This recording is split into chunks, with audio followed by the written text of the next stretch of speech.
straights, 6-3, 6-2, 6-2 to advance to the quarterfinals. In the quarterfinals, Djokovic would take on the number 11 seed Hashanov. After dropping the first set, Djokovic would fight back to win in 4, 4-6, 7-6, 6-2, 6-4 to advance to the semifinals. Alcaraz started the tournament as the number 1 seed. Would take on Kaboli, the qualifier, in the first round. So no problem for Alcaraz getting through in straight sets. 6-love, 6-2, 7-5. In the second round, he'd take on Daniel.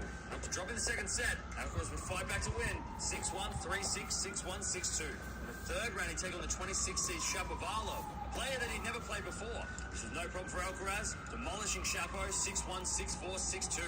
In the fourth round, he'd take on the 17 seed Musetti, who he had lost to in Hamburg on the clay last year. Alcaraz was on another level, dominating Musetti 6-3, 6-2, 6-2 to advance to the quarterfinals. In the quarterfinals, Alcaraz would take on the number 5 Tsitsipas, a man that he'd beaten a couple of months ago in Barcelona. And again, Tsitsipas had no answers, with Alcaraz winning in straights 6-2, 6-1, 7-6 to advance to his first semi-final of the French. These two have only played the one time before. That was in Madrid last year, with Alcaraz getting the close 3-set win. We've been waiting over 12 months now for the rematch, which is finally here. And of course, the French Open is going to be a lot slower than that Madrid surface 12 months ago. Djokovic is going to win this one. He needs to get off to a better start than he did against Hashanov. Against Hashanov, he tried to turn it up at the end of the second, and the third set was amazing, but he can't afford to give Alcaraz that first set because that's what happened with Tsitsipas, and Tsitsipas got run over. Alcaraz is going to win this one. He needs to play really well at the start. He also needs to finish off the match as well because he does get a little bit silly in the third set. We saw that with Tsitsipas. We saw that throughout the tournament. He kind of falls asleep at the end of the third. You can't fall asleep against Djokovic because he'll make you pay. This is such a great match, and we've been waiting for this over 12 months now. The GOAT versus the Prodigy, and we get a rematch, and I think Djokovic is going to get it. I reckon it's going to be a 5-set banger. Might be the match of the year, and I reckon Djokovic is going to get this one in the 5 sets, but let me know in the comments below who's going to make the final.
Hey, I don't know why, but I thought this was taking a while to, my memory, which is large here, is apparently full. And so it was taking a long time to sign in. That's why I was ignoring you. I didn't mean to.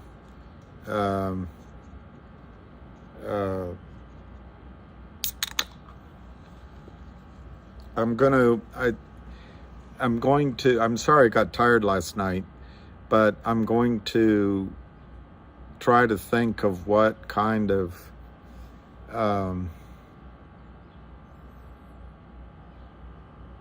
disclosures I can give other than what I always give, which this is not financial advice.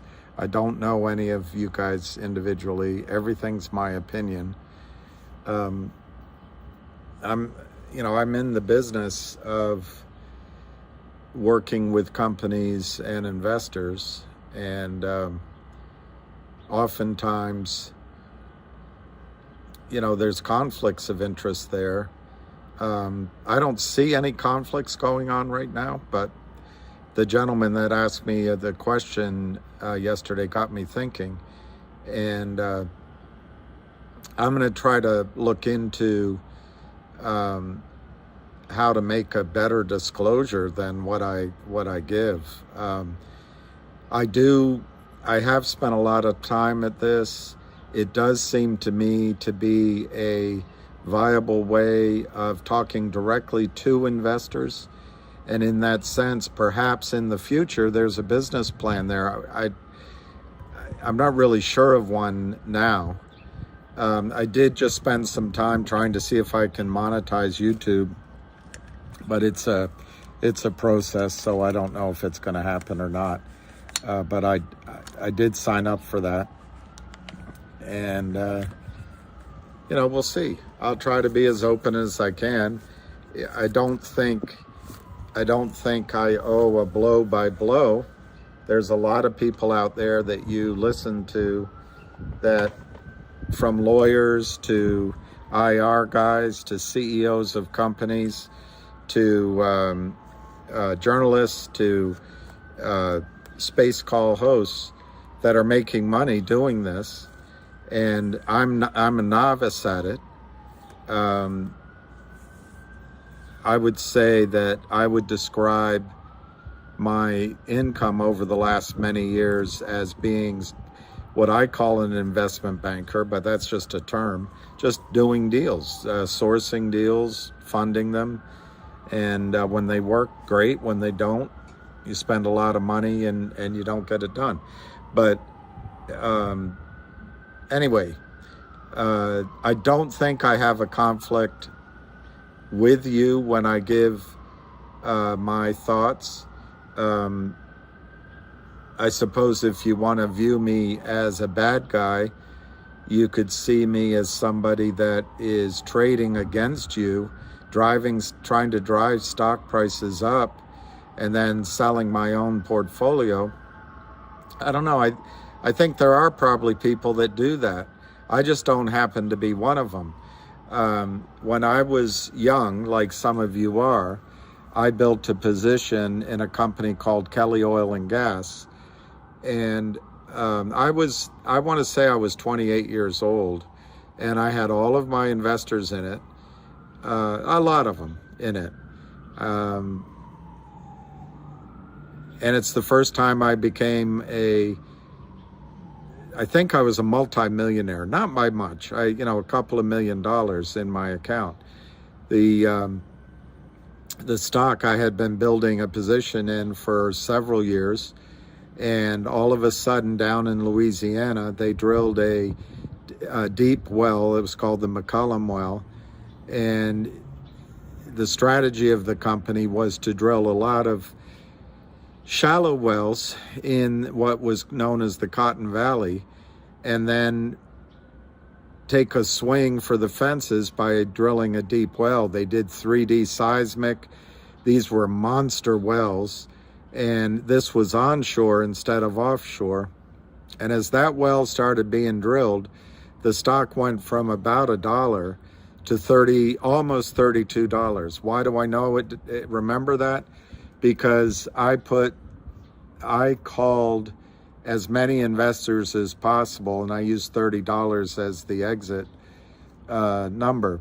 This was a stock that I got to know intimately. I spoke to the broker who had the CEO's account almost every day. I talked to the IR department. Back then we had research on companies. I got the research from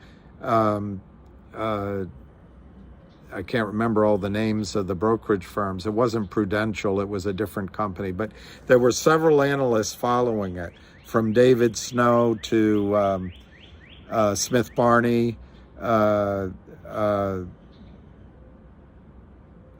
were about half a dozen analysts. I can't remember them all now. And I had many of my clients in that stock. The stock went somewhere around $30. And I think now that I'm telling you, I may have told this story before, but I went on I was invited on a field trip to the company for, I think, 4 days. We went out into the marshes of Louisiana. We went out on these boats to visit various well sites. We had a big crawdaddy fest. We went out to Lake, I think it was Lake Travis, to have a big hoedown with chili and all that. And we visited the offices. We had a big dinner with the CEO and the president. We had bus rides. Every single analyst, every institutional investor. That's back when you had over-the-counter markets that were real. Were there. No one was at home. And they were doing a financing simultaneously with my firm. But everyone was out on this Missouri boat ride, so to speak. And I was young. I didn't recognize what I was seeing in front of me. I was sitting directly next to the president of the company. The CEO of the company got up and made his presentation, and he got drunk. He was drunk. Big guy, big Texas guy. I liked him very much. I would speak to him all the time by phone. But they had to carry him out. And I didn't really see it, or it didn't register with me. But everybody involved in the company was on that trip. Well, while we were there, the stock hit something, I don't know, 29, 30, 31. It didn't go to 32. And then all of a sudden it started going down. And it may have been because of the reporting that the guy got drunk. It may have been something I missed because oil and gas is so complicated. But what I learned later, even though they shot 3D seismic, they didn't use the seismic to drill the McCollum well. On a separate trip I went down that I went by myself, I drove out to the well site, which we didn't visit in this trip because it was a tight hole. And I went out and there was no activity. And I was so young, I didn't really recognize, well, if there's no activity, maybe the well didn't work. But I got back to my desk and I started having concerns because the stock had traded up. Everyone thought this stock could go to 60, 100, 100 and some dollars. The analysts, there was one analyst, Ron, I remember him. He was a bigger guy. He said, they have a goodly amount of oil there. Goodly. And anyway, the stock, I got back to my desk and I started having concerns because the stock price was acting in a way that led me to believe that something was up. So also, people started talking, we all had a network of talking. So I said to myself, you know what? I don't feel comfortable leaving my clients naked in this stock. I held my stock. I was nervous, but I didn't sell. Because when you're an advisor, a wealth manager, a registered rep, you can't sell anything until you tell all of your investors. Well, I had almost 200 people in the stock, maybe more. So I started at the beginning of my book, and started calling. And I said, I think the stock can still go much higher than $60 if this McCollum well hits, but I'm starting to have concerns. And at this point, I didn't know that he hadn't used 3D seismic in just the most foolish, arrogant of ways. So I started calling people and saying to them, what I think you should do is you should buy puts on the position. Let's put a GTC order in and let's buy puts to protect the downside. Well, you think it's going down? I said, I don't know, but I'm concerned. So we've had a run from $1 all the way up to almost 30. Let's try to protect some of these gains. Well, this was a project. This took days. I knew that David Kelly was going to have an interview with what back then was, it's called Squawk Box. Maybe they still have it on, I think it was on, may have been on CNN. It might have been on a different channel. But anyway, I knew this interview was coming. I knew there was going to be an announcement coming in 2 or 3 weeks. I think 3 weeks. So I figured that I can, and I started on a Thursday or Friday when I got back from the trip. I worked Friday, Saturday, Sunday, Monday. People came in to see me. I went out to investors' houses because I had to get signatures on their option clearings, the option clearing corporation form. I had to give them an options prospectus. I had to explain what puts and calls were. I had to go through all the research, what my thinking was, investor by investor by investor. But if you hear what I'm saying, I didn't sell my stock. And the reason I didn't is because, and I didn't even buy puts on my stock until I got through all of my investors. Well, guess what? David Kelly, he got on Squawk Box early. I've started on either a Thursday or Friday, and instead of waiting 2 or 3 weeks, he came on that Tuesday. Well, he told me when I called him once, well, Bill, I don't see any risk at all in that whale. So I was all excited.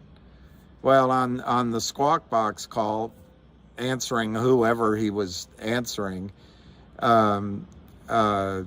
he said, well, we got down to 22,000 feet and the well watered out, but we're gonna sidetrack the well and take it deeper. As soon as he said that, the stock was down 15 points. Either the New York Times or the Wall Street Journal put out an article, and it was that woman, that Gretchen Morgensen, that wrote it, and she put out a damning article on Kelly Oil and Gas. And that had already happened, but the stock hadn't really broken down. Well, when David Kelly said, we hit water at 22,000 feet and we're going to do a sidekick, well, the stock just collapsed. It recovered, and it went to, I think it went down to $14, $15, and it recovered to 21, and then it was down to 18. And I'm still calling my investors. I remember one investor took me all day. I'm not going to say her name because she's just being so obstinate. Well, anyway, that stock round tripped, and I never sold any. Why? Because I never got to talk to all my investors, and ethically, I couldn't sell my position in my mind and by training unless I spoke to every single investor I had in it. And the stock round tripped. It caused me devastating losses, and it changed my career. I was the talk of the town for months. Brokers from Goldman Sachs were having their clients call me directly. And then all of a sudden, one guy in the stock, every now and then I think of him, he was a superstar. He got so depressed, I would call him every day because he went into a depression, and I had to go to his funeral. He's a big, tall guy, baseball player, but he was a broker at Payne Weber, I believe, up in Moorestown, New Jersey. He stepped in front of a bus. It was so devastating. This was a huge change in circumstance, but I didn't sell a share. And it wasn't because I wasn't on alert. It wasn't because I wasn't taking the steps necessary to protect my investors. which I would have done in my own account. It was because ethically I had to speak to each of my investors before I could sell my shares or play with my shares. You know, the problem is I had such a big position. If I went out and bought puts first, I could get the nice price, and then by the time I'm talking to another investor, it's much more expensive. So I put myself last, and it cost me massively. And I found out that my manager had made a killing on the stock. He sold out. The stock was restricted further during the time I started talking to everybody. They decided to do a financing, and now I'm learning a little bit more about what those financings mean. But there was a quiet period, and it was restricted. So I had to do all this work. I had to meet with investors, and it really had to be an unsolicited order that they either wanted to sell or buy puts.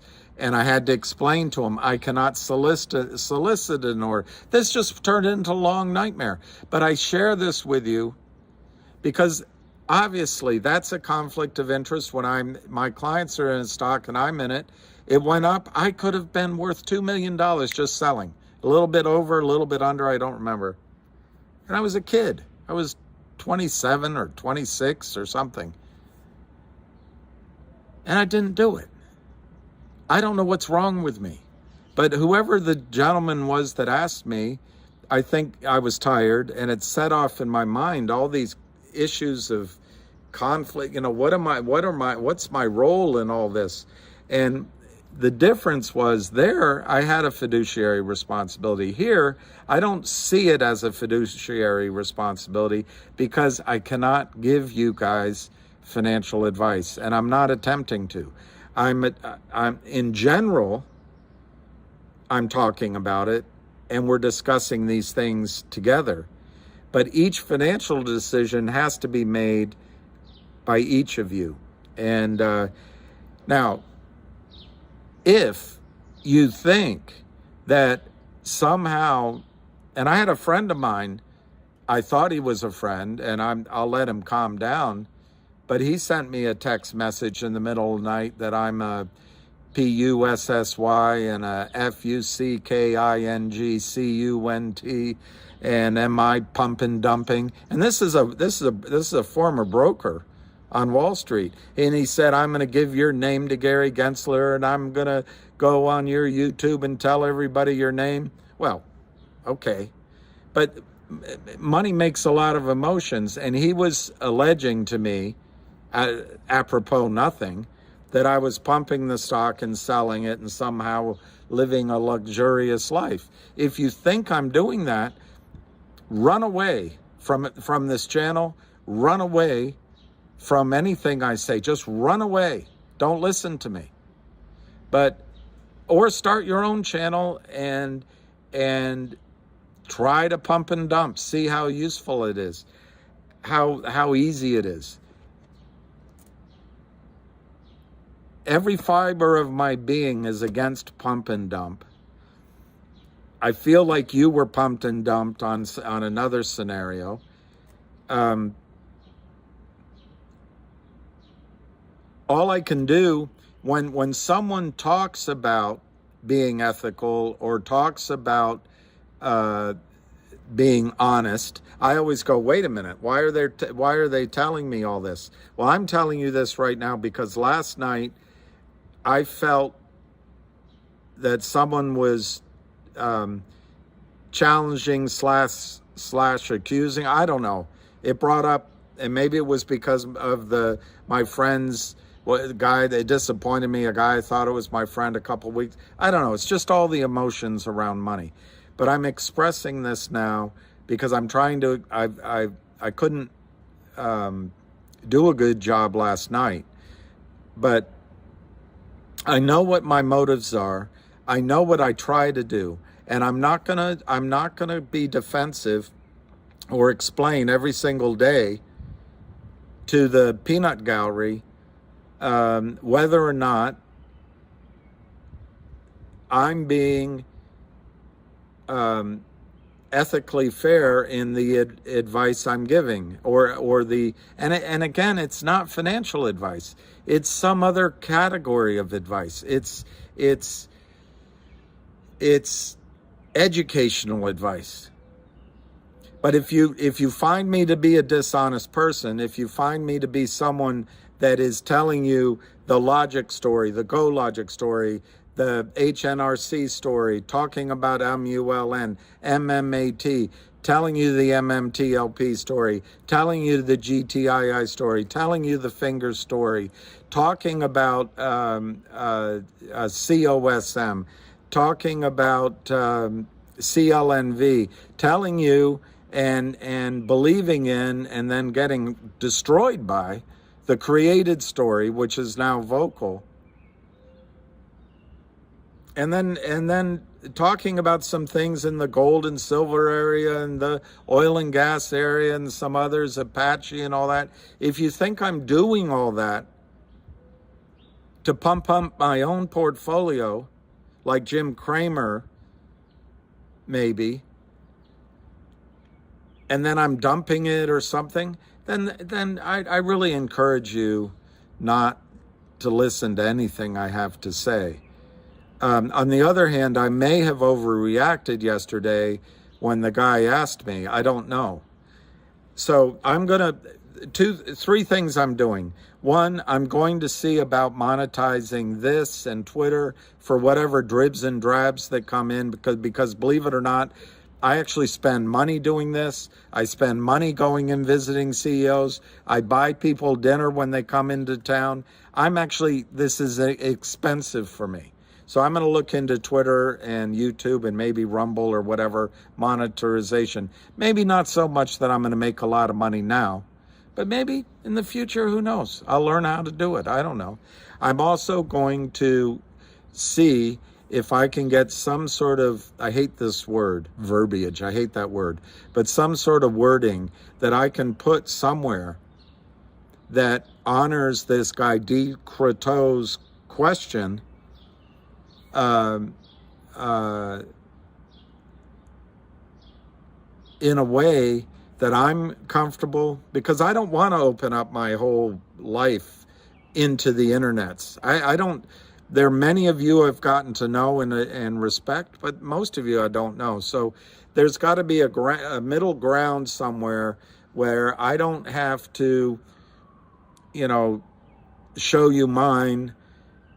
I don't see yours, but in between, I can make clear to D. Croteau and others that when I'm giving my impressions about a stock, about a company, about an industry, about the macro situation, I'm trying to do it with my best efforts and my best understanding of what's going on.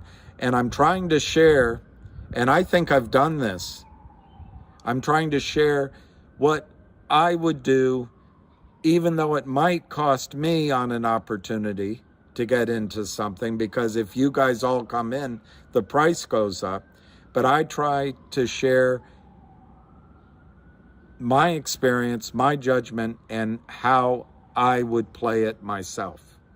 So anyway, I'm going to leave it at that without going on much further. I think it's a fair thought process to go through, though, and I guess the third thing I wanted to say to you is I will, and I have, tried to do deals, introduce ideas, for everything from projects to companies to mergers to all of these different companies. I mean, not all. I've tried. I'm not saying I got through.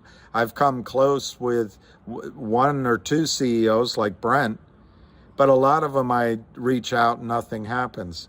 But I think you should assume that my animal spirits of trying to get deals done, trying to match investors with an idea, trying to think big, you should assume that's going on in my head and sometimes in my actions, because I can't help it. And there will be times that I might get paid. I haven't been, but I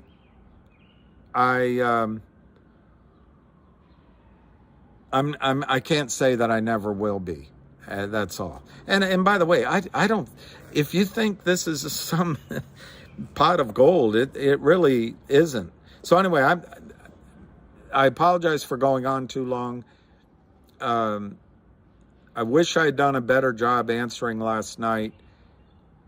I was reacting in my head to all sorts of things. Is this, is what I'm doing anybody's business? Is it? I don't know.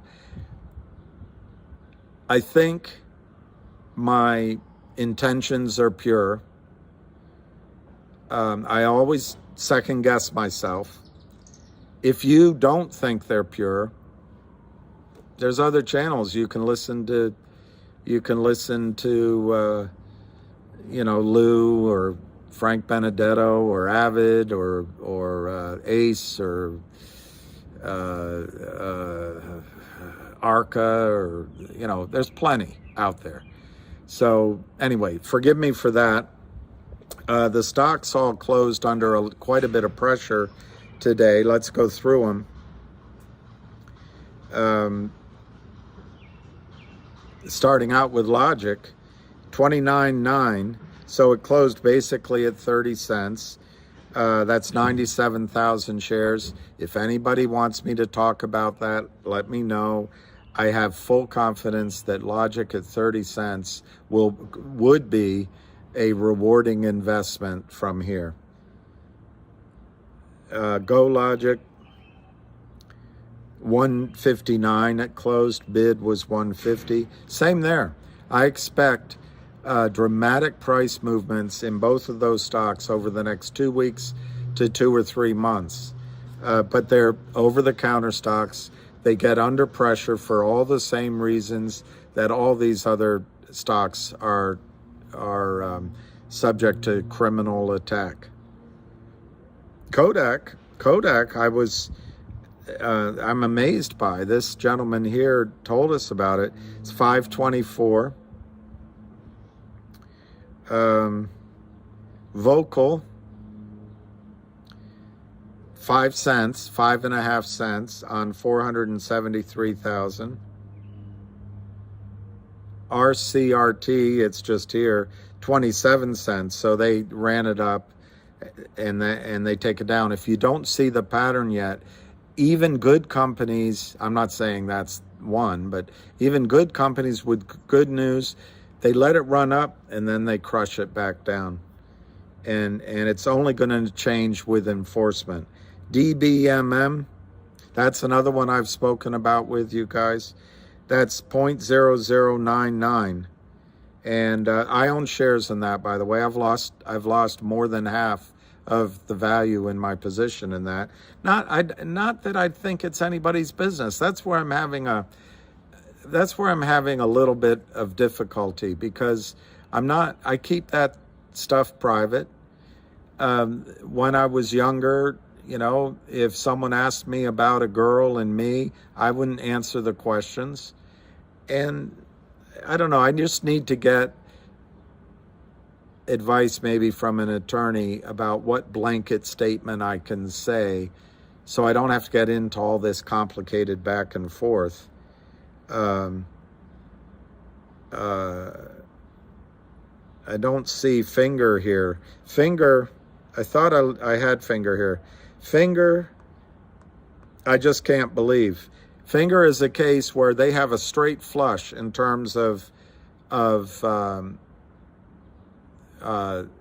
fundamentals. This company has gone from a company with next to no money to that has 15 million on its book. It's got 6 different engines that are going to propel it to revenues and earnings and more customers.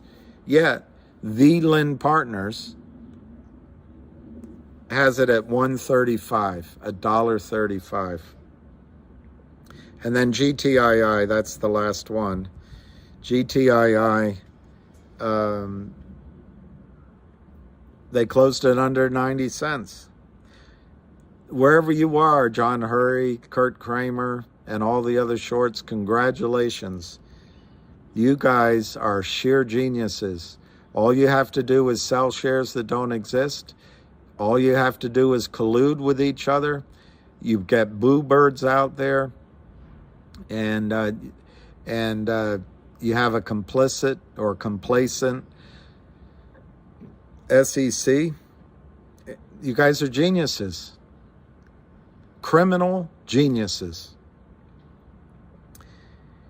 89.9. So that's where GTII closed. I was on a space. I listened to one space call this morning with Junk Savvy. She never saw my name, but that's all right. I just listened for about 45 minutes, maybe an hour. I don't remember. So I heard a lot of the thinking going on as it relates to Jim Cramer and as it relates to the Wall Street Journal article and what we should be doing. And that it was a good call. I then went on a space call today that Avid Trader held with Busy Brands, and JR, Big JR, RRRR, and Richard, and I guess not legal advice might be Richard, and a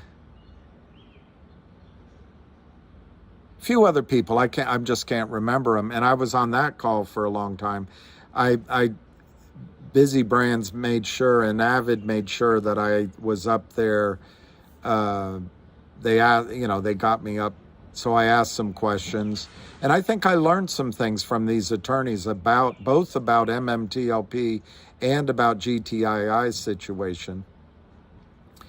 And then I've been on the phone with different people for the rest of the day. Sorry I came on late. Believe it or not, this whole experience is nerve-shattering experience for me, sir. It can be very draining. It can be very draining doing this. And to do it properly, one has to be fully engaged. And that takes a lot of mental and emotional energy. And my stepmother, when we were really young, she used to make fun of me. She'd say, sensitivity. There's that sensitivity. I was a kid, but I think I get overly sensitive, and that can be draining as well. So let me see what Jenny Rebecca is always there to. Let me show you guys a picture of Jenny Rebecca. I showed it to you yesterday. But she's got a sweetheart husband. He came on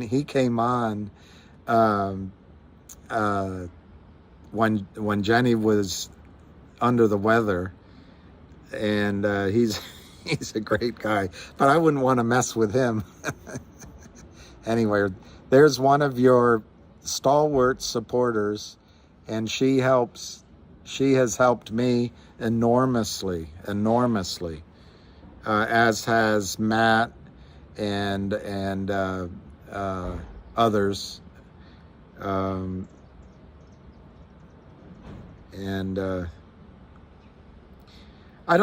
the way, I don't want to be overly dramatic. I'm fine now. Yesterday I was tired, and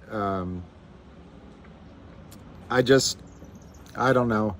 My choice is to not do this at all, but I don't think that's the right choice. And here's my, oh no, I'm not going to show you that, but for the men out there, the Congresswoman from Florida is worth following.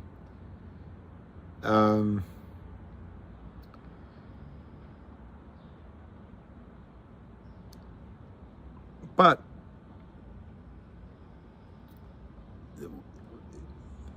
what you guys don't understand is there's some risks in putting yourself out there.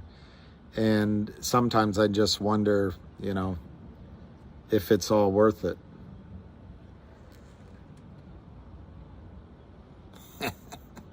That's how we should feel today.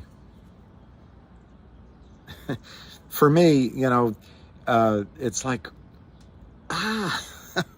why am I doing this? Back when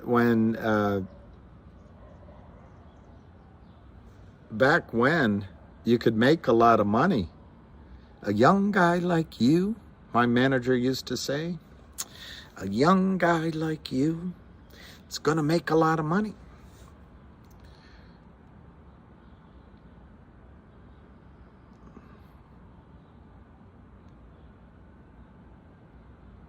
I want to show you if I can find.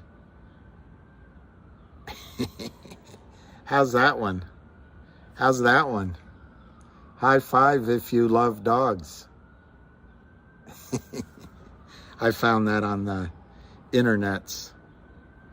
But I am looking to see if I have a picture of the best guy in the world.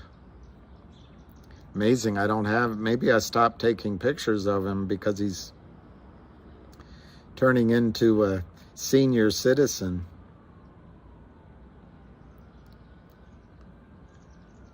But I gotta have a picture here of him that you haven't seen before. There has to be one. No. There has to be one. What's that? Let me see if that's one. Okay, that's one. Here's a picture of Lucky. We go to a place called Goodwood, and they have a lot of old furniture and new stuff too. And every time we go, he gets a treat, and the woman there makes him sit down, even though he's an elderly boy. But then he focuses very carefully, and he's always gentle.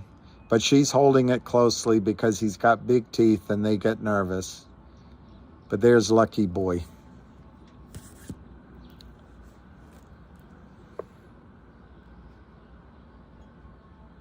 Well, Tom Perkins, thank you. You guys deserve to make money for what you're doing. Just don't sell us out like the rest of them have.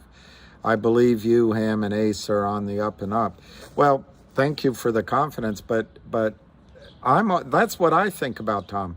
I don't want to be in a position where I can sell you out. Sorry to raise my voice. I said, I think it was to him, if somebody came here and offered me $1 million to sell you out, or 100 million, I wouldn't do it. I just wouldn't do it. Ham goes, I would. 100 million, I would. But he was just being facetious, or he was being, I don't know what, just having fun with me. But Tom, it's just not worth it to me. I could not live with myself if I sold you guys out. And I started thinking about that last night too, after I couldn't sleep for a little while. When I'm trading, I talk to friends I have, and I talk, because they're all Wall Street types, I talk quickly without thinking through that maybe some people don't have all that 30 years, 40 years of experience. But I'd like to trade out and make some money. For example, if Gtii goes up, I want to take some money off the table. So then what's my obligations to do that? To tell you each step of the way. I'm going to get some advice on that. But Tom, I have no intention of selling anybody out. And sorry.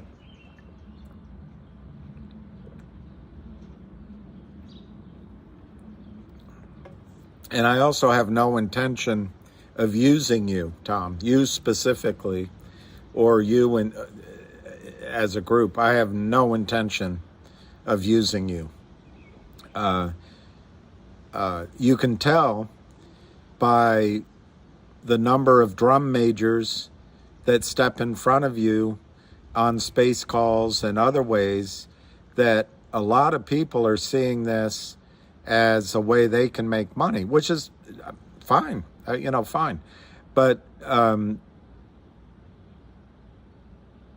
to me, my combination of not understanding technology, also because it's so new in terms of how to do things. But interestingly enough, Tom, a lot of what I do with you, I enjoyed my time starting at Merrill Lynch and finishing at what's now Morgan Stanley. I always enjoyed the interaction. My mother, I took that course, What Color Is, it's a book. What color is your rainbow? What color is your parachute? And she came in and looked at it. I did it for about 3 or 4 days. I was 21 years old, 22. And she looked at it and she said, honey, you should have been a priest.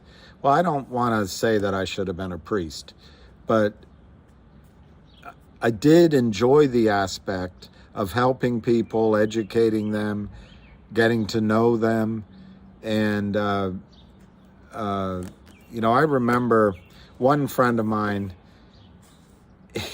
he has the best sense of humor. But I guess one time at the bottom line, I was in my cups and I was telling him, don't sell inside, sell outside. I don't know. I can't remember it. He wrote it down. I can't remember it. Sell outside. My point was, when these big Wall Street firms come to the wealth managers, they tell you to do the product of the month, the product that they're going to give away something if you hit the leaderboard. But what I was trying to explain to him, don't sell an inside product that you can't get out of. If you're going to sell a product, sell an outside of the firm product, because at least should you ever have to switch firms, or should you that's the main situation. You can take that part of the book with you. But he made so much fun of me on that. My point being, though, there's all sorts of conflicts of interest. I used to have to thread the needle between there was huge pressure to sell these real estate limited partnerships. You get 8% with an equity kicker, and you'd open up all these glossy things, the Merrill Lynch Hubbard Trust Plus Bust Fund 5 or 7, the CRI Realty See-Through Building Investment Opportunity Fund. You'd get them all. And the people that would sell a lot of that got all the credit, new accounts, best office seats, best sales assistants, all that. And if you didn't do any, you got, your desk kept being moved closer to the elevator. And so it was a real challenge to do what your sales manager and the regional manager wanted you to do without getting your investors into a bunch of crap. And anyway, Tom, it's inherent in the way Wall Street's set up right now. The incentive is for your advisors to do something in the interest of their firm ahead of what's for you. And when I say that, though, I think most advisors are honest. And the biggest example of it right now is if you got Dominic Pantaleo's financial advisor. He asked him about all this stuff, and he said, "Oh, that's hyperbole." Well, that's what that financial advisor believes and comes by honestly. But the whole setup that when you come into these firms, they no longer have research on smaller capital companies. They tell you to sell out, and then they tell you put your money with Stevie Cohen, with Ken Griffin, with the Tiger funds, with the Malam funds, or this ETF. And by definition, you're setting your money and whatever assets are in there up for slaughter, because then they start lending out that stock. Then they start rehypothecating that stock. They start earning fees they don't share with you. And those funds, in my judgment, the retail portion of those funds become the ass end of every trade out there, while they go out and push the boundaries of rules and push the boundaries of leverage and push the boundaries of ethics to make money for themselves. So anyway, Tom, I won't sell anybody out. Doesn't mean I won't make a mistake in my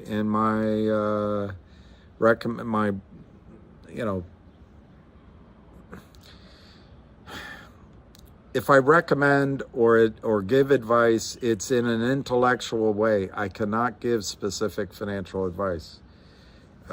Maybe someday we could set up that kind of a relationship. If this all works, maybe we can set up an investment bank or a fund or a company, maybe. But right now, I can't give any of that advice. You wish we had more.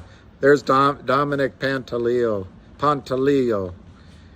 Dominic, I don't know if that's Italian, Spanish, or Argentinian or Chilean. I don't know. It's a great name. It's a very very powerful name. You wish you had more Yeah, Assad Rahman. I think it would be Assad. I think it would be amazing. I couldn't do it alone, by the way, partly because I'm not sure that I have enough time in my active life to do it. But if I had a group of people, I think we could. It's clear to me that there needs to be an honest investment bank for over-the-counter companies. But one all by itself is going to get slaughtered if the rest attack the stocks. But you need that. Two, you need an honest research model. Three, you need honest market makers.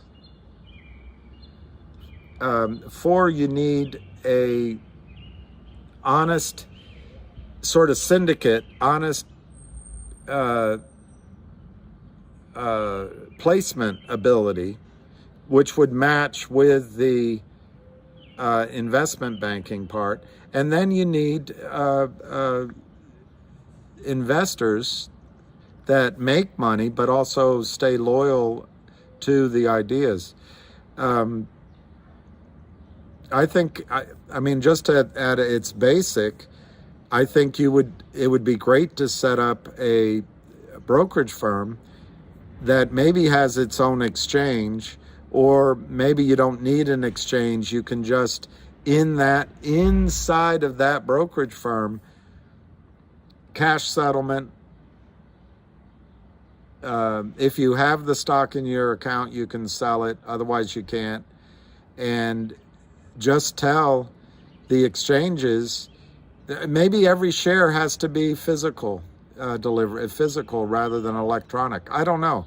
But it really intrigues me to come up with a way to go back to honesty and fairness in the markets. And I think if we all did it together, we would all make to quote my manager, we would all make a lot of money. But it would also help companies and employees and minorities.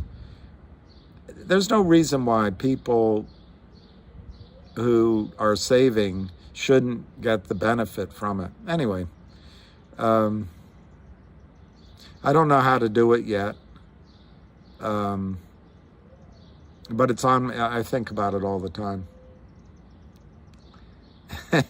You'll sweep the floors. I'd never let you sweep the floors. I'll sweep them. I'll sweep them. Or maybe we'll set it up. We'll set it up. You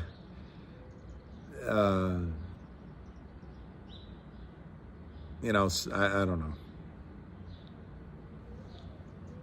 Let's see what this is. Pete Tong had an interesting call with AST. So AST is American Stock Transfer. If you see your Nextbridge shares in your brokerage account, they are not at AST. Simple as that.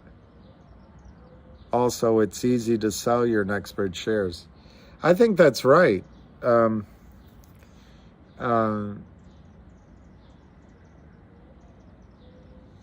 mean, I think that's been clear from the get-go. I'll have the corner office.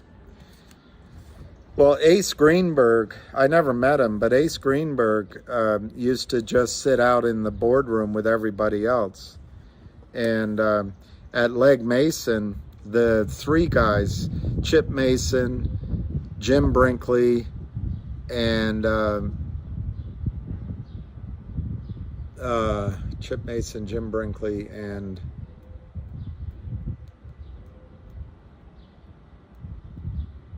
I can't remember the other guy's name. Anyway, three guys.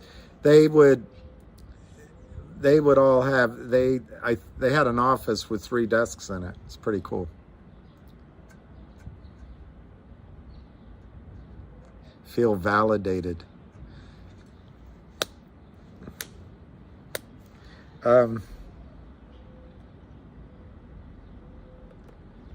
So anyway, I wanted to read a little more of this. I won't go on and on like I did yesterday. But I want to go back to sort of the end of the book. Can It Be Fixed? This is Naked, Short, and Greedy by Dr. Suzanne Trimbleth on page 258. She says, people often ask me, so what's the solution? How do we fix it? At this point, I'm not sure that it isn't too late. We've gone so far into this and have for so long tolerated the settlement failures that I'm not sure there exists today the political will to begin to enforce rules that they've ignored for so many years. I have to say, I'm seeing this change through your efforts, people like Anna, people like the lawyers, Richard and Junk Savvy and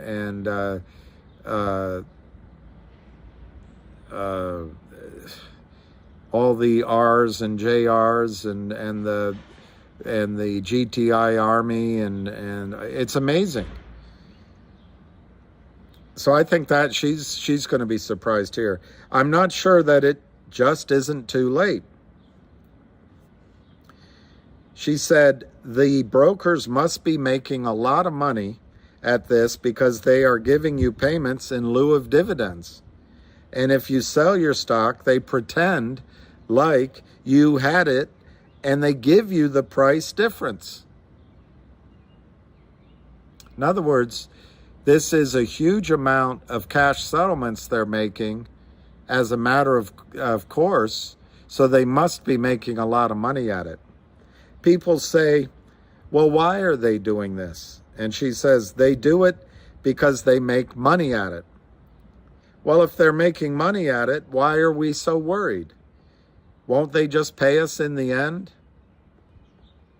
I say to you, Suzanne, Dr. Trimbath says, they didn't take your money and put it in a nice little safe savings account at the local thrift earning 5% interest that they can pay you when you stop by. They took the money and it's gone. It's just not there. There is not enough money in some safe place waiting to make everyone whole. This, to me, to Dr. Trimbath, is the most frightful part of even attempting a solution. And the question becomes whether or not it can be fixed. She goes on, it should be clear by now that the self-regulatory structure in the financial markets is what has allowed these things to happen. Therefore, I'm paraphrasing, therefore, she doesn't expect the SROs to be part of the solution. So where does the solution come from? I thought it would be the SEC, but obviously they are not interested in fixing this. Then I thought, this is Dr. Trimbath, then I thought that perhaps we would have to go to Congress. But I know individuals who have been talking to the Senate Banking and Finance Committee, same thing with the House, for 10 years. They have been told, who cares? It's not interesting. Why do you think this is a problem? So she concludes, to be honest with you, I am not sure where the solution will come from. I think what she didn't count on is the power of you, the power of you. It is really difficult as a researcher to get specific data about the settlement failures and fails to deliver. Ideally, we would have data on the fails to deliver in every security type, and we would be able to line that up with what the lending has been, because again, this is another way that the shares are multiplied through lending. It's really hard to get the data because it's fragmented. There's one place for equities that includes some bonds and mutual funds. There's one place that only has bonds, but that place only has mortgage bonds. There's another place that does mortgages issued by private organizations, not the government. There's so much overlap that it's really difficult to get the whole picture. Part of the reason, Dr. Trimbath says, is because there are actually different entities in charge, different regulatory agencies. In fact, the trading platforms are completely separated. The NYSE has equity trades, but they didn't have bonds until 2006. Then in 2007, they passed a rule that if your equities are listed on the NYSE, you can list all of your bonds too. They are trying to get bond trades moved to the New York Stock Exchange. Before that, bond trades were done on off-exchange, in other words, OTC, and they were settled ex-clearing outside of the NSCC.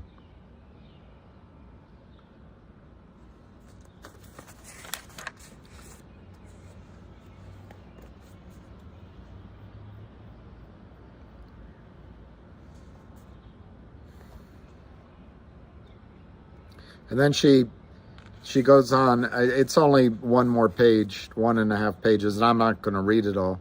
She goes on, this is the part where most stories offer you a happy ending. If you skip to the ending without reading the opening pages, then you miss the part where I warned you that this is not going to have a happy ending. I can't even offer the reader, or is it going to? The major threat is still out there, but maybe by shining enough light on the problem, the regulations will be corrected. But she doesn't think, her point in this sentence is she doesn't think that's the case.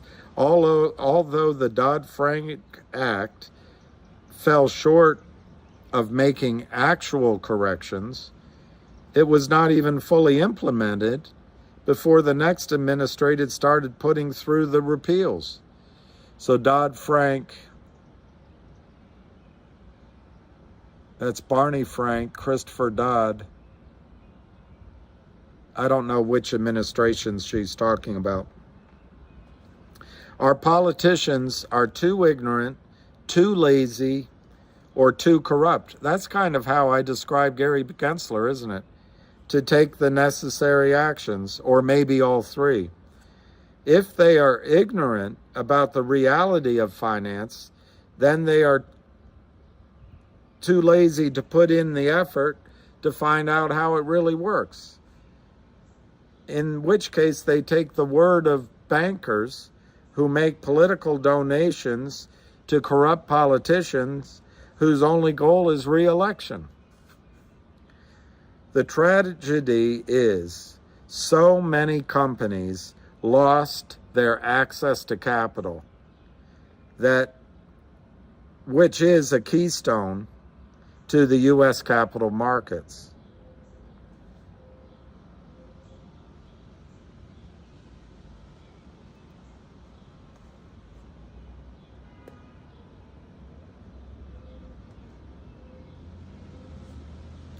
Most investors still do not understand that if they left their shares with a broker, they do not have any shares and maybe never did. Can you believe that sentence? Can you believe that sentence? This is a PhD that worked in the back offices. Can you believe this sentence? Most investors still do not understand that if they leave their shares with a broker, they do not have any shares, and maybe they never did.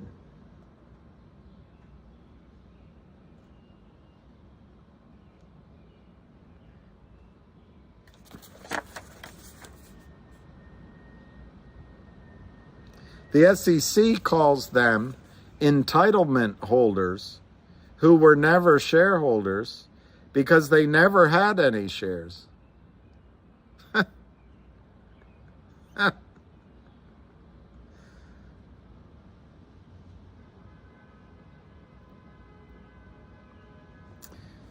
After the financial crisis hit, this was in 2008, it seemed almost as if lawyers and investors and the public companies did not know what to do.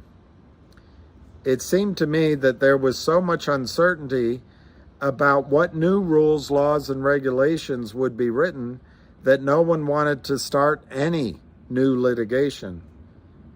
There were no more standalone brokers. Merrill Lynch had been taken over by Bank of America. Lehman Brothers had folded. Bear Stearns was absorbed by J.P. Morgan Chase, and even Goldman Sachs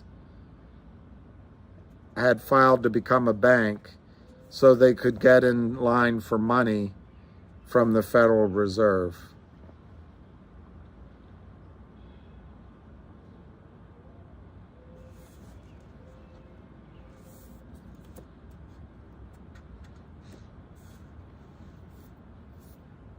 The GAO, at the request of Congress, reviewed the SEC's handling of naked short selling.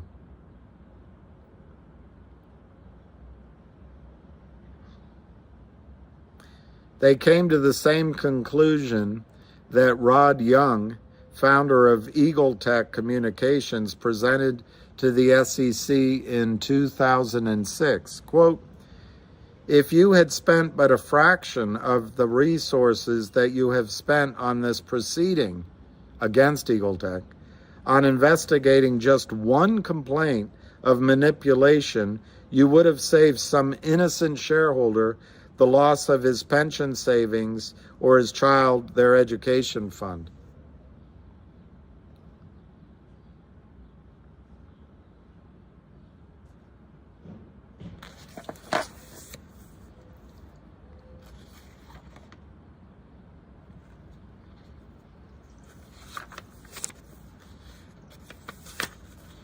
There's a long, I'll save that for another time. There's a long interview that she transcribes here.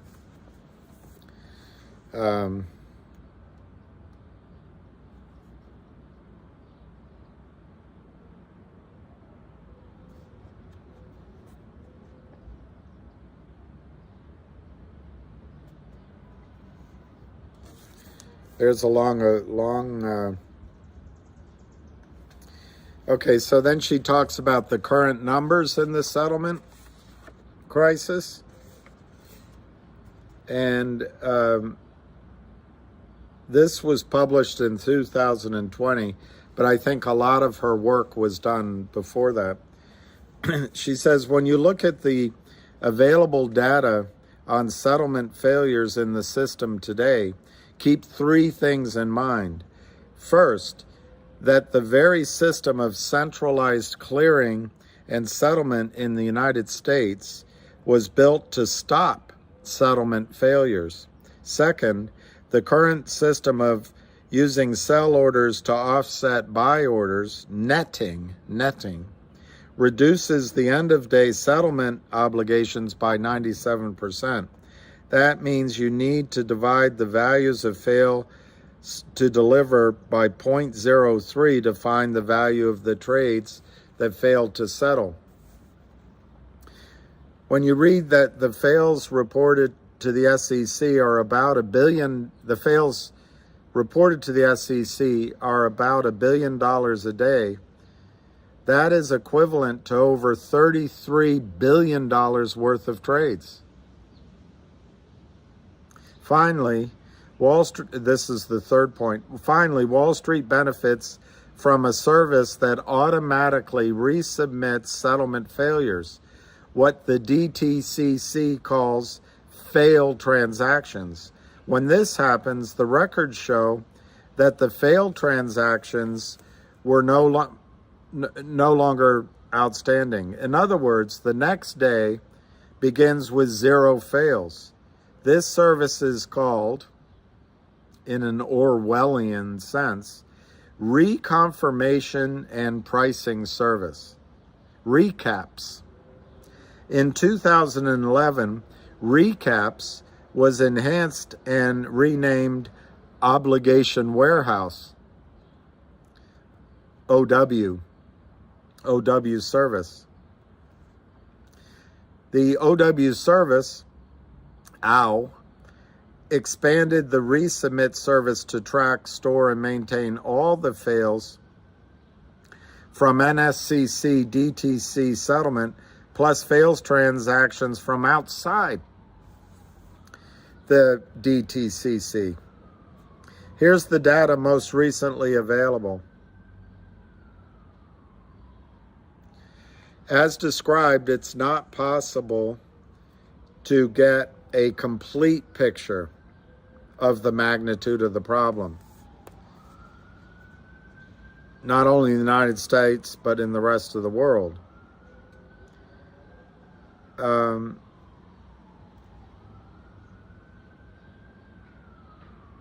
The Securities and Exchange Commission, 914,261,864 shares valued over $17 billion failed to deliver in the first 2 weeks of July 2019. That's an average of about $1.9 billion every settlement day at the NSCC. Basically $2 billion a day. On the NASDAQ, short interest rose 1.3% in the second half of June 2019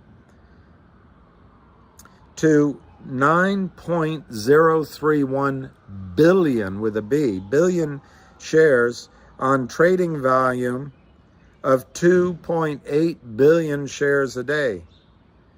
So the short interest rose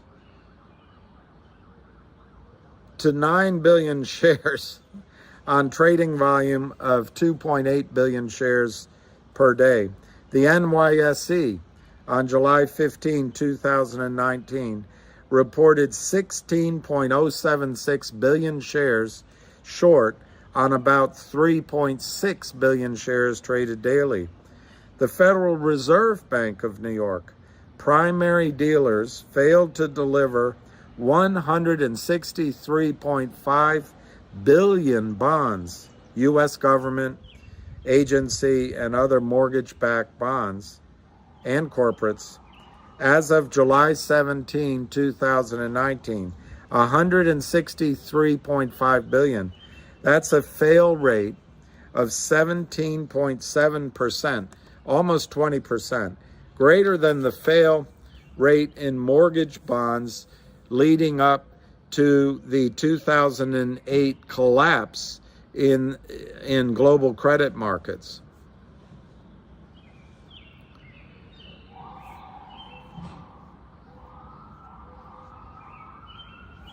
How do you solve a problem like Maria?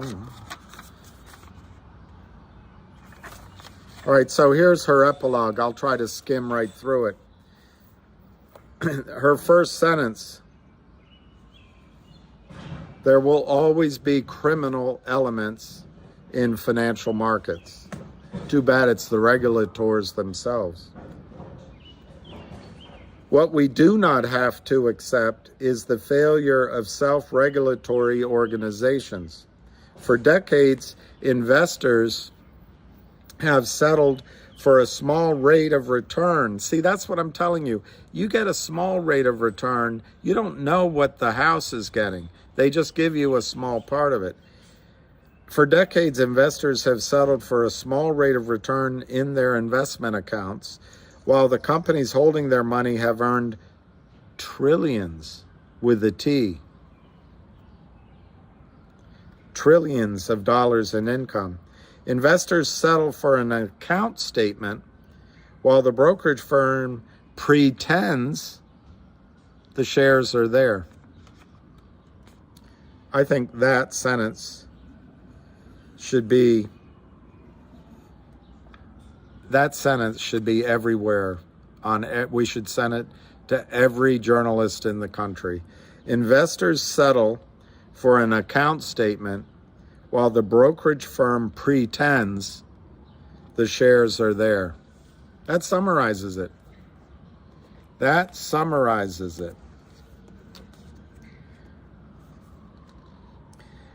At a time when the financial sector has lost its moral compass, a presidential memorandum signed by Donald J. Trump, this could be hard on Trump, she's no Trump fan, looked forward to, quote, rescinding or revising the fiduciary duty rule. See, she's no fan of Trump. The rule was designed to force all financial intermediaries to protect the interests of investors from actions taken by brokers and advisors who would promote their own financial interests over clients. That's what we were just talking about, Tom. Trump, I guess the friction exists. Trump put high priority on allowing, quote, Americans to make their own financial decisions, unquote, and he claimed that the fiduciary duty rule was standing in the way. Well, just to be clear, I'm sure this rule's not strong enough, but I think he's 100% wrong. As of October 7th, 2019, the Department of Labor still will not pursue claims against investment advisors for violating impartial conduct standards. The DTCC has argued in various places that not only do the DTCC, not have any duty to individual investors, but also that the companies whose shares they hold on deposit have, quote, no legal or beneficial interest in the securities they are requesting to be withdrawn from the DTC, unquote.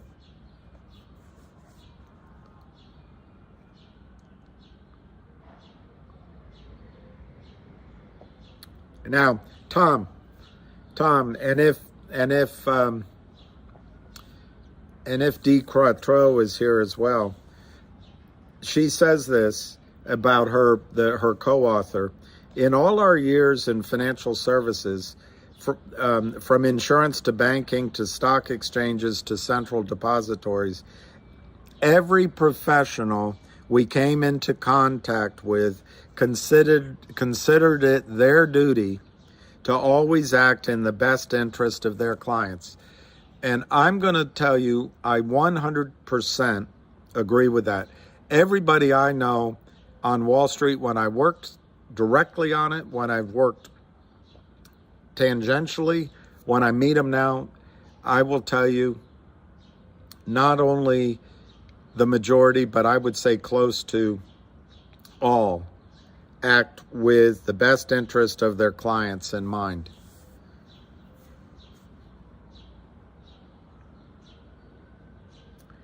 So much of the activity described in this book may be examples of DTCC's breach of fiduciary duty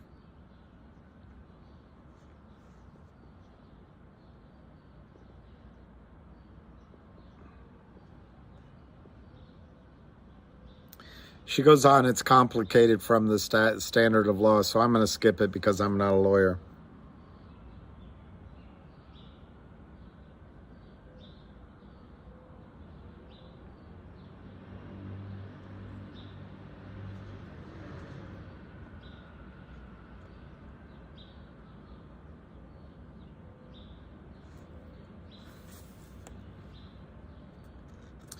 Here's another sentence that should be on the front of every journalist's desk.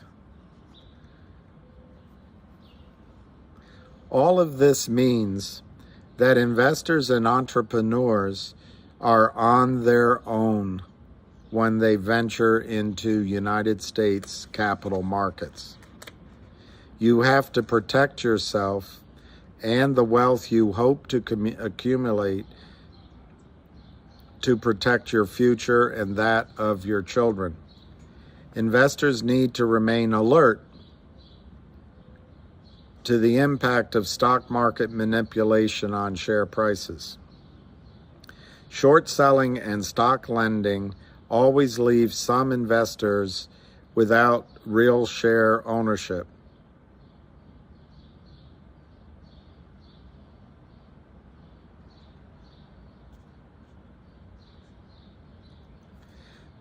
By accepting a retail brokerage or other stock trading account enrollment agreement, most investors allow the broker to lend their shares. Even when the investor does not allow stock lending, it often happens as a result of poor record-keeping practices at the broker-dealer level. When the shares you leave at the broker have been lent, you own a phantom share until the loan is repaid. Furthermore, when settlement failures happen, even the shares you buy may not be in your brokerage account, regardless of what your brokerage statement says. For every phantom share, there is a phantom shareholder.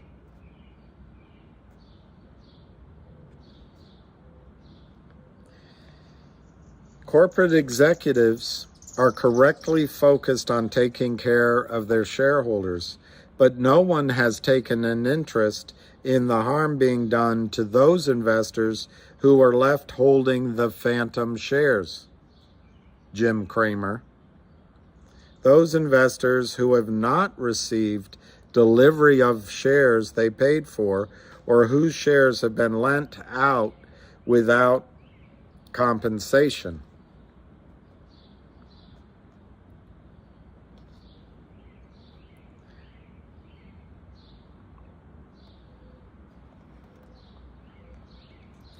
Here's an idea Maybe we can all do this. She says, file a complaint at the North American Securities Administration Association, www.nasaa.org. And they have links to all of the regulators in all states.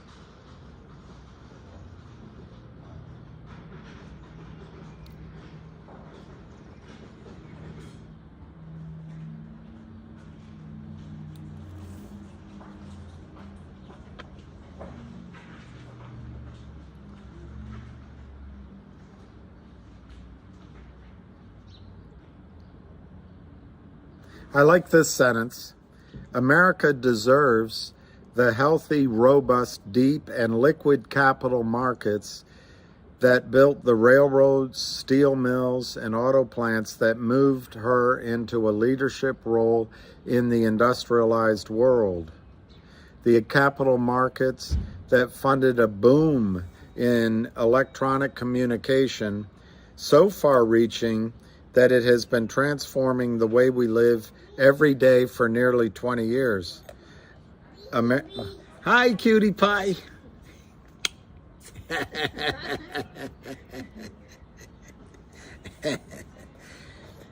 American capital markets are needed to fund the coming boom in technology that will deliver the promises of the last century. Anyway, there's a lot of references.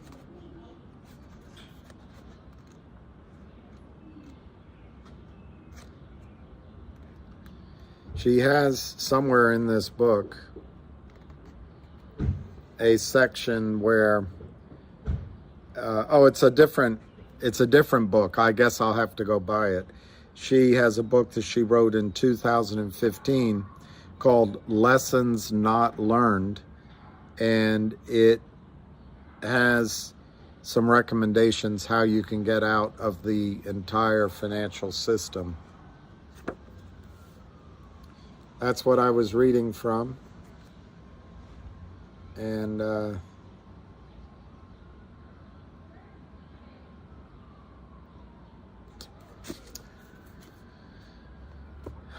hope it didn't put you to sleep.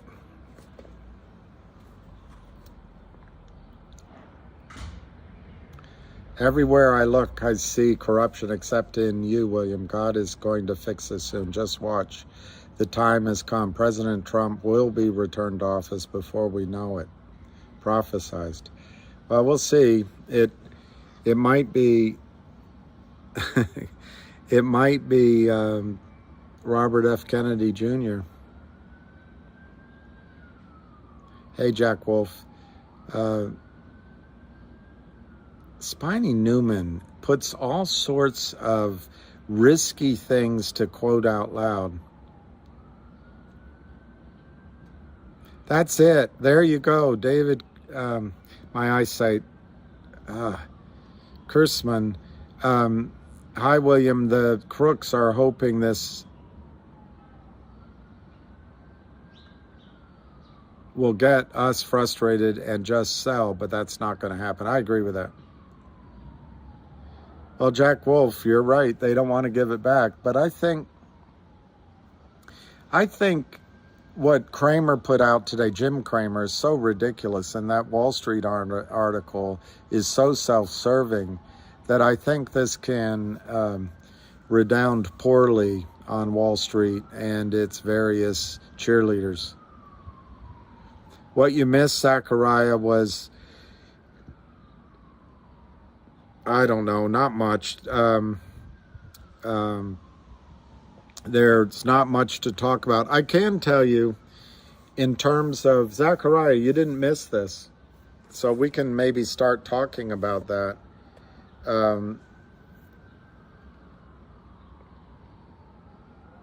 There was a space call this morning about the Wall Street Journal article and the Alpine situation for GTII. I think what's maybe the most beneficial to talk about first is GTII, I asked some questions of Richard and JR and RRRR and Big JR. And I think I learned some things which were useful. The fact that she writes here, the judge, the fact that expulsion may be inevitable if the panel decision is upheld,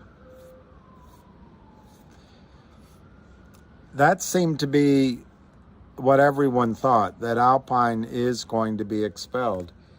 But then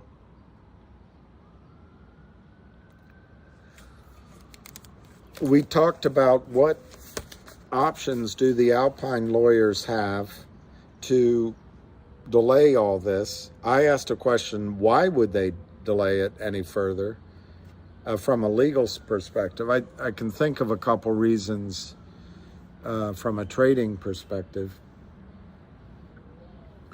And anyway, the appeal, it turns out, they probably have one or two more appeals left, but immediately the other side will come in and object.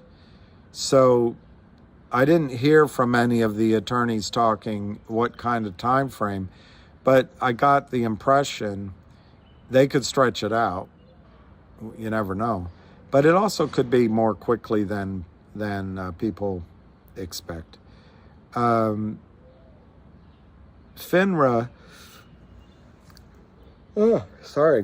can expel them if they don't file something. So the likelihood is that Alpine will file something quickly rather than wait.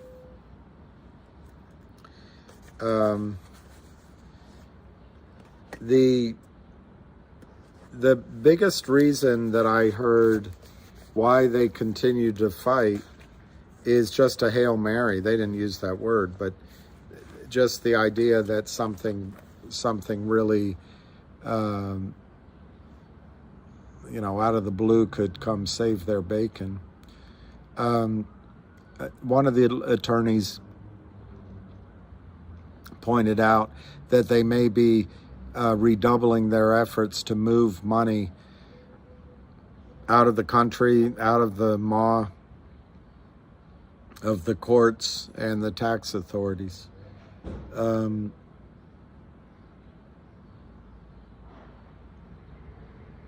That was about it on Alpine.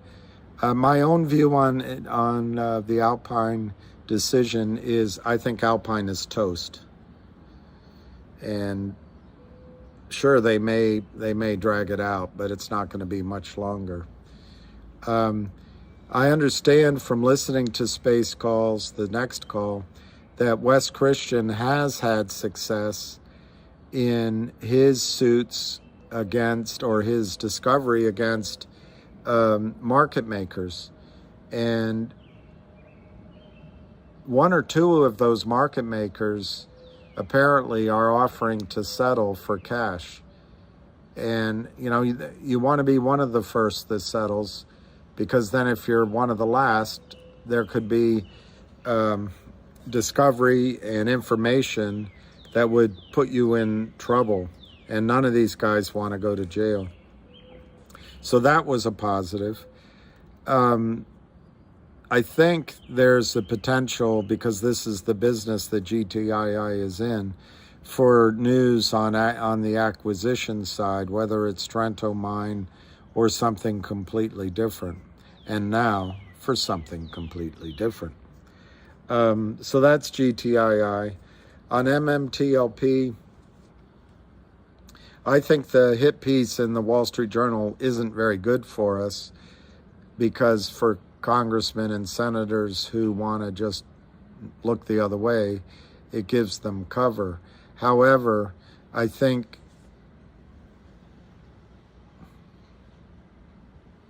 it has the potential to wake everybody up. And I know Anna, Queen of Trades, is coming into D.C. next week to talk to the Senate and Congress. So I don't think it'll be all dire, but it wasn't thrilling. I mean, I wasn't thrilled to see that article. I do think the work that Mark is doing, Bazile, is going to reap great rewards for MMTLP in terms of the blue sheet numbers. That could help GTII.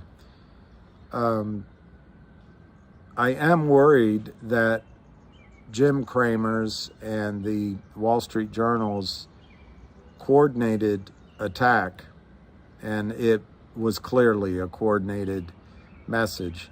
Basically, Jim Cramer is saying, hey, it's those stupid retail investors. They wanted a squeeze. Well, he's leaving off that the greedy criminals sold shares that didn't exist and took the money out of the markets illegally for 7-8 years. That's a free marketplace. The other side, which is investors look at it and say, wait a minute, these guys are naked, all these shares they're going to have to cover when the company goes into a private company. That's something that Jim Cramer would do on his hedge fund or his trading desk. You guys made an analysis of a situation, and if the rules meant anything, you would have been right. So for this, I don't know what to say about Jim Cramer. He went to Harvard.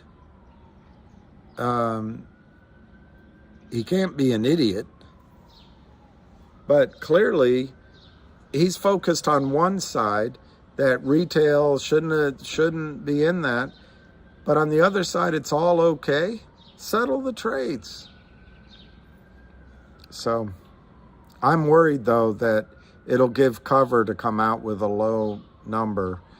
But the opposite of that is there's a lot of good attorneys, including the ones like Richard, filing and working in your support. So I don't think those, remember in political battles, a week's a long time. I don't think these articles or Jim Cramer's stupid comments are going to be remembered very long.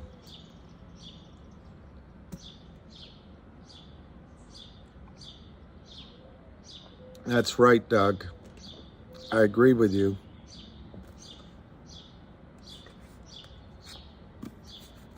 I agree with you.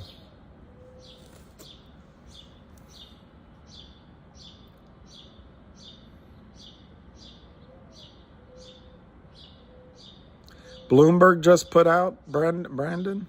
Bloomberg? See, it's coordinated. It's coordinated. This problem must be massive. It must be just frightening in size. Spiny Newman, it's a slam dunk to me. FINRA will never release the blue sheets. Yeah, it's possible they won't release the full sheets. They might have redactions. Spiny, I don't think the 109 broker-dealers want Ken Griffin or Stevie Cohen or Goldman Sachs knowing if they're vulnerable to a massive financial loss, because then the shorts will start shorting those broker-dealers, drive them down. JP Morgan will come in and buy them out with government assistance, and we'll have further concentration of assets in 3 or 4 banks.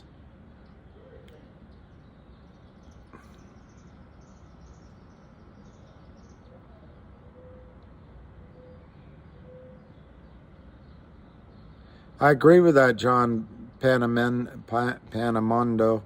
The smaller broker-dealers, the smaller LLCs, the smaller hedge funds I think will try to get out and settle, and that's what's going to help us at some point.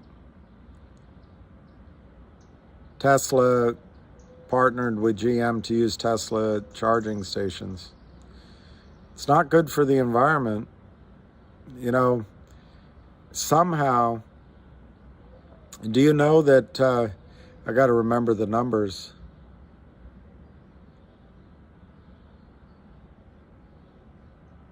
I think 20% of the United States electricity comes from nuclear. Well, let's look it up. Let's look it up. Let's look it up instead of guessing.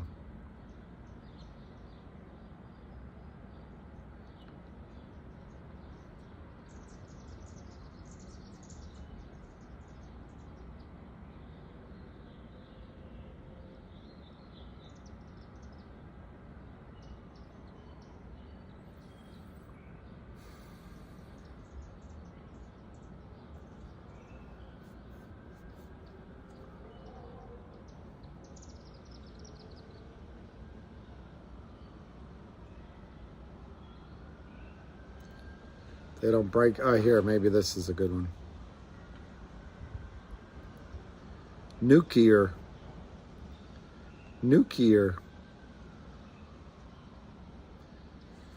All right, so net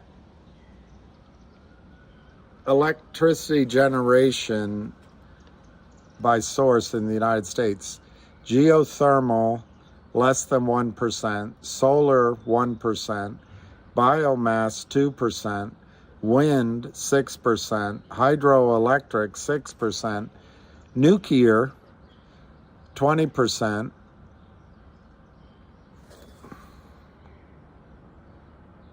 oil, 1%, natural gas, 14%, and that's good. But look at this. Look at this. Coal, 30%. Coal, 30%.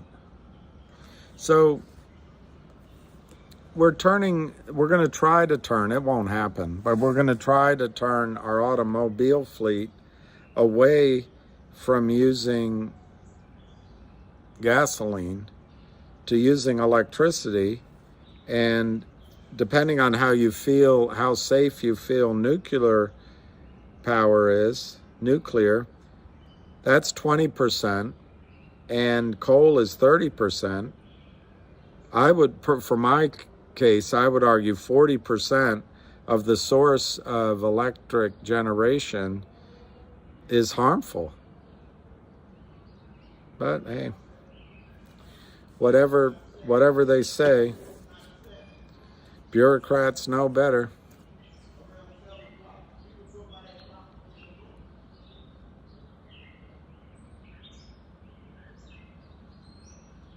Don't feed the hedgies.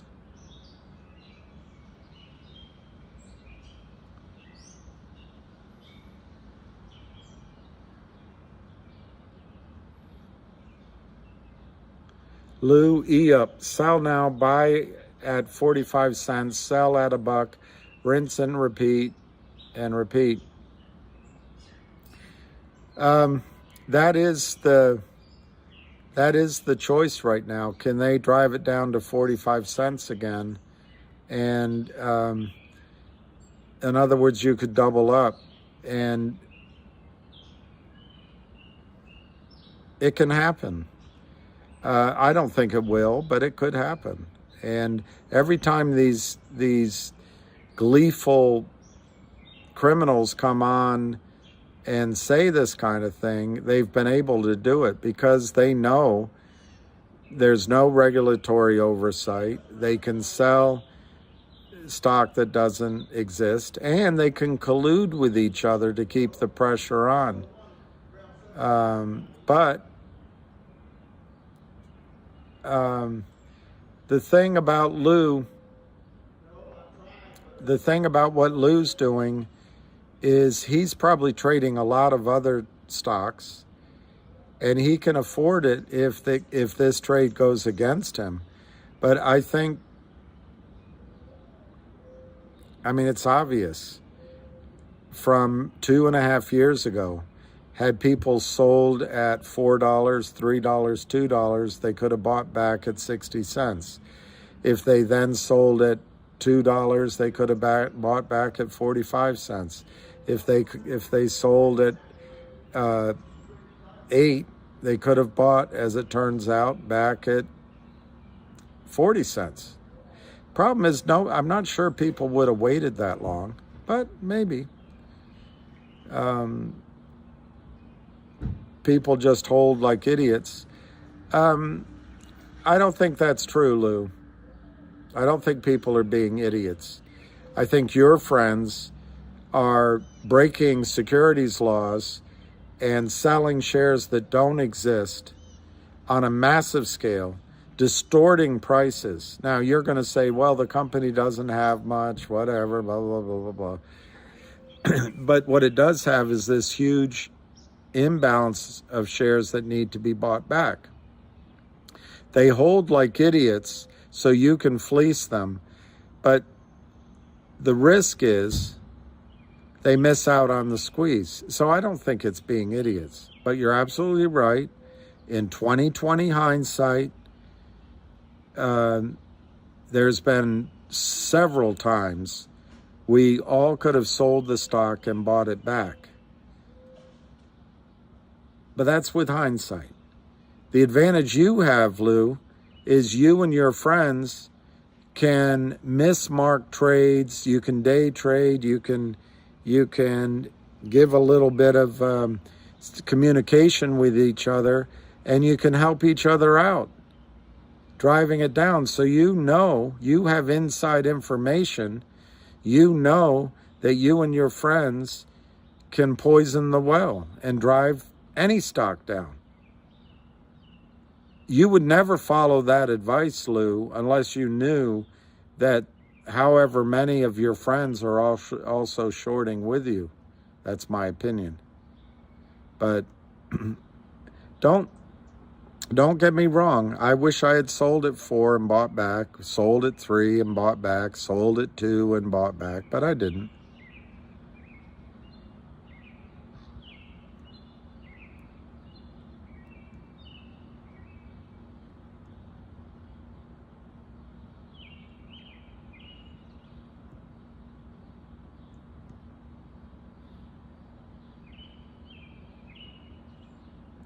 I'm not getting money here. I'm just a guy saying how it is. Yeah, Lou, you are a mensch.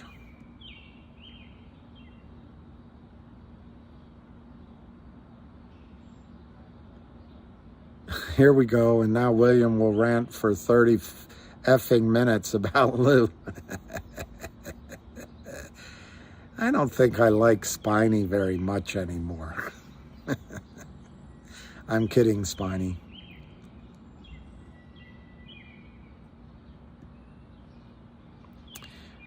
Science rule, what is the catalyst that makes GTI go up? Of course, I don't know. But if I had to pick one, I think it's going to be in this order. I think there's going to be a deal announced. You asked me to speculate, so this is all speculation. But I think there'll be a deal announced that overnight changes the net asset value of the stock, and then the trading, somebody will come on and say, hey, it was obvious you got to buy it at 90 cents. Because overnight, the shorts will know they can't get it down to pennies. But again, you asked me to guess. I think that'll be it, a deal. Then I think Alpine going down, I just don't know. Will it be next week or will it be in 2 months? But eventually when Alpine goes down, they got to buy in those shares. So I'd put that third. I'd put a deal first. I'd put the 19 million shares that have to be bought back from Switzerland second. I'd put Alpine collapsing third. And I would put, in general, price action which causes buy-ins and margin covering fourth. And I'm sure I left something out, but that's how I would see what would make it go.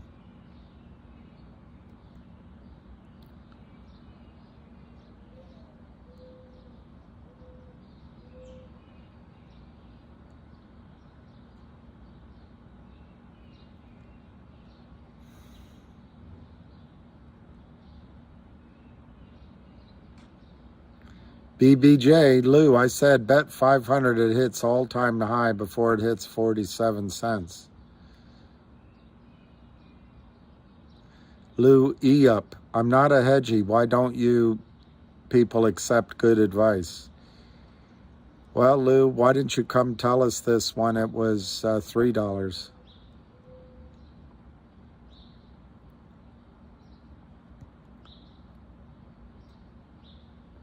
Where's Lion of all trades? Cryptator. I don't know where they are. Doug, a lot of big money is moving to coal. The big boys know coal will be needed, especially for steel manufacturing. I know.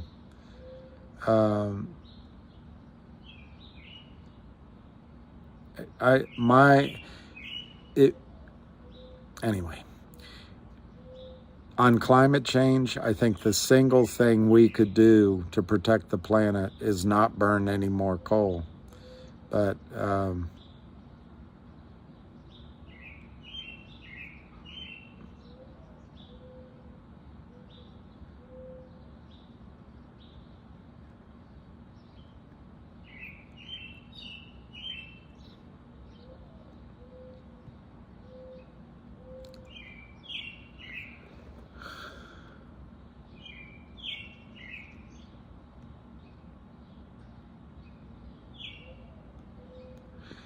I don't know. I mean, it's at any time in any stock, you could sell it and maybe buy it back cheaper. I think the risk in GTII, that is it's a risk it could go down. But I think the risk in GTII right now, we've had such a decline in the stock that's been under a lot of pressure. Volume is shortening up now. It just seems to me that we're coming to an end of this multi-week downward trend. And if you want to follow Lou's advice, maybe the next time it trades up, you can do that. But let's see how that goes. I certainly think a lot of people may sell out at $3, $4, $5, and $6 this time. And that's something to be aware of. But who knows? It's going to depend on the news. It's going to depend on the volume. And maybe at that point, we're all convinced that we're going to see a run upward.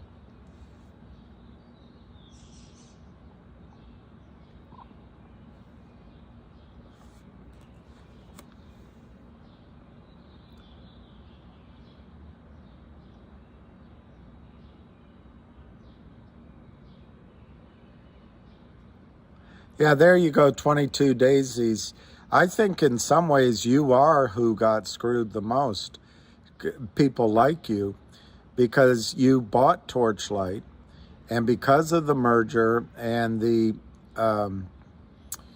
corporate, I don't know what to call it, but the decision to merge into MMAT, so MMAT could continue as a public company, they distributed.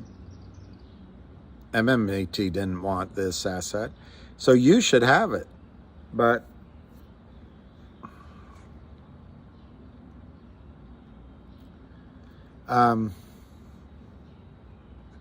so tomorrow,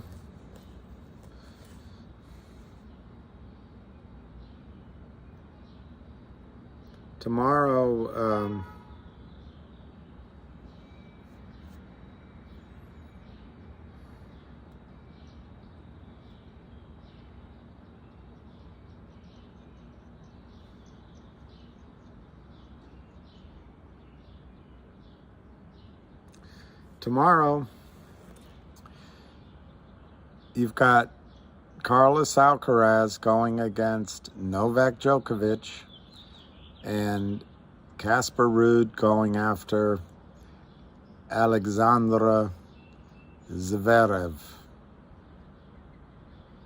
And it looks like the Joker's match is going to be earlier in the morning than Zverev.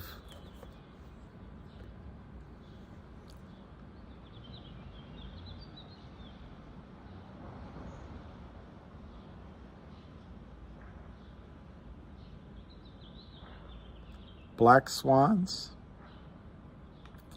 Black swans?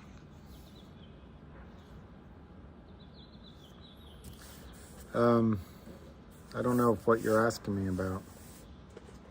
What do you say about Jim Cramer? With a C, not a K. With a C, not a K. Funny how a woman can come on so wild and so free, yet insist that I don't watch her undress or watch her watch me. Funny when guys come on YouTube chat and talk about shorting Gtii, no options, so these guys must be big players.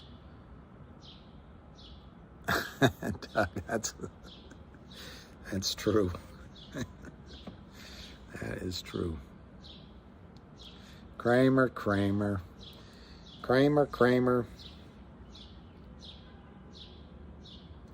Funny a woman can come on so wild and so free,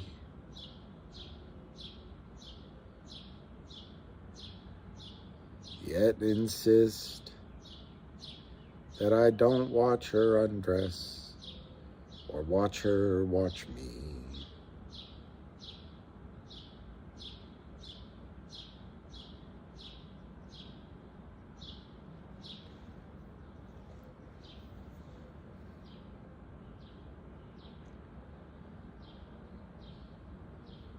Funny a woman can come on so wild and free, yet insist I don't watch her undress or watch her watch me, and stand by the bed and shiver as if she were cold, just to lie down beside me and touch me as if I were gold.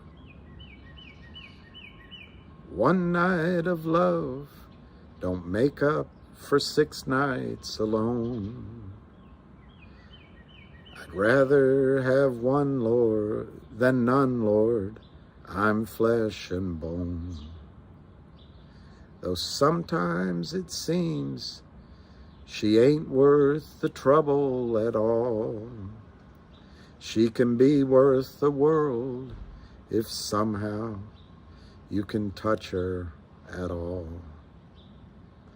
Right or wrong, a woman can own any man. She can take him inside her and hold his soul in her hand, then leave him as weary and weak as a newborn child, fighting to get his first breath and open his eyes. Obviously, I can't sing it the way Willie or Waylon sing it. Mike Dugan, I don't know how I impressed you.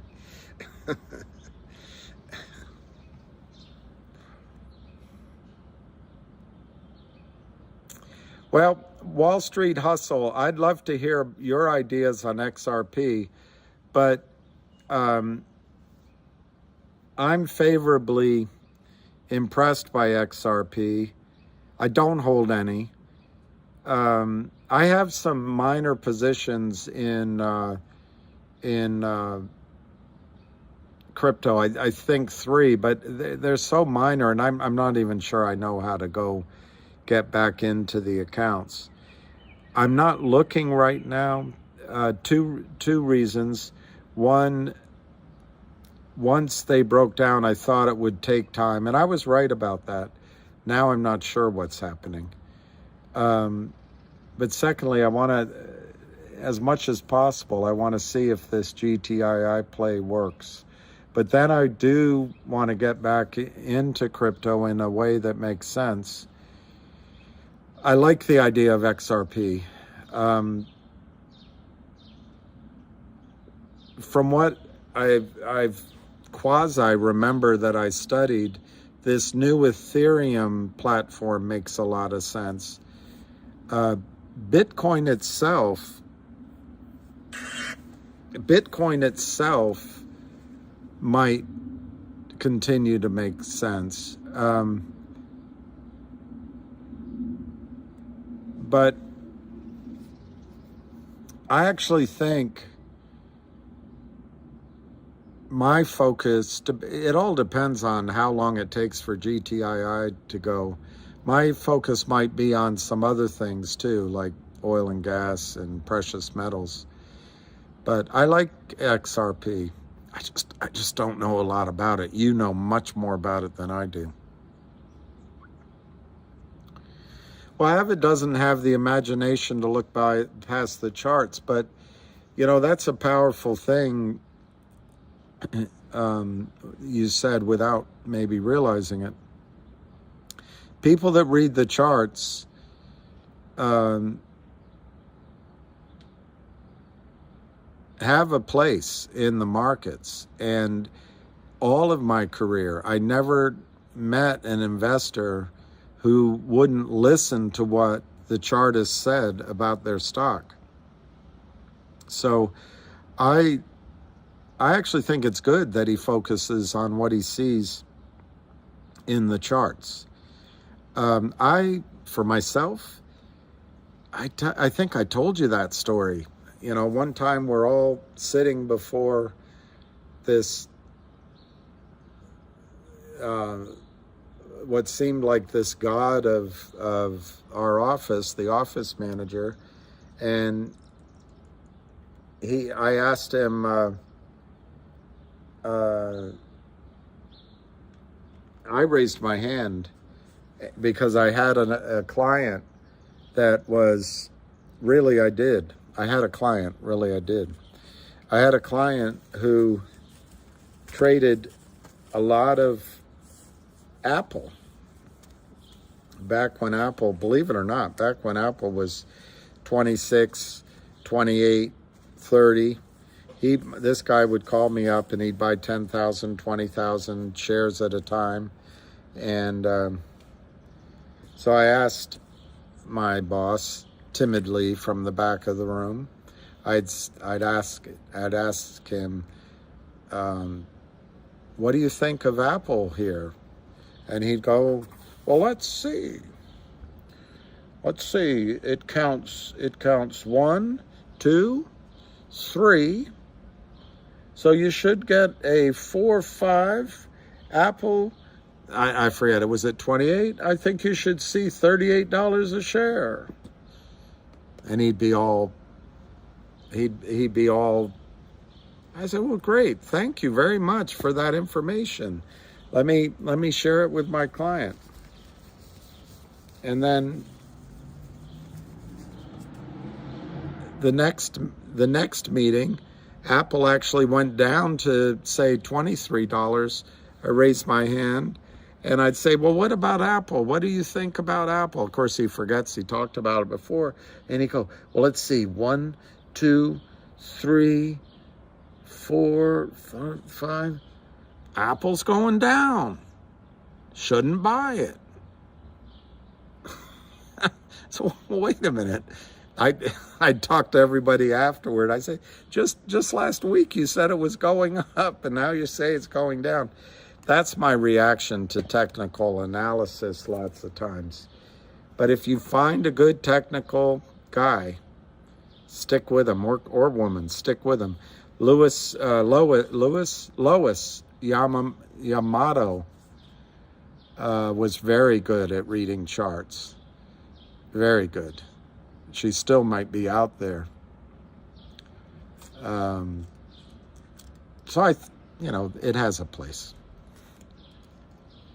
The 1, 2, 3, 4, 5 strategy, sure bet.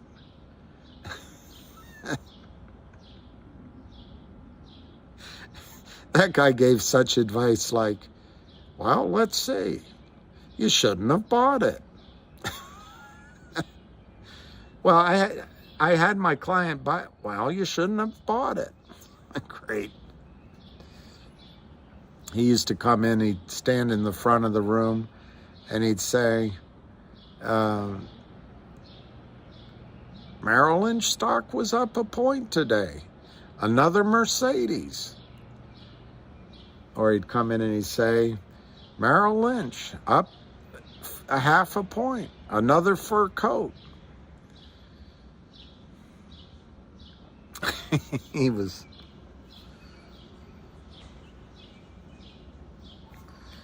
something.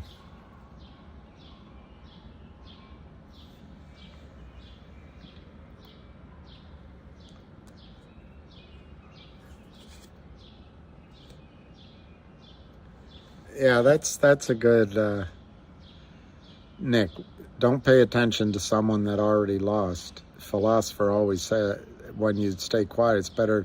Well, one thing I noticed, who was it that said it? Was it Will Rogers? Better to stay quiet and let them think you're smart rather than open your mouth and remove all doubt.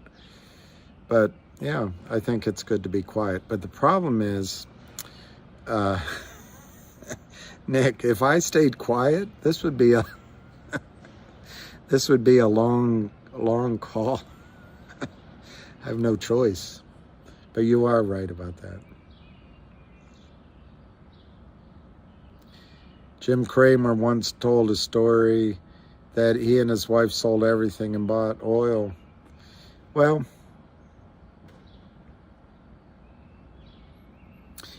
oil's a funny thing. I've tried to predict it, and when I was young, I was so sure I was right. And older guys would say, you can't predict the price of oil. And that's been true. Yeah, 22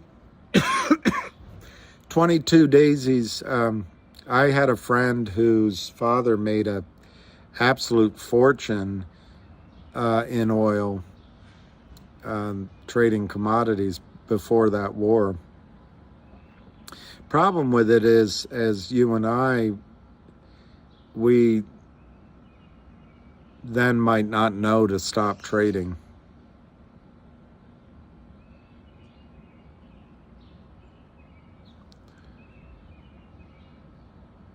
Lagos Bo, as a GTII shareholder, I'd like to hear more from GTII CEO to answer questions and give clarity and update on GTII pipeline of deals, 1-800-TRENTO and others. More transparency would help. Well, Lagos Bo, you're never going to hear from the CEO of GTII. If you're talking about having a space call or something like that, you're never gonna hear that way.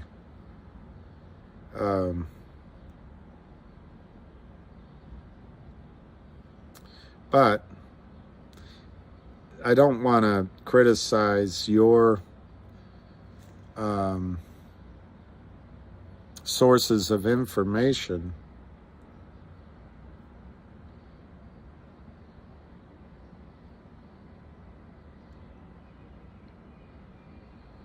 But this is GTII. Every single one of these, the CEO signs off on and gives a quote. Press release 5/9, 4/28, 3/31, 3/29, 3/22, 3/20, 3/14, 3/13, 2/21, 2/6, 1/30, January 30th, January 23rd,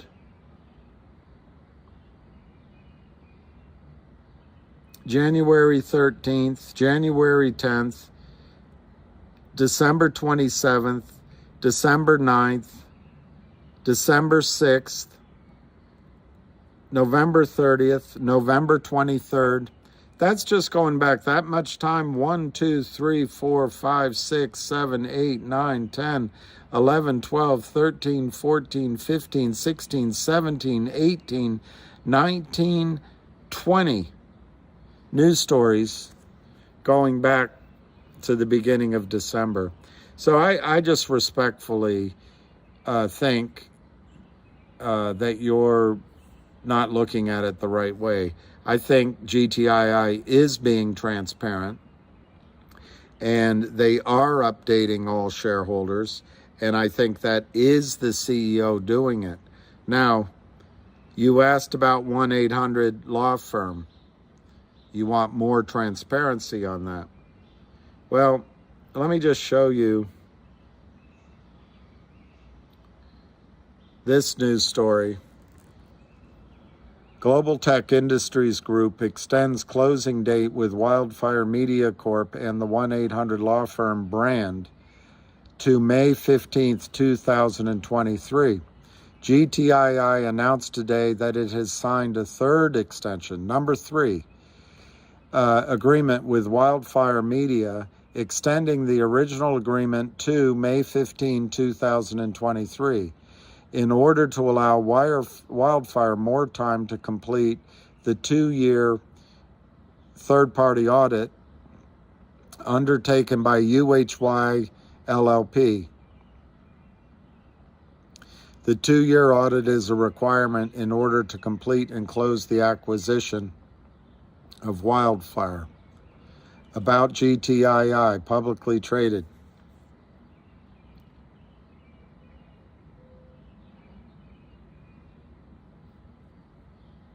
Okay, so that was put out on 3/31.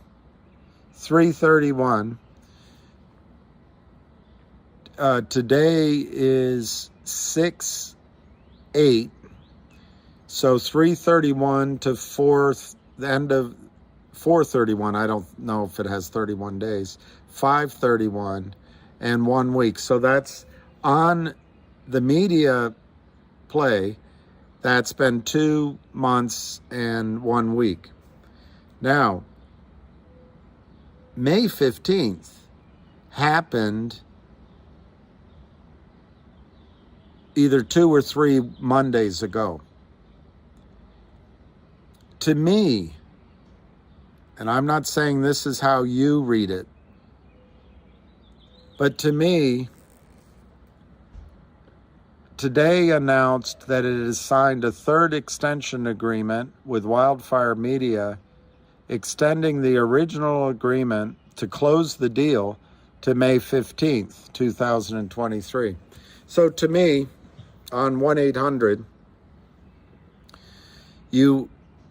on May 15th, that's the expiry date, you could either say, we've extended it. They didn't do that. You could say, we closed the deal, but we have a few things to work out, but they didn't do that. Or you could say, for some reason, while the stock's under selling pressure, you can say the deal cratered and we're not doing it, and we're just going to stab ourselves in our own heart. The lawyers tell us that we gave enough information in the press release to everybody saying that they extended the time frame to May 15th, which by implication means if it doesn't happen by the 15th, it ain't going to happen.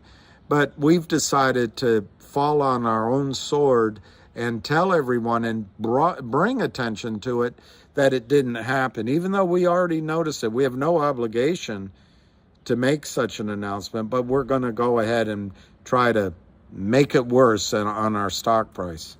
I don't know. I think they did the right thing not doing that. My own opinion, and you can certainly say, what is my opinion worth? I don't think 1-800-Law Firm is going to happen. If it were, they would have announced a further extension, or they would have said, we got it done. We just got to make sure everyone's wearing white shoes on the day that we sign it, or some, whatever issue it was. Now, you asked about the Trento mine.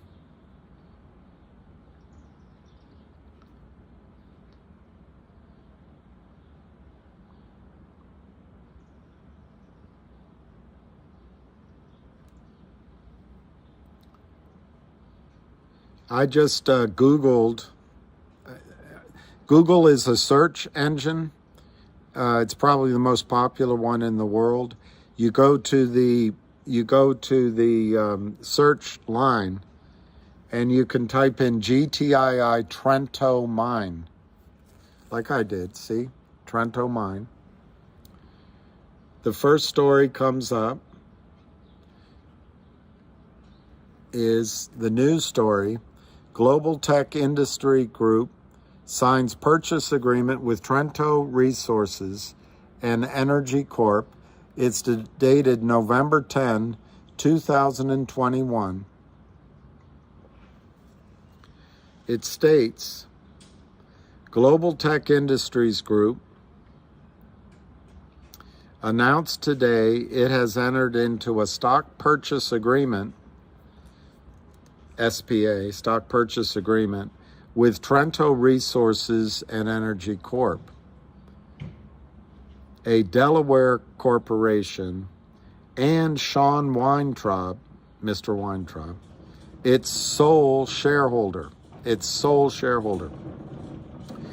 Mr. Weintraub is a United Nations Global Initiative founder who bears diplomatic status and has dedicated over 20 years of his life to the development of breakthrough technologies for humanity.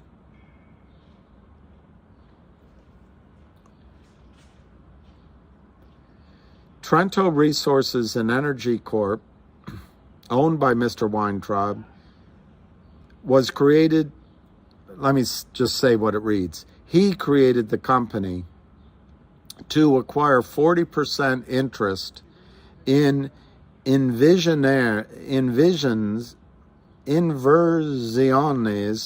Trento SPA, which is a privately held company registered in Copiapó, Chile, whose purpose is to develop, refine, and sell rare earth minerals and iron. Trento owns 1,400 hectares of mining concessions for rare earth minerals and iron in Chile. Operations are projected to commence in 2022, with full-scale production expected by the end of 2023. Conclusions in the Associated Geological Consultants report under a Canadian code estimate 1,028,684.25 million tons of reserve of rare earth minerals and iron, valued at $15,430,290,000 USD.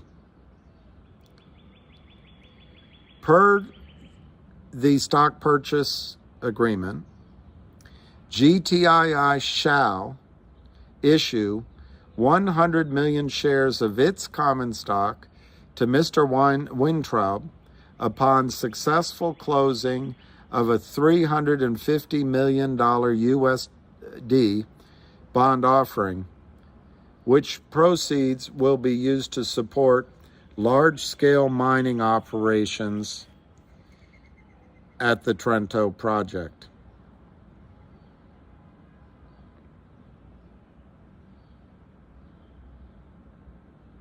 David Reichman, CEO, stated, almost immediately upon assessing the Trento project, it became obvious to me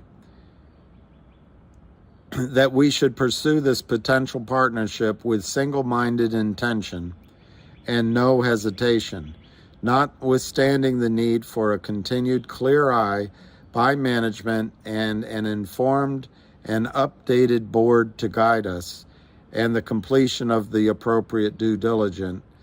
Gtii means to move swiftly to secure this unprecedented opportunity. Okay, so that's 2 Novembers ago. Now,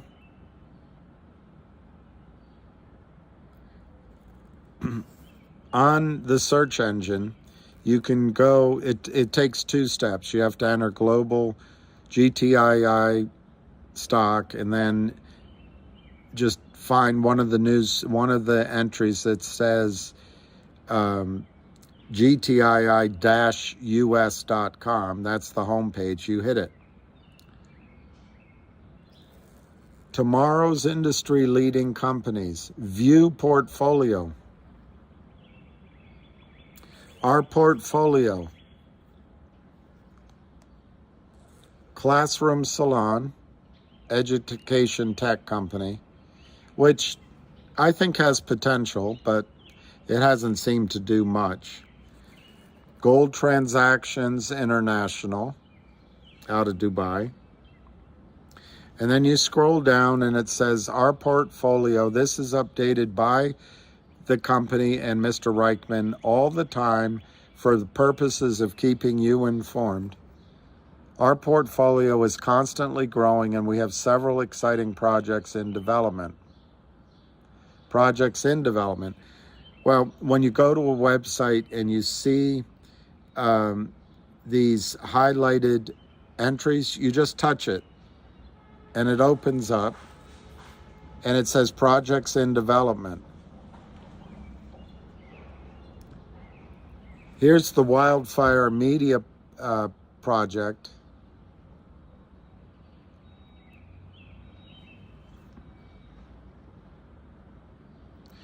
And I'm not going to spend time on it because I already explained it. But here, still there, is the Trento Resources and Energy Corp. Much of what I just read is right there.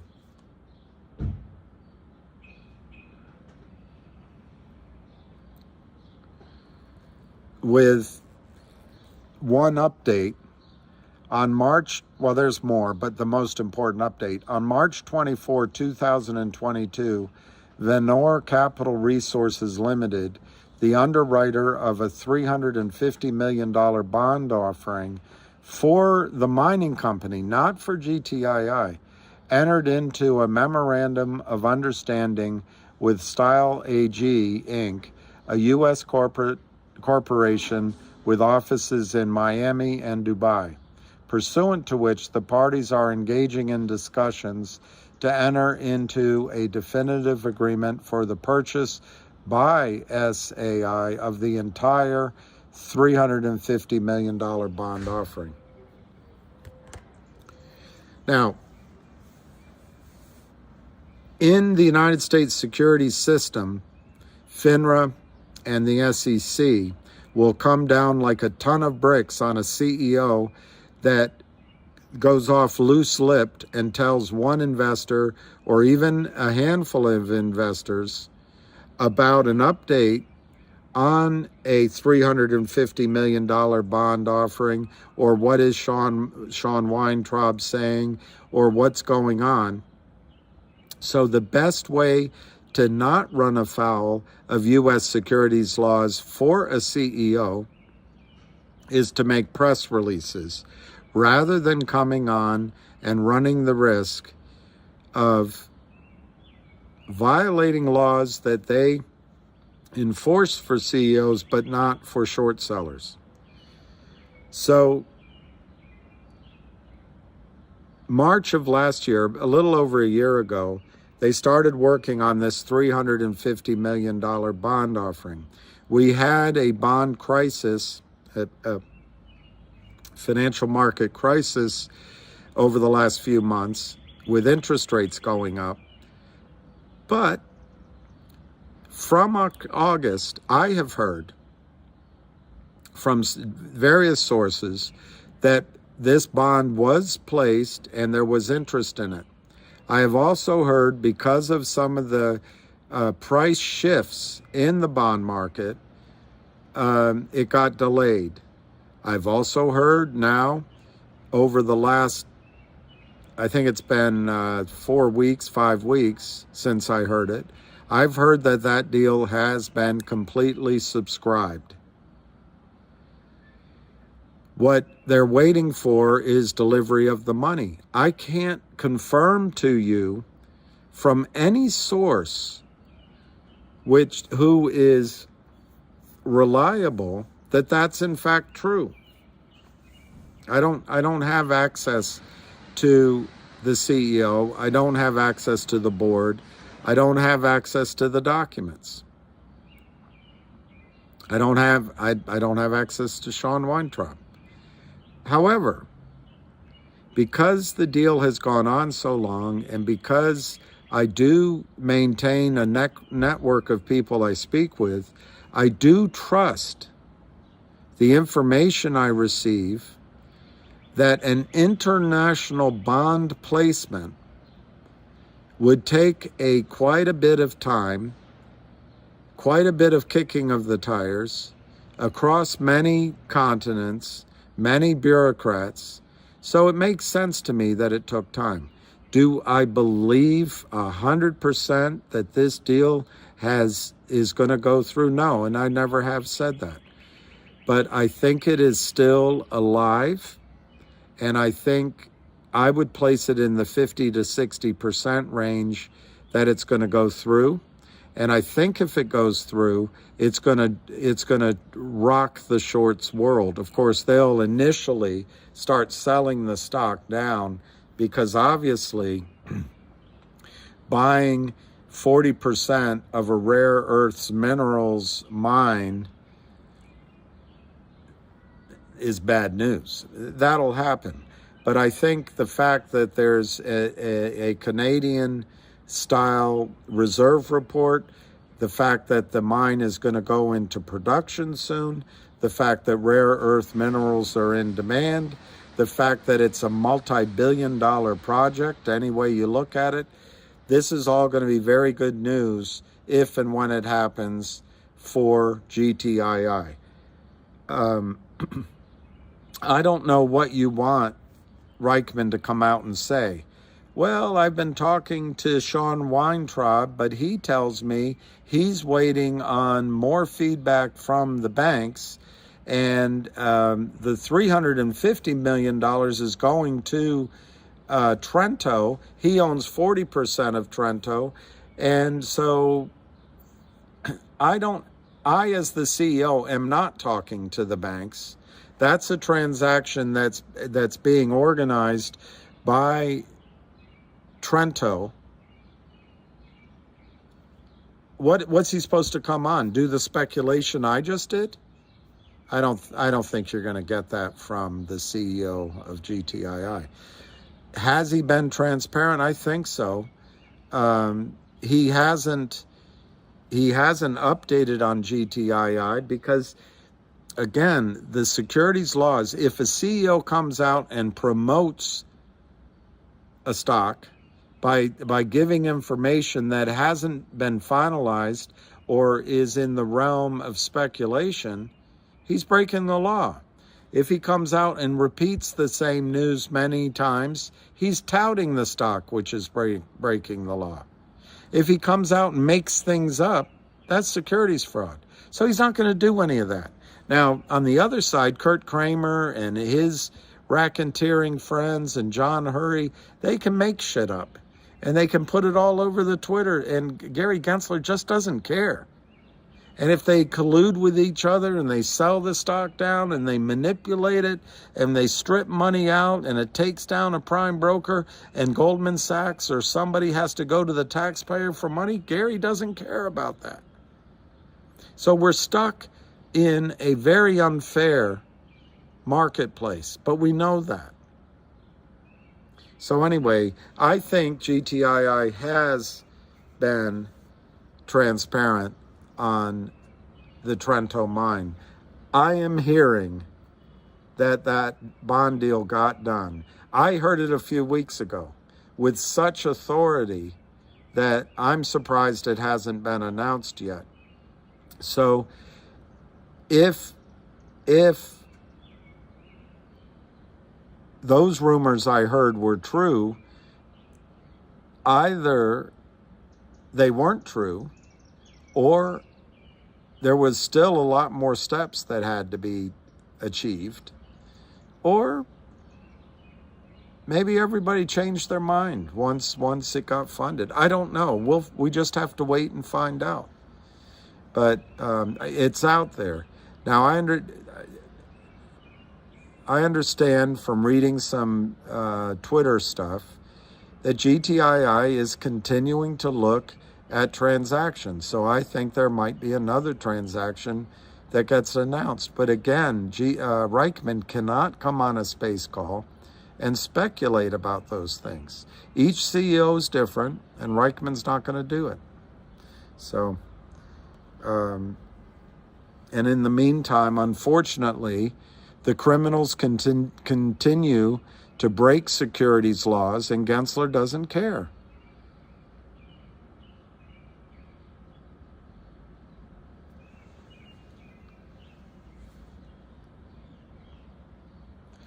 I got my dividend on HNRC. One of the problems, Mr. Lamar, one of my friends didn't get his whole dividend, and one of the problems is you had to buy it on Wednesday, whatever that date was. If you bought it on Thursday or on Friday, you didn't get the dividend.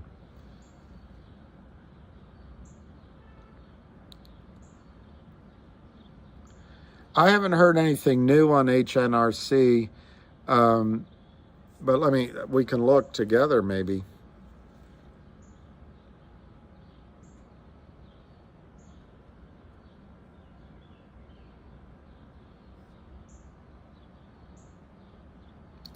Except about a month ago, I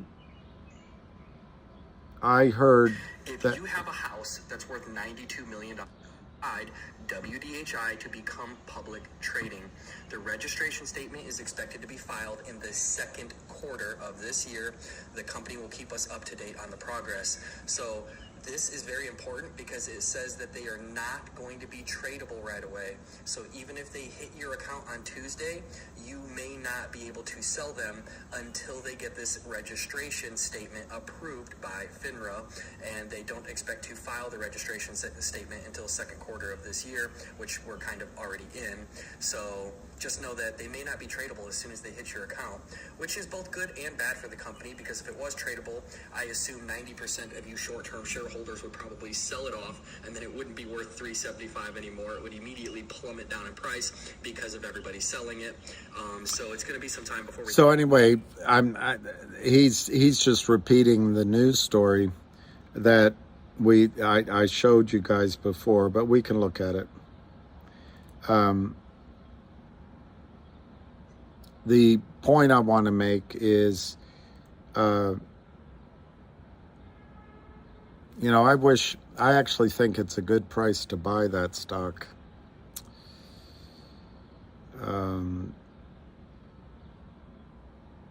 I don't know why, maybe they need to raise money. Maybe he's doing a crappy financing. You never know. That's the problem. As good as the story is, if the CEO does a dangerous financing, you don't have control.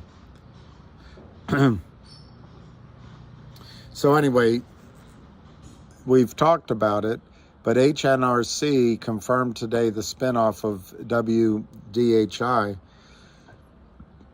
effective on the close of business May 26th. I got mine. This will combine the legacy businesses in software, telecommunications, and consulting all into this WDHI to be launched as an independent, publicly traded company. And then it allows HNRC to focus on oil and gas.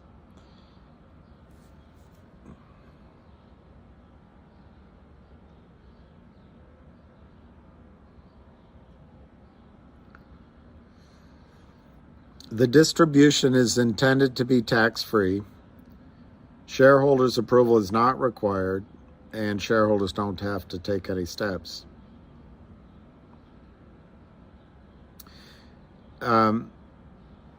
After the distribution has completed, the company will file the registration statement to provide for public trading. The registration statement is expected to be filed in the second quarter, and basically we're coming into the last 3 weeks of the second quarter. The company will keep shareholders updated on the progress. This is a pivotal time for both companies.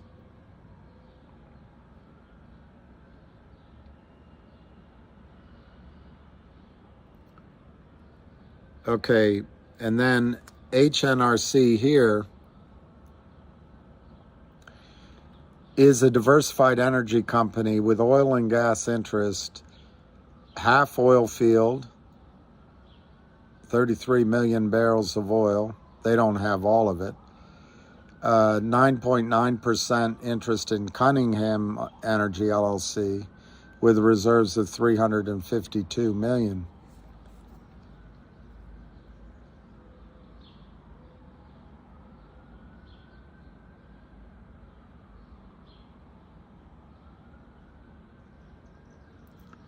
Now on May 4th,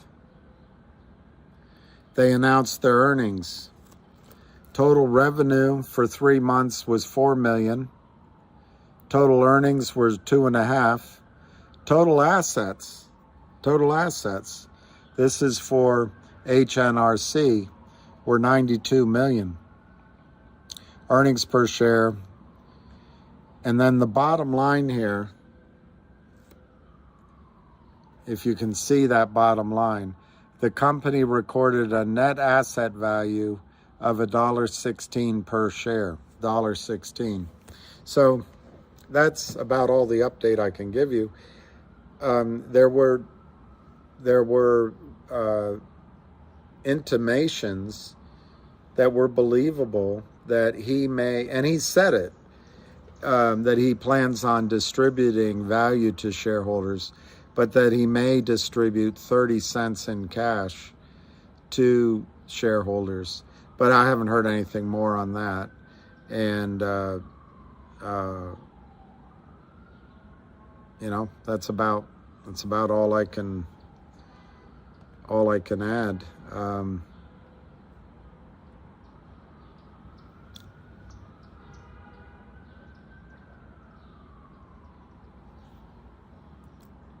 Hey, Paulie V.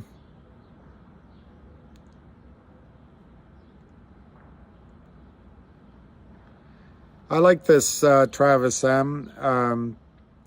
Travis has stated and continues to believe MMTLP is the spark that lights the squeeze on all margin desks. I think that's right, and particularly the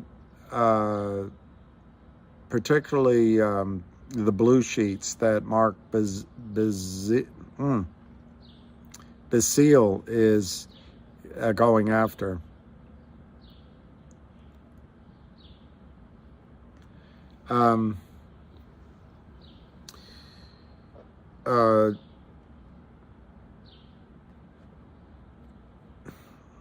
Everything's under pressure, though. It's really amazing. It seems like every stock we're in, it's almost like they all decide to keep them all down, so we lose the faith. The update on Logic that I have, since you asked, since you asked, is I don't want to be unduly pushing anything, so I appreciate the question.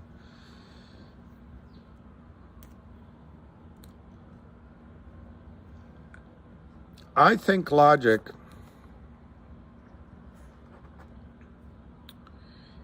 let me look at my here. You know, it might be worth just looking because I think it's that close.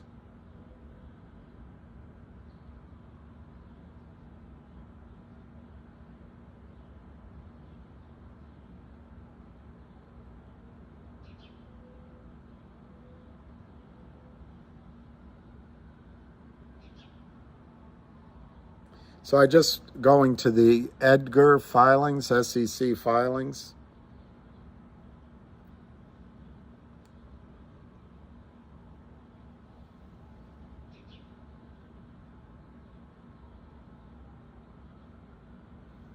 Let's just see what's in the quarterly report.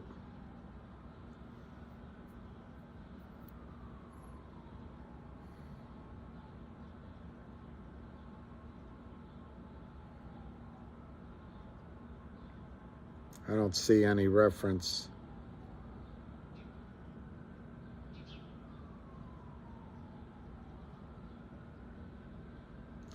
This is one thing which we forget, but in January 2020, the company completed the acquisition of substantially all the assets of Push Holdings. And they had on the earnings call, they had those people there. That was a pretty powerful group, full of energy.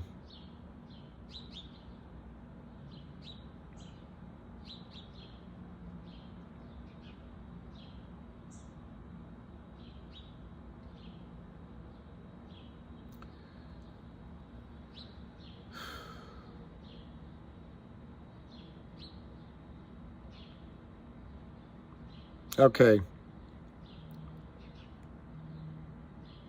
This is SEC filings, and I keep talking about this, but maybe it's good to show you in writing that it's real. On September 9, 2022, the company and DataLogic, its subsidiary, DLQ, entered into an agreement and a merger with Aubrey SPAC, a Delaware corporation, Aubrey, whereby the merger sub will merge with and into DLQ, with DLQ being the surviving company. The merger is expected to close after obtaining the required approval by stockholders of Aubrey and the company.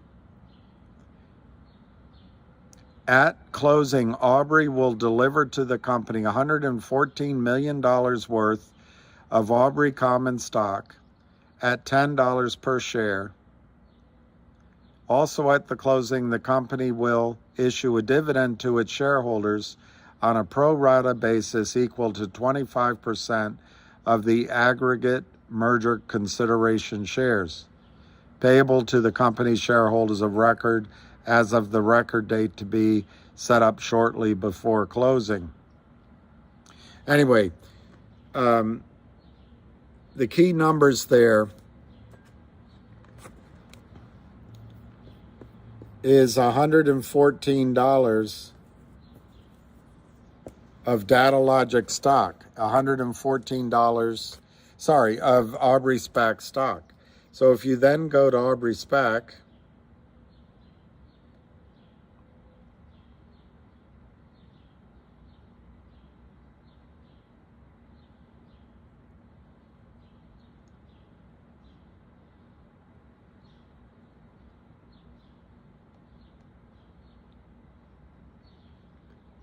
I think this will show the price just for you. Oh, here. Oh, here. Okay, this is Bloomberg. No, I got to go to Yahoo. Sorry. It's going very slowly. Extremely slowly. But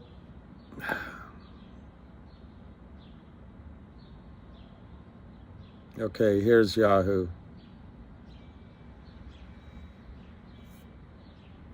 There's the Aubrey spec, $10.36. $10.36. So here, if you look at logic on Yahoo, it closed just under 30 cents, which I think for me is screaming buy, but most of us have already put our money in. The shorts can keep selling it. And there's, there's people out there that are negative on Brent. You go to statistics and you come down and you see shares outstanding, 95 million. So if you call that 100 million, that would be $1.14 a share. Let's just say it's $1.15 because the arithmetic's easier. And because it's not 100 million shares, it's 95 million shares. So it's $1.15 is the stated value of the deal that is in place, moving data logic, DLQ, which will be the surviving company, into the Aubrey SPAC, and then they're going to de-SPAC the Aubrey SPAC. That's $1.15. That's the agreed amount, $1.15 per share. What's happening there is the SEC has come back with questions on the S4 more than once. And the last set that they asked for, and this Brent discussed on the calls, but the last set they asked for, they answered the questions and they were mostly very easy. The SEC isn't in the business of shutting down these kind of transactions. So it's anticipated that you're going to get the SEC approval on the S4 imminently. Obviously, probably not this week, but maybe next week. Then they have to put it out for a vote to the Aubrey shareholders and the Logic shareholders, and that's pretty much that's already assured that it'll pass. And then they set up a record date and an effective date. And I think this will be in June, this will be in July. So we're already on June 9th. I would expect you would see a record date maybe by the end of June and an effective date the first or second week of July on Logic going into putting its data logic arm into the Aubrey SPAC. That I have heard is imminent. There's also several other pending deals that Brent and his team are looking at that are cream of the crop type deals. We may hear on those over the next week or two. The second thing is Logic. Logic will remain as basically as a shell. It's not really a shell, but it's basically as a shell. They had originally planned to immediately acquire Privco for about 40 to 60 cents a share. Apparently, as Brent has said on these calls, apparently they have a better deal than that deal. They let it expire. Now you're going to ask, why did all this time go by? If you remember, LGIQ originally was under attack by the buyers of the stock on the NEO exchange at $2.50 2 years ago, and a lot of shorting came in. Then they did a deal with Ionic, According to an attorney, Ionic doesn't short any stocks. So we can rest assured, based on that attorney's statements, because he's honorable, they don't short stocks. But in the Ionic deal, Ionic had 2 clauses, and I'm using my own words, paraphrasing, but they gave money and the stock was $1 something. But if the stock went down to 20 cents, they would get a true up of 5 million more shares of Logic for the risk they took. Now, according to the attorney at Sullivan, Ionic does not short Logic or for that matter any other shares. So Ionic got lucky.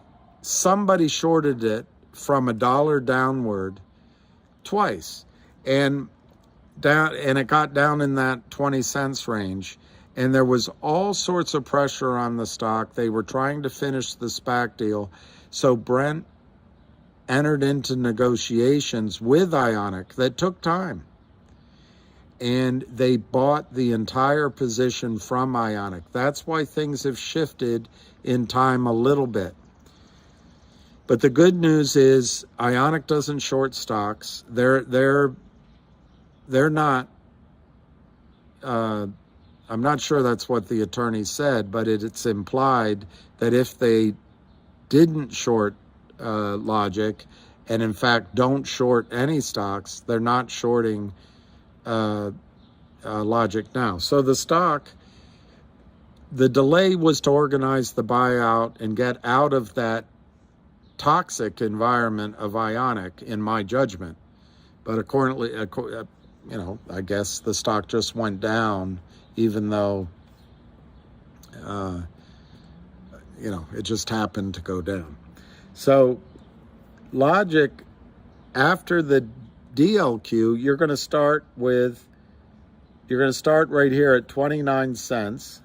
29 cents. I already told you that DLQ is going into the SPAC, and then they're going to de-SPAC, and that's worth $1.15 a share. What are they waiting on here? The SEC to approve the S4. The company's done everything it can. The SPAC is ready to go. Everyone's fully on board. The deal's not falling apart. They're just waiting for final SEC approval, and then the vote, and then the record date. But $1.15, that will leave Logic out there as a trading company, and they apparently already have a company in mind that they're going to merge into. But if we just assume that has the 40 to 60 cents value that it was given by the company that they were going to acquire, that they let expire, let's just say it's 40 cents, because it's a beautiful shell, and other private companies will come in on the same terms or better. That's 40 cents. And they own 4.5 million shares of GoLogic. Now, I think GoLogic is going to go up, but let's just use the 4.5 million shares right now at $1.50.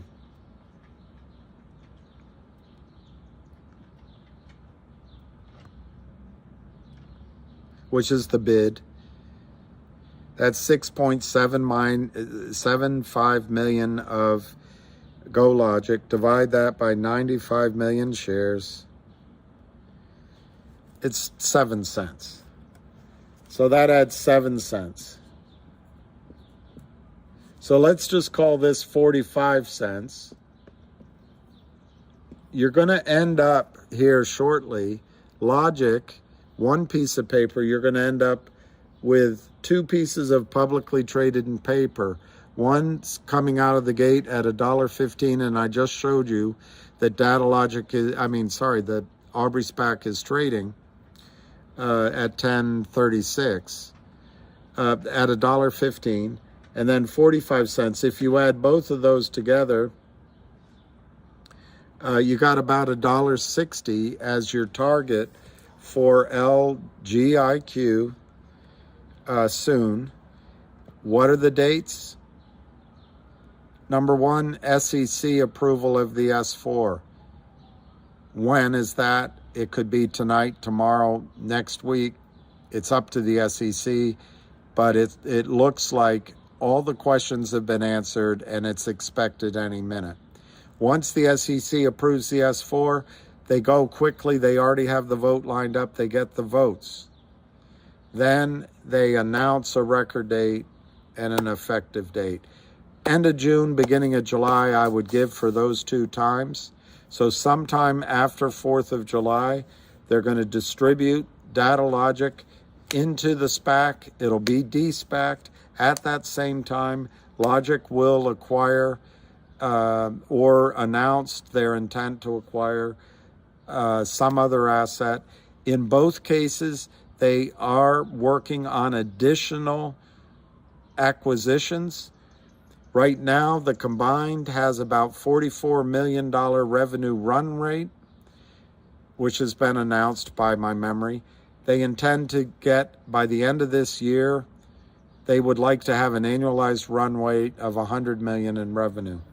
So a 29-cent stock, which is under pressure, becomes $1.60, call it $1.50, call it 30 cents, $1.50. That's 5x potential in the next few weeks to 1 or 2 months. That's my update on Logic. There's been no news or no announcement, but I expect that to come at any time. Hey, Telly Savalas.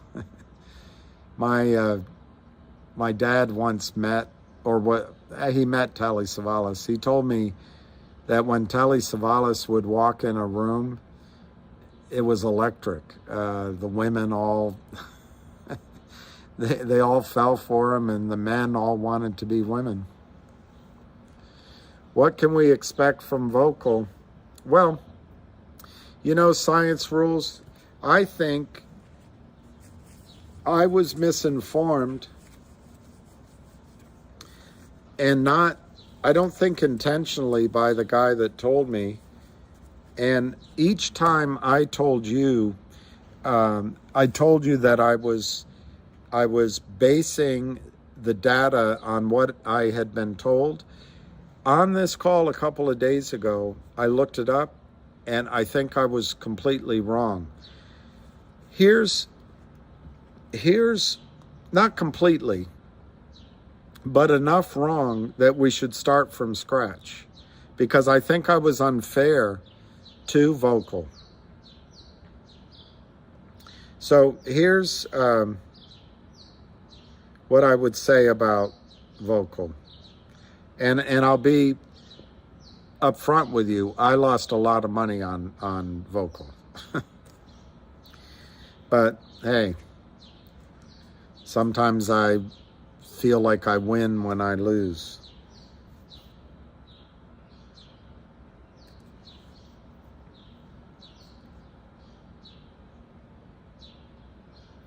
But I want to show you, if I can find it. If not, I'll just do it from memory. Memories. Okay, so Vocal right now has a market cap. That's VOCL. And I no longer own shares, but I might buy some. Like I said, I took my losses. But that doesn't mean it's not going to be a successful company.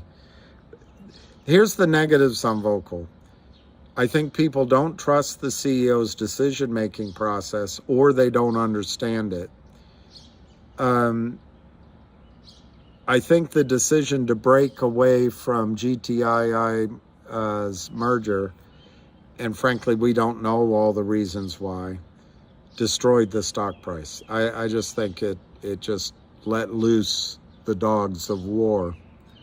But anyway, number one, it has about, it's less than a $6 million market cap.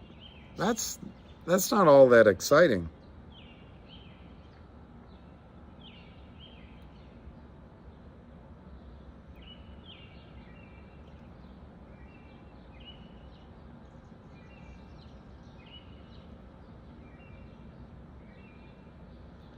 So I'm just going to have to do it by memory. They invested something like $60 million into the Vocal app, the created app. The core part of Vocal is this platform that allows creators to create and do everything that people do on the internet. They put that much into the company, yet it's only trading at a $6 million valuation. They have customers. And the key thing, this is one of the things that I didn't fully understand, and it still has to be proven. But the company is on the verge of break even in cash flow. This is huge, because this means they don't necessarily have to go out and get financing. The second risk in this company is the need for financing. That's the second risk. Apparently their burn rate is as high as $250,000 a month. They're working on getting that down. Now,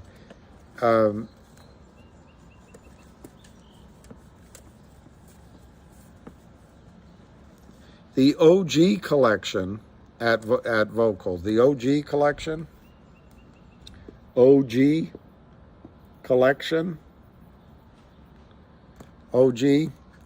they are spinning that off to shareholders on Upstream. So this could be a corporate event that causes a squeeze potentially. But the OG collection was valued by a whale investor pre-investment at almost $10 million.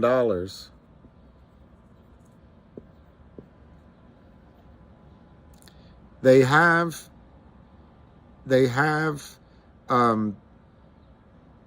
what do you call it?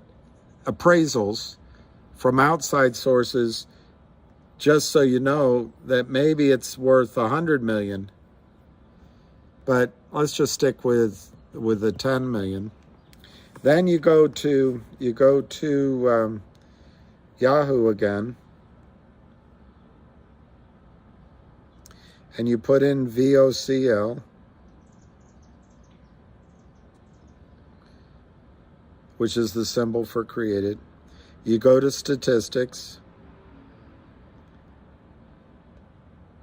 and you come down to shares outstanding. This is the second thing that I was wrong about. Right here, shares outstanding, 91 million. Based on what I was told, I thought that number was 120 million. It's still 91 million. Now, if they have to do a financing, it might go significantly higher. But right now it's 92 million shares. So if you take 10 million and divide it by 92 million, and you're wondering why I'm doing it, because I make arithmetic mistakes. It's 1086. So it's 11 cents a share, but let's call it 10 cents a share. is the value of the OG collection, which will be distributed on upstream. And yes, you could say those are not really objective valuations. It was a whale who valued it here. Maybe that's too high. Maybe, though, if you allow for the fact that there's a potential that it's worth 10 times that, the point is you're going to get a distribution soon and a record date of a 10-cent distribution of the OG collection on upstream. They have 2 other divisions they can do this same kind of distribution with. So Vocal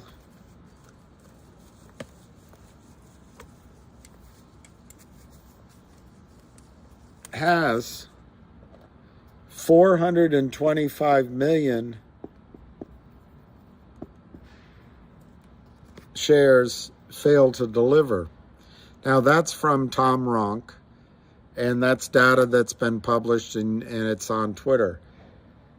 They have 92 million shares outstanding now, which is way higher, massively higher than where it was when the story first came out. However, the majority of that is closely held. So who knows? Who knows what the real available shares to trade are? Who knows what this real number is? But it looks at least 4-to-1. There is a potential for a short squeeze. What are the negatives?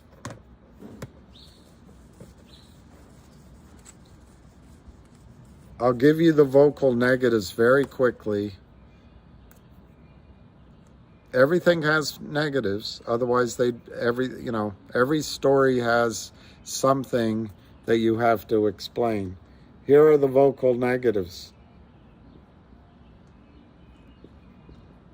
CEO, people don't necessarily trust his decision making. Burn rate. The need for cash and the burn rate might still be there. It might be disappearing, but this is a vulnerability. Why? Because the stock's trading at 5.5 cents. Nobody's going to give him money above that, at least right now.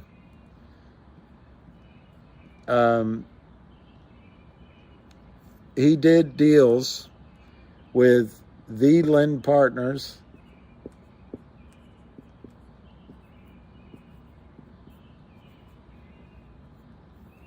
who are toxic of toxic lenders, and believe it or not, with Power Up Lending,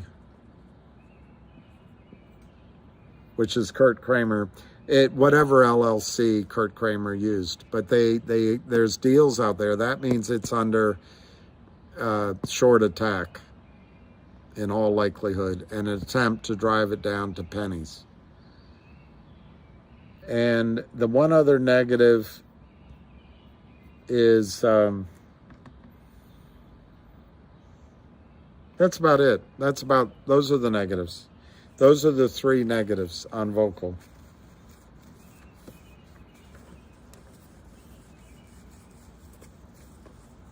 The positives on Vocal outweigh the negatives, I think, significantly.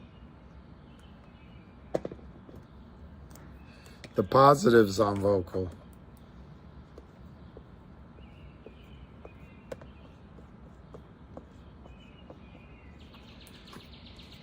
The CEO. He's smart. He's working hard to bust the shorts. And he's honest, in my judgment.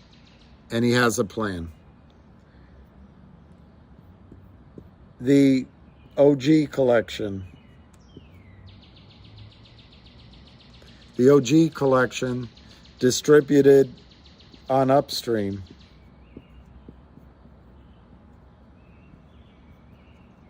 This is huge. This will come this month, next month.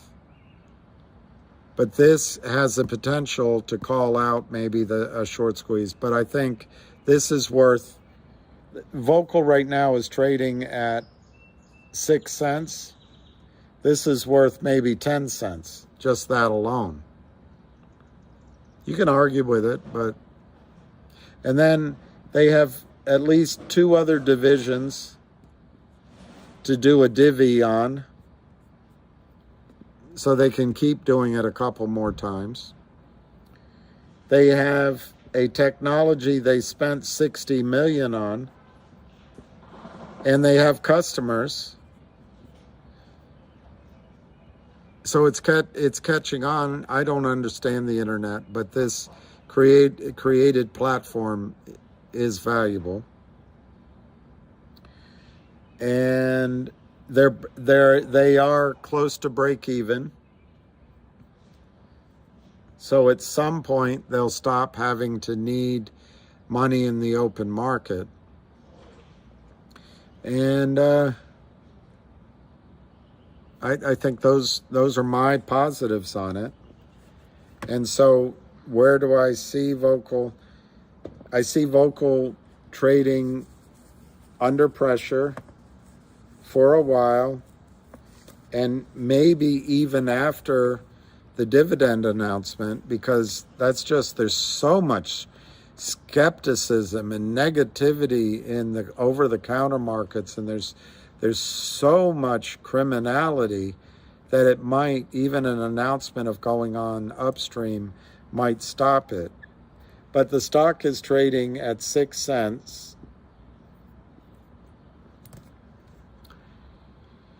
Sometime in the next 6 weeks, you're going to get the OG collection, which might be worth 10 cents. Let's just say it's worth 6 cents. And that'll be a separate trading piece of paper. You'll still have Vocal trading at 6 cents. So that's 12 cents. So possibly in the next few weeks, a month or so, 6 cents could double to 12 cents. But you're exposed to a short squeeze potential because of the corporate actions and upstream. And the stock is just so crushed. If any positives happen, you could see a mood change in the stock price as well. I have no way of valuing whether or not the money they spent building the platform was worthwhile, because I'm not a technological guy. But my guess is it is good.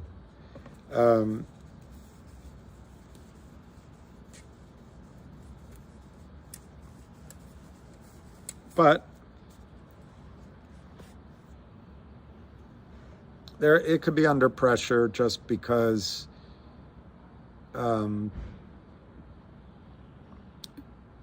there is still a risk that there's a belief maybe by the shorts that the company is going to need more funding. And so what happens is, let's say it's the Lynn Partners or Kurt Kramer. Normally they kill their client, destroy them, and then the client comes back to them begging for more capital, and they control the further destruction of their client. But even as in the case of the Lynn Partners, Jeremy made a deal to get out of that. Now I can't speak to how effective the divorce was, but even if the divorce was clean, it's in the Lynn Partners' interest and maybe Kurt Kramer's interest to keep the selling down on Vocal as Vocal goes to raise more money. Why? Because it makes any good news like the OG distribution at 10 cents or 6 cents less valuable. All the criminals want to do, all they want to do is destroy price discovery, destroy, let me say it differently, overwhelm demand for the stock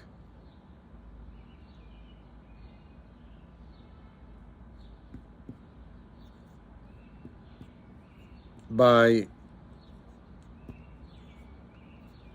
endlessly increasing the number of shares in the denominator.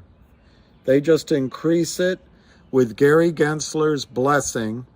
They communicate, they spoof, they act as unregistered securities dealers, they give out information that's false, they cross trades, they create shares out of thin air, they put massive pressure on the number of shares. Why does that matter? Well, if the OG collection is worth $10 million, and right now there's 100 million shares out, that's 10 cents a share. But the Kramers and the Lynn Partners, whoever it is, may have increased the effective float to 400 million shares. That's what the market's responding to. But ignore all that out there. If he has to go to the market for more money, this number may go from 100 million to 125 million. So that 10 cents a share becomes 8 cents a share, just like that. That's the effect, that's the destruction that these criminals do in the over-the-counter markets. And it destroys deals. It makes the currency that companies have to attract talent, to buy revenue, to buy income, increasingly worthless. It's counterfeiting. It's inflationary. It's hyperinflationary in terms of the value of the stock. So I'm cautiously optimistic for Vocal. I know I run the risk of missing some sharp move, but I think what'll happen right now in Vocal is any move up, they'll sell it back down to make money. To be sure, I think the best time to look at Vocal is when, after they finish a financing, or when it breaks even. The key on a next financing is, do they raise enough money that they never have to raise money again? Secondly, if they do a financing, is it toxic? And that's a risk, because there may be no other financing available, or the financing might be with a whale that says, you know what, I'll do it for you, but I'll do it at 2.5 cents. I'm making that up. But that's the mentality of large investors. Hey, I don't want to pay full price. I'll get it at a discount. So Vocal's in a position. Look at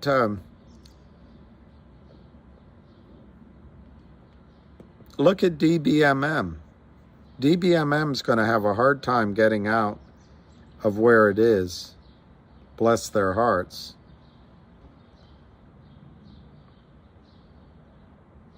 Unless Alpine goes down. But Kurt Kramer has gotten DBMM to 0.0099. One, counterintuitively, he can make a lot of money in the spread down at these small numbers, shorting and doing all of his criminal reindeer games. Everything on this I said at the beginning, it's all in my judgment. But the problem with 0.0099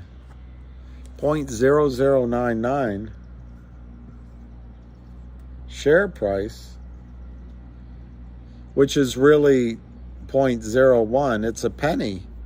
It's a penny. The problem with that is, how do you finance your company? They have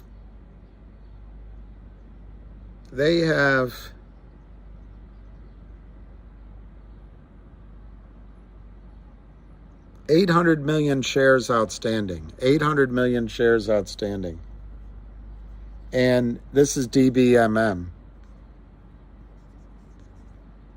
And an estimated 2 billion shares counterfeited by Kurt Kramer.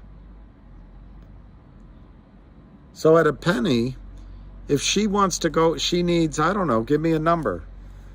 She needs to raise $1 million to survive. I'd have no idea if she has to. I'm just conceptualizing. If she needs to raise $1 million,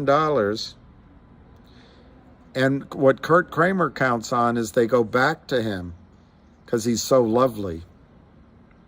But if she has to raise $1 million,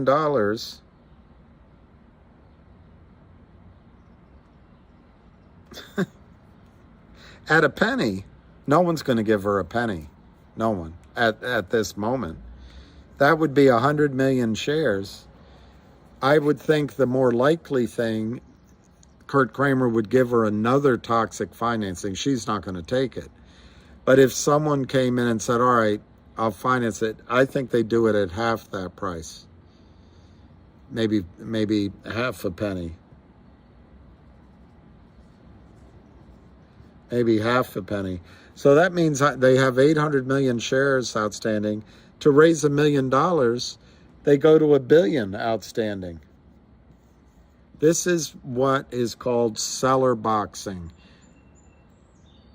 You remember that commercial? Help me, I've fallen, I can't get up.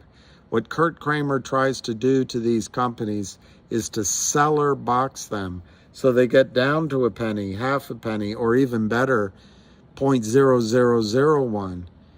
Help me, I've fallen, I can't get back up.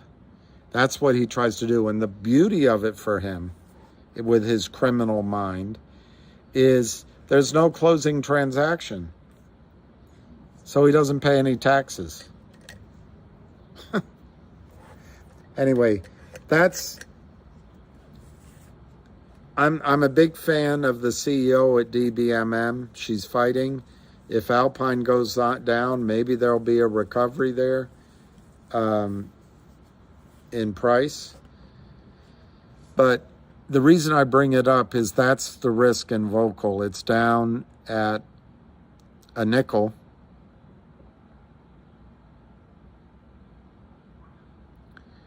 And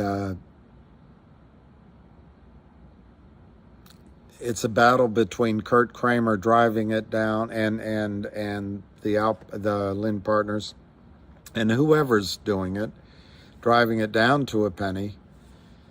It's a race.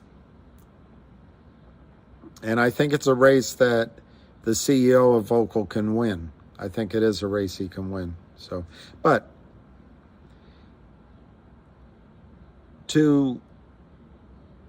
if I were giving advice to an investor, I'd say it'd be better to pay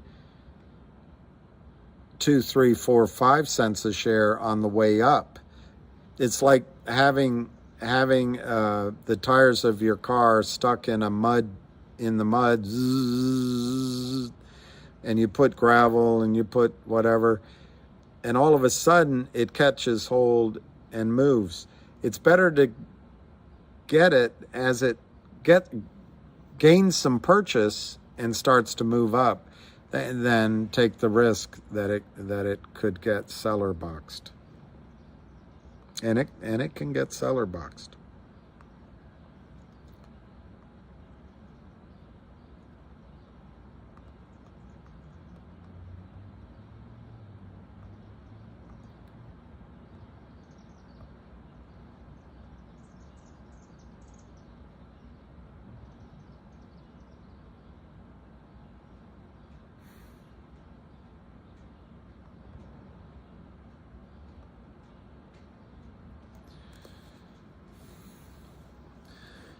Все. Все важный. Все важный. Все важный. I don't know what важный means. Все важный. All важный. All важный? I don't know what that means. Кто тут русский? Who speaks Russian? Кто тут русский?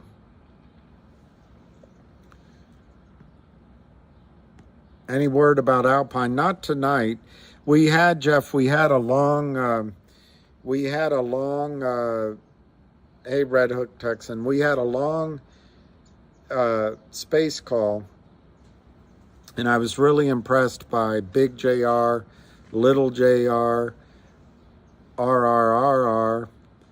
Avid was hosting, Busy Brands was hosting, and Howard was on there, and Frank Benedetto was on for a while, and it was a good discussion.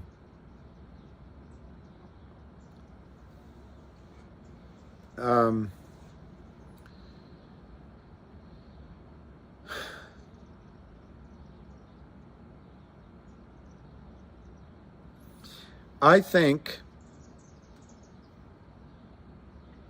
if I can say, Jeff, just summarize both what was said and what my interpretation is, I think it's clear that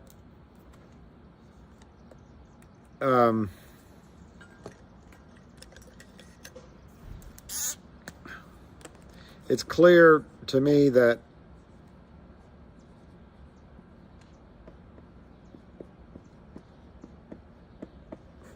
it's clear to everyone that Alpine is toast. Absolutely clear that they're toast. On the legal side, it's also clear that they will spend money to buy more time for a Hail Mary, and that's maybe what they're doing.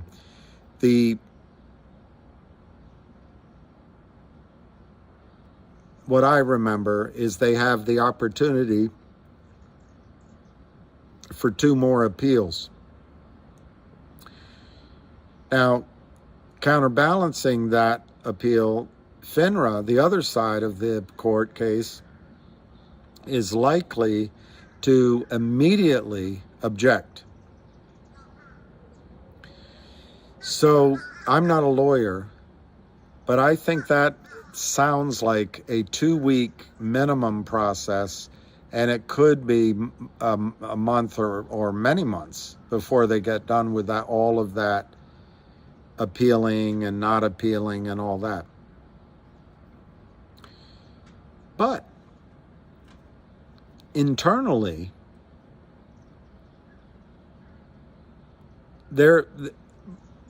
my question was, could FINRA just expel them anyway and then they do the appeals? I got mixed answer on that. That's mostly not particularly good. It sounds like that FINRA would wait to expel them, to go on the old case and expel them until after that appeals process happens. But I actually think that it's possible FINRA would just go ahead and expel. And then the final thing on appeals is apparently the SEC, FINRA's rulings can be appealed to the SEC. So, as I think it was Howard pointed out, they can still stretch this out a little bit. So that's kind of the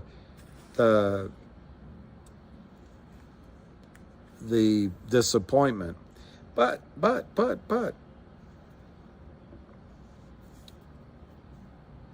and I'll read it. Just Jeff, I'll read it again. I won't read. I read the whole thing last night. I'm not gonna do that again.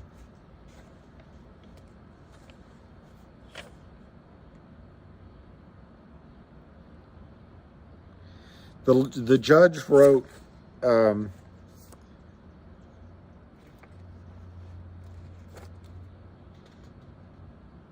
The judge wrote that the expulsion may be inevitable if the March 2022 panel decision is upheld. Then she went on to say that consequence does not arise from any lack of due process afforded to Alpine at the original enforcement proceeding, which led to the March 2022 panel decision, which is now on appeal, nor from the ongoing enforcement proceeding, nor even from the plaintiff's, in my opinion, bogus constitutional argument. Rather, the consequence that the expulsion may be inevitable appears to be, I'm trying to clarify, that appears to be the result of Alpine's failure to comply with FINRA's permanent cease and desist order issued as part of the March 2022 decision. Alpine, this is the judge writing this, Alpine is suspected of flouting FINRA's directive to cease harmful conduct by failing to comply with FINRA's permanent cease and desist order. And listen to this. In allegedly defying the cease and desist order, FINRA has decided, attributable to Alpine's chronic recidivism, that FINRA has little choice but to take expedited steps to expel the company from the industry, even while Alpine appeals the March 2022 decision. So that's why I think they can still expel him. But the judge points out that by FINRA's count, Alpine defied the order more than 35,000 times in a year. 35,000 times in a year. I don't think FINRA looks kindly on that, and I don't think the SEC is going to either.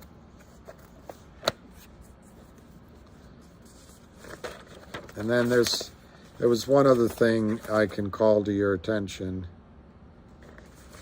if I can find it, but I might not be able to find it.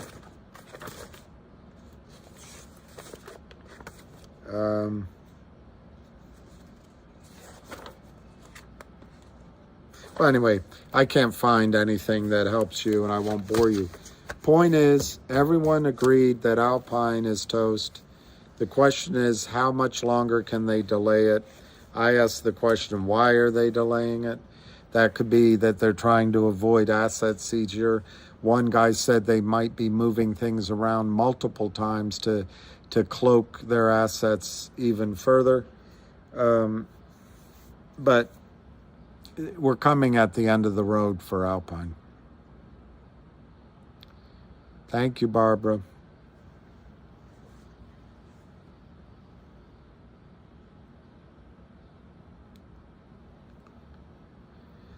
If it's seller boxed, by definition, it's below a penny.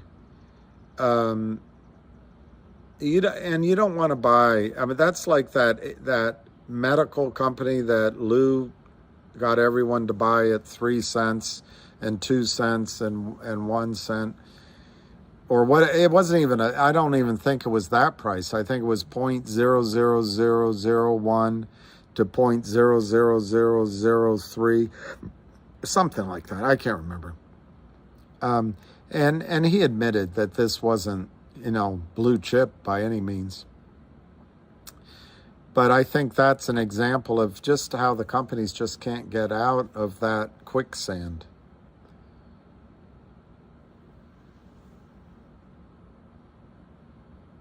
Does any of this matter, Ron, unless the prime brokers start closing their positions?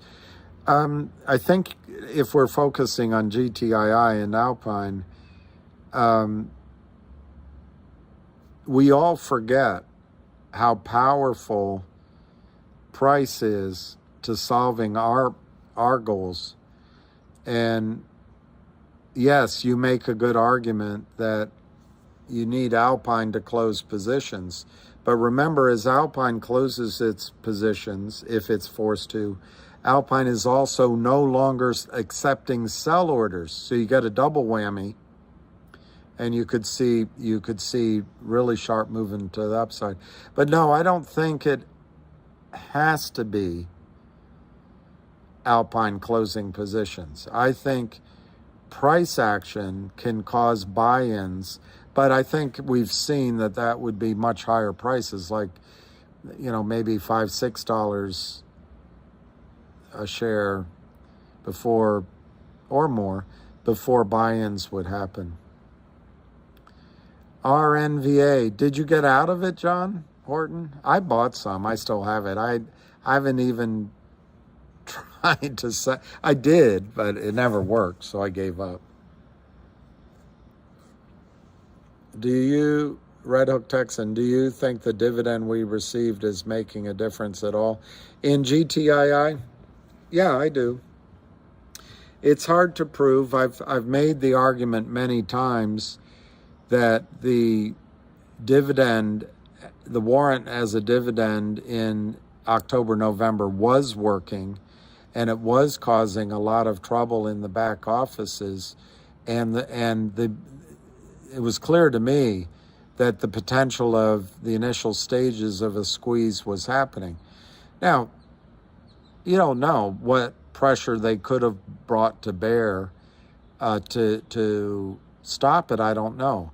But I always point out that Fidelity and Wells Fargo were under stress. Well, guess what? That dividend that they just issued as restricted shares, the first time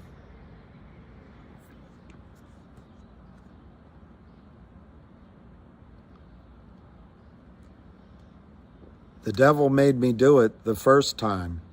The second time I did it on my own. The first time,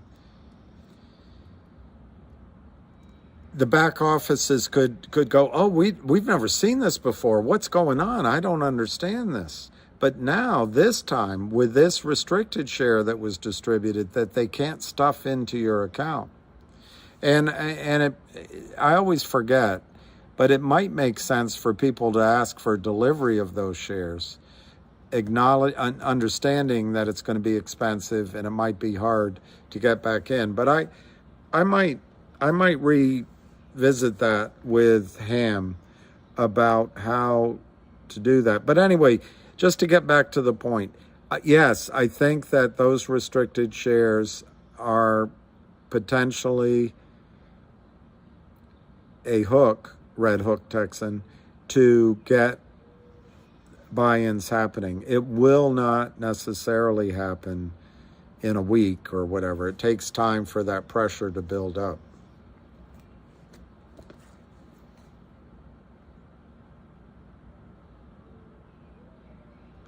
How about settlement of trades? I don't think it'll ever happen, ever. Trump has been indicted.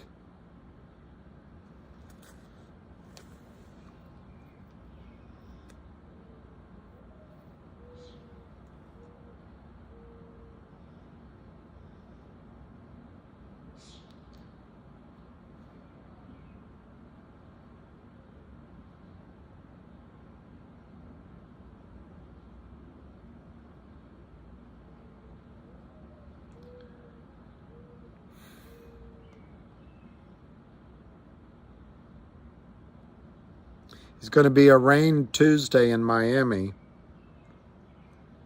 According to Trump, the indictment is over a boxes hoax in which he allegedly had classified documents at Mar-a-Lago. The corrupt Biden administration has informed my attorneys that I have been indicted, seemingly over the boxes hoax, even though Joe Biden has 1,850 boxes at the University of Delaware, additional boxes in Chinatown, D.C., with even more boxes at the University of Pennsylvania, and documents strewn all over his garage floor where he parks his Corvette, and which is secured only by a garage door which is paper thin and open much of the time. I have been summoned to appear at the federal courthouse in Miami on Tuesday at 3 p.m. I never thought it possible that such a thing could happen to a former president of the United States who received far more votes than any sitting president in the history of our country and is currently leading by far all candidates. I am an innocent man.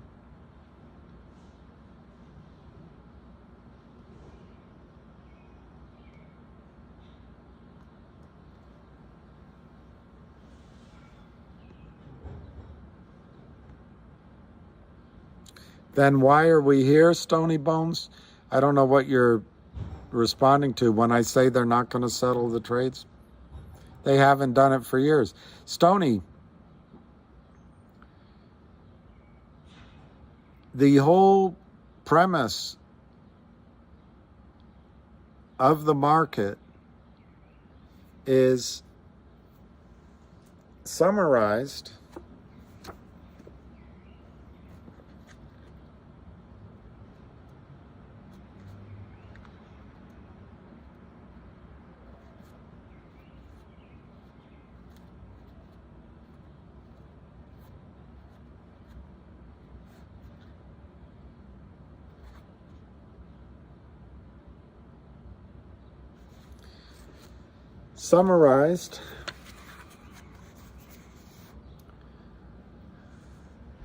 investors settle for an account statement while the brokerage firm pretends the shares are there.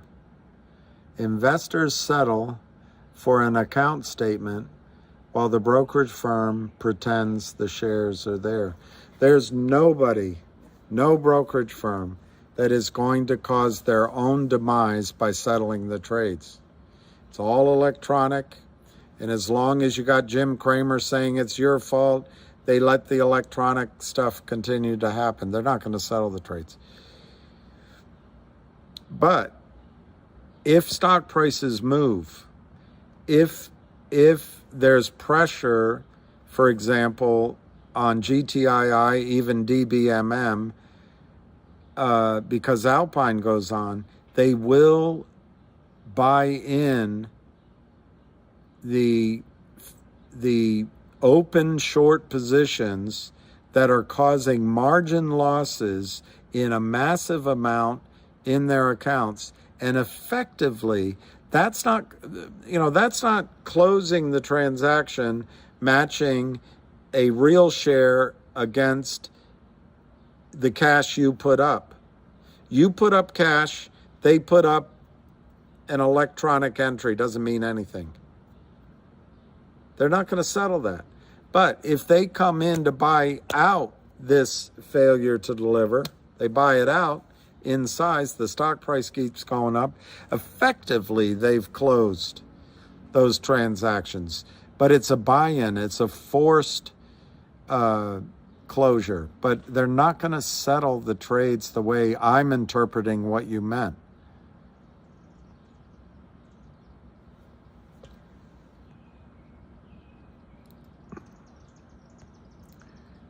Gtii vodka Tavarich. I don't have any vodka.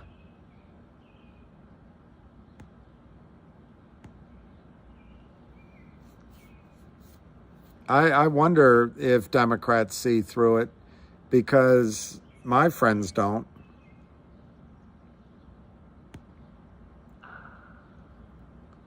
Vinman, I heard an interesting theory that DeSantis is running for vice president, and if Trump wins, DeSantis is vice president, they'll get rid of Trump and then DeSantis will be president.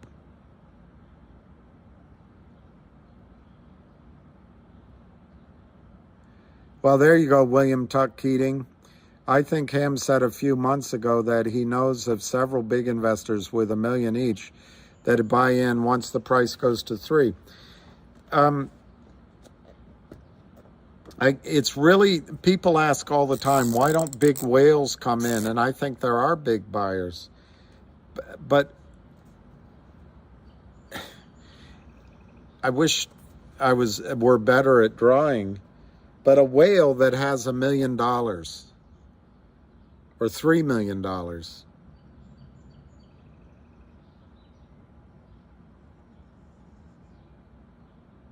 isn't going to buy.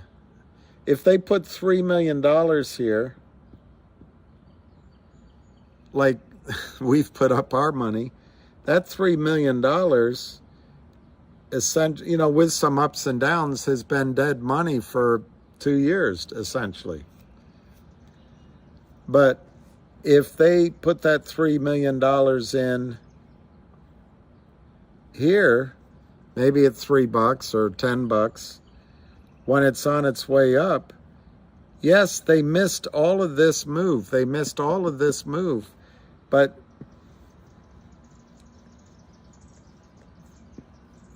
if they buy while it's going up, they have no time that they've lost their money. They can turn their $3 million into $30 million in a week or 2 weeks instead of it taking 2 years.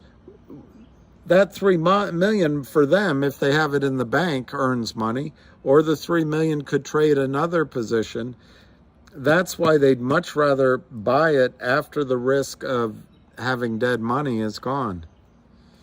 I don't know if I'm explaining that well. Trump-Kennedy would never work because Trump would never accept somebody who could get more camera time than he could. I don't know if I can get this.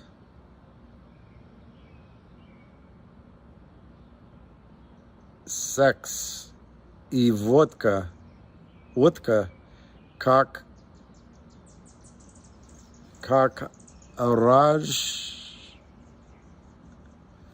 разжизовой, as I can't get that one. Масло и jelly. I can't even begin to figure that one out.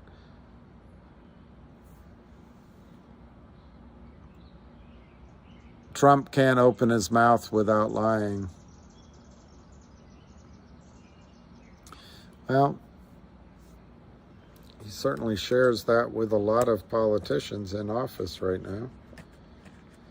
But Spiny, I think if you listen to Trump, and I know it's hard to do if you don't like him,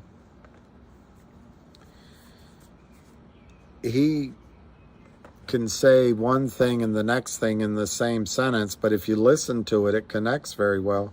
And I don't think Trump's a liar. He is a promoter. He does oversimplify, and he does seem to be, talk about himself. But I think that's marketing as well. He knows how to market. So I don't personally think I think Trump is far more honest than Joe Biden, far more honest than Hillary Clinton, far more honest than Bill Clinton.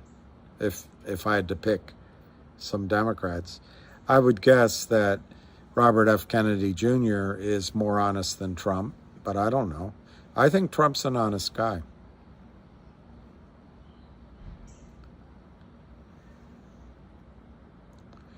Trump is unelectable, maybe.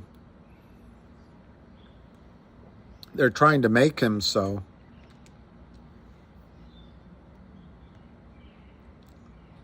Well, I don't know what I explained, David Kurtzman, but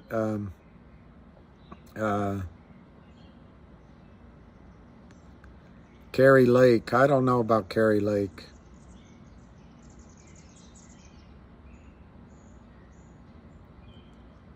I think that's right, Spiny. I think Trump's probably a one-termer.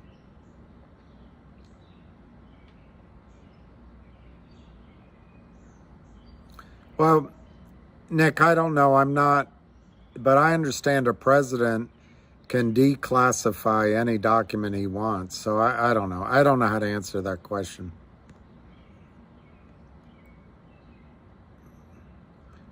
They're not going to let Christie know, maybe.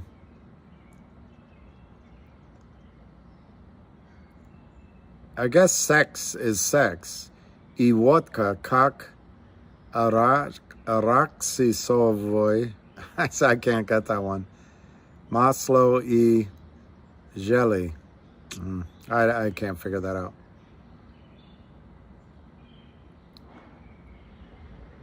Blueberry flavored vodka sounds great.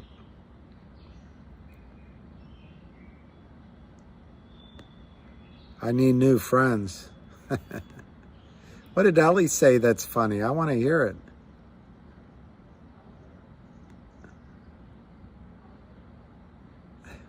Ellie.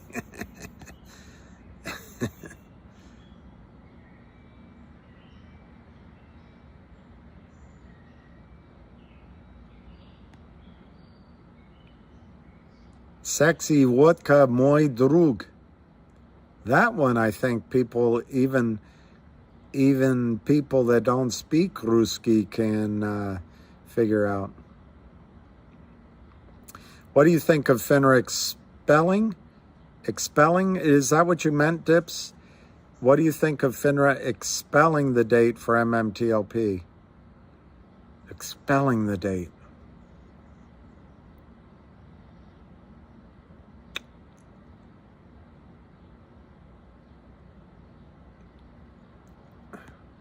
Expelling the date. Oh, what do you mean? What, I mean, I'll wait to see what you mean, but I think that FINRA wants to expel Alpine, and I think they may be already doing it tonight. So it's going to be a race for the Alpine lawyers to appeal. I did hear from the attorney on the space call that it's likely that FINRA would not make a ruling pending completion of the court system's appeals. But my own feeling is they want to do it right away. It's bad enough Walmart Melania is the first lady of my state. If we get, Bill Cooper, if we get blue sheets, then Berta is going to make sure bad actors go to prison. So wonder if we trade before. Bill,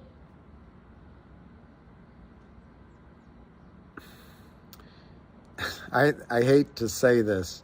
I think the Wall Street and Bloomberg articles and Kramer are not good for us, because I think it gives cover for the Senate and the House to say, retail just got greedy. I'm not interested. Let's move on to the Ukraine. So I'm concerned about that. And that makes me concerned about the size of any settlement. And certainly it would mean, if I'm right on that there'd be no trading. But on the other hand, and Junk Savvy really emphasized this morning, the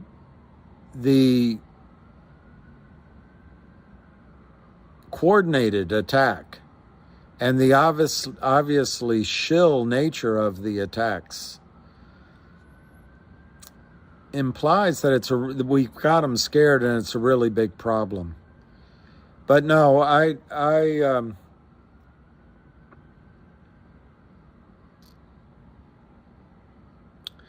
I'm not someone that believes they're going to open up trading again, unless they have it so tied down it won't excite you anyway. But we'll see. We'll see.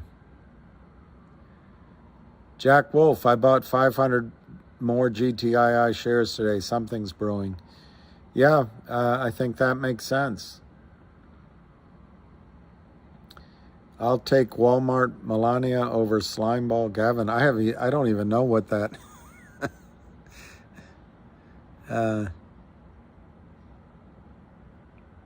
But Bill Cooper,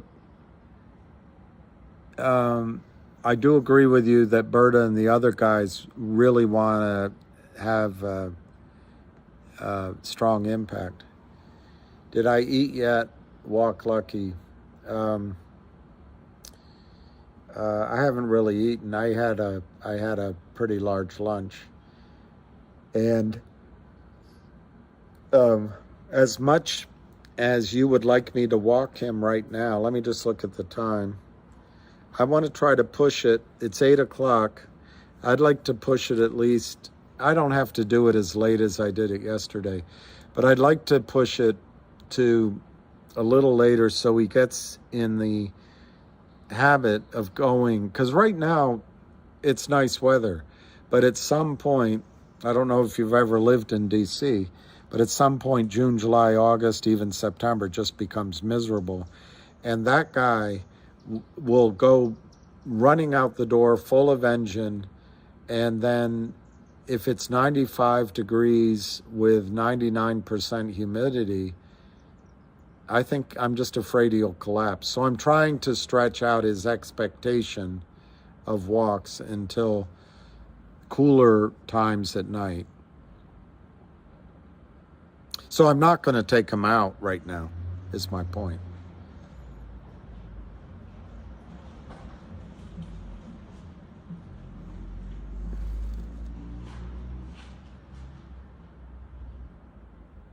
Well, Bill Cooper, I don't want to be negative. Actually, I don't want to be negative at all, but I'm just giving you my gut reaction. That's 3 hit pieces. That's Jim Cramer, Bloomberg, and the Wall Street Journal all at once. Why? I think it's because they want to give cover for some weak beer solution they come up with. But, on the other hand, it shows to me what a big problem. I agree with Junk Savvy. Also, I think Mark Bazil's efforts are amazing. And if you get those blue sheets, redacted or not, maybe it'll just be I don't think this word is appropriate, but it'll be an omnibus blue sheet rather than subdivided by 109 broker dealers. But if you get that and people can say, oh my God, there's 1 billion shares that don't exist, then all these journalists can't lie. Jim Cramer can't prevaricate and preen and pontificate, and all of a sudden, you're absolutely right, Bill Cooper. It's massive, and it's massive for everybody. So, yeah, I think what Mark Bazil is doing is both yeoman's work and the Lord's work.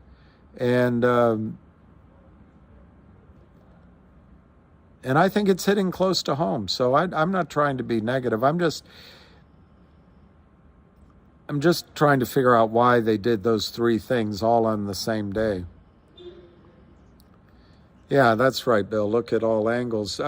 I do know that Ham's working on there's some woman, I forget her name right now, I'm not trying to be disrespectful, who did a documentary before. Ham spent over an hour or about an hour on the phone with her today, and they're going to do a documentary on at least GTII, but I got the impression it's both GTII and MMTLP. Yeah, I can't believe he has the audacity. But the more I see it, I think Kurt Kramer was taught by somebody how to do his crimes, and Philippe Vallier was taught as well. So maybe we shouldn't be surprised. Wow, that sounds bad, Spiny. All right, let's see what this says. Y muy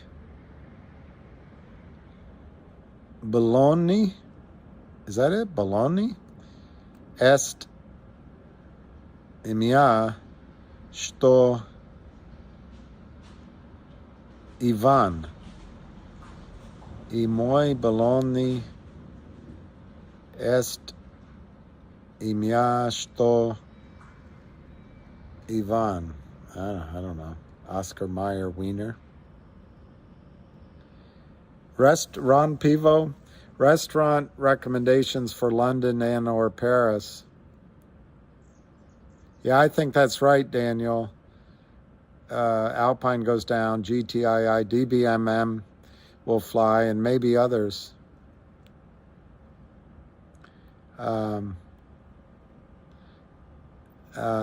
Jenny.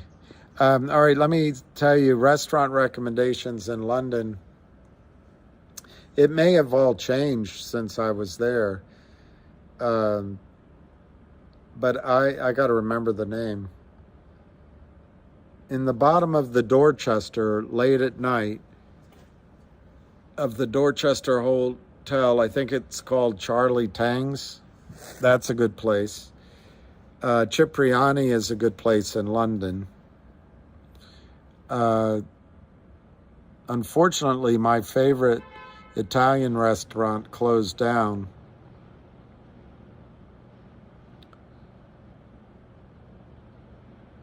But I'm trying to remember the other one that's pretty good in right where Harrods is across the street. I can't. It'll come to my head. I can't think of the name. There's so many good restaurants in London. You can find them. There's a place on. There's a place on just off of High Street, Kensington. As you go towards, I don't know if that's north, along the side of the park.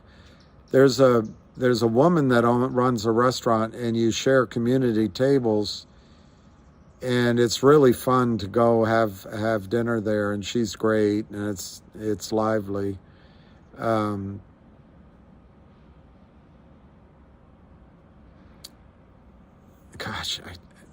My memory for names. There's a place on Brompton Road that has propellers, and it's American. It's called, just can't, it's not coming to my head.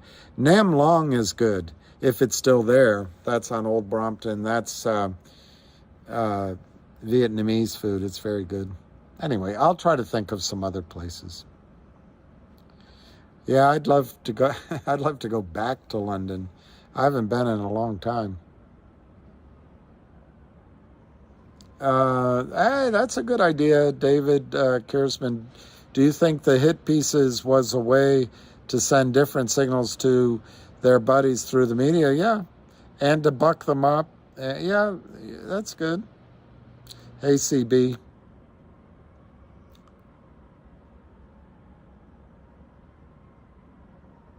Oh, CB, you're listening to at the beginning. If I were a rich man, bum, bum, bum, bum, bum, all day. You know, what's funny about not taking advantage of people is people can still get mad at you, I've learned. So, I don't know. I find the whole human experience somewhat perplexing. That's my... your son-in-law was born in England. Wow. Go to London, Jenny. and go to,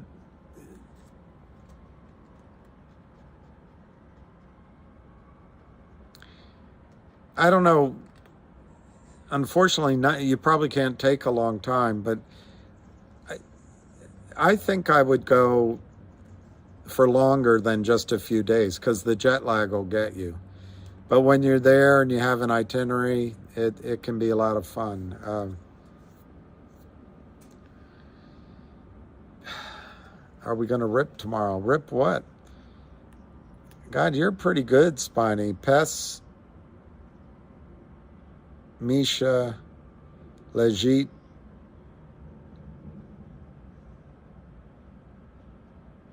Murtvi, the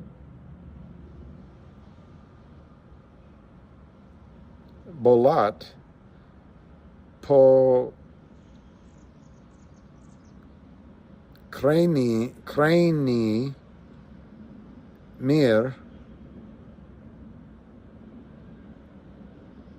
Segondia, Večerom, Muy Edim. Já не знаю, как ты сказал.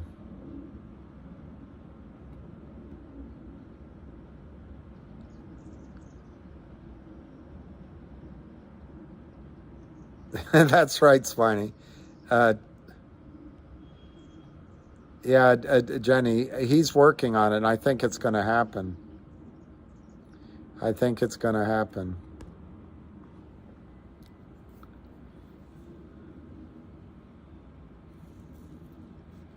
Hey, boss, Madamil. I don't know if I talked about it as clearly as you're stating it, but that's what I think's going on, boss.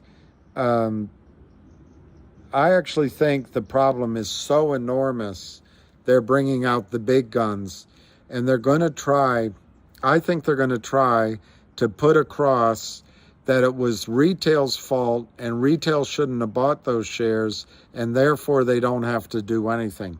I don't think it's going to pass muster at all. But I think that's going to be their opening gambit. And they're going to tell you and me to pound sand. I think it's going to go nowhere. Why? What's different now than when Pat Byrne was doing it, or Dr. Susan Trimbath wrote this, is you and all the people on the space call, everybody, the whole effort. It's all different. And so I think that might even backfire. Also, the whales in there will finance further legal challenges. So I don't see that working. And to argue as Kramer did, apparently, that retail was hoping for a squeeze and they shouldn't have done it, they should have known. Well, wait a minute. These criminals sold, like you say, the sheer size. It could be 1 billion, 1.5 billion shares, and it could be mostly offshore. This is enormous. This could take down kingdoms.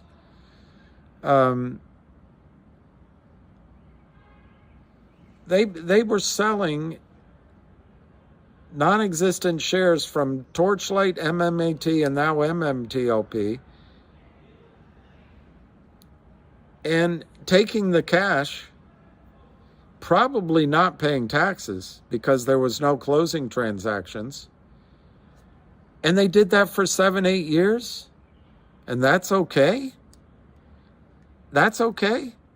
And investors looking at the imbalance, just like Jim Cramer used to do on his trading desks, he would look at imbalances, whether in the very microsecond or longer, and these are the trades he'd do. What's wrong with that? He is being disingenuous.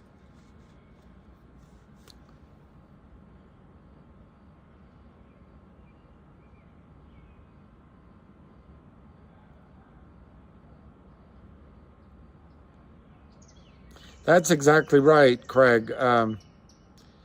Misha the dog lies dead in the bog. At least tonight we eat.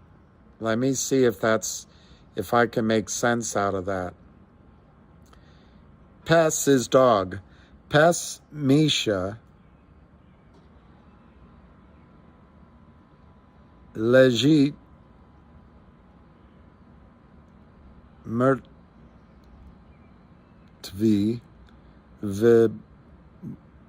Vibalote. I guess that's the bog.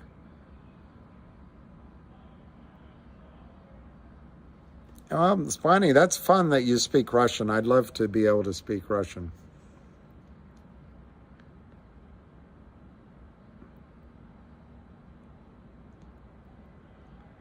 Yeah, CB, I wouldn't mind. I wouldn't mind.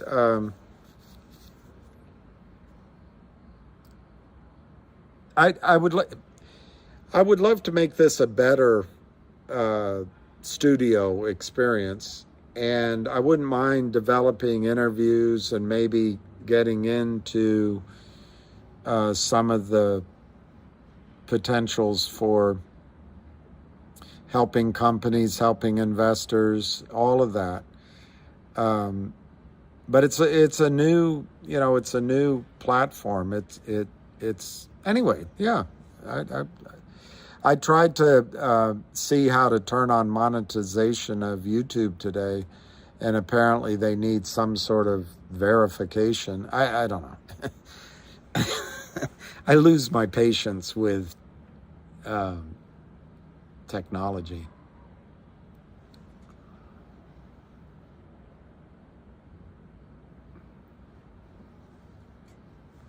You like the you experience? Well, yes. Yes. Step into my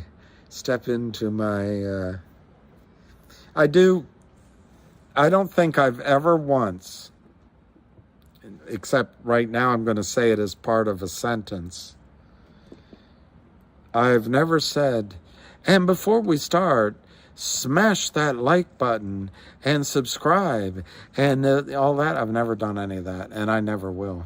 I never will do that. Wouldn't they then have to treat, I don't know what an OG is, differently than that bought after to begin that? Like,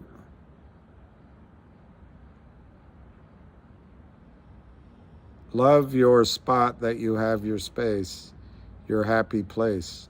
I think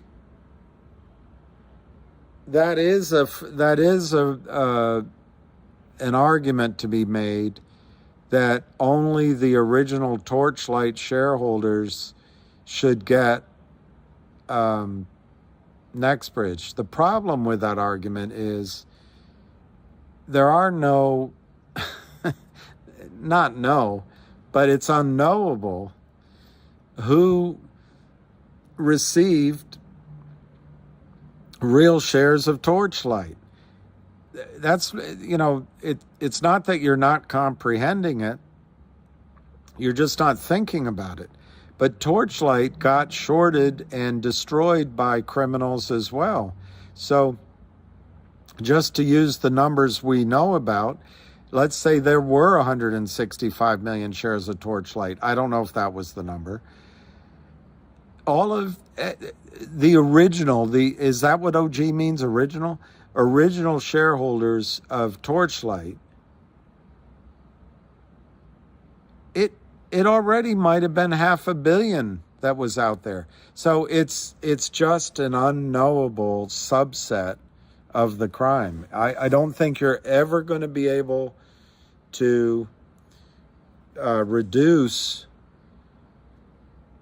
ownership down to a core set of original owners of Torchlight. Doesn't exist. Oh, Google Translate. Turn on the super chats. I don't know how to turn that on, but I will try. Let me look in my, and I might just go see if I have something to eat. I don't know if I do, but I'll go see. because, and I want to get some matches for this. I didn't buy batteries for my torch.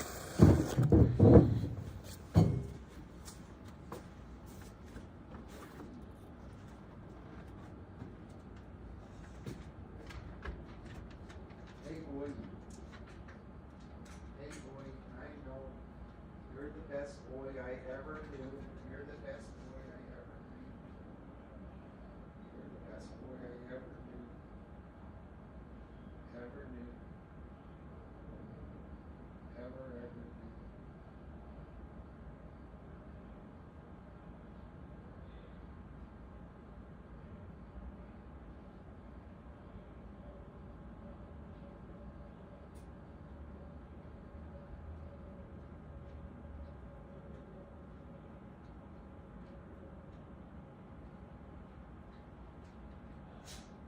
knew. Ever knew. Ever knew. That's lucky boy. He's the best boy. He's the best boy I ever knew. There's nobody I know better than lucky boy. Nobody I knew better. Nobody I knew better.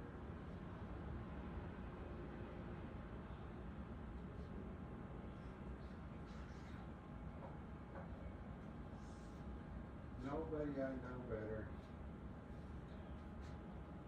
Nobody I know better. Boy, heaven.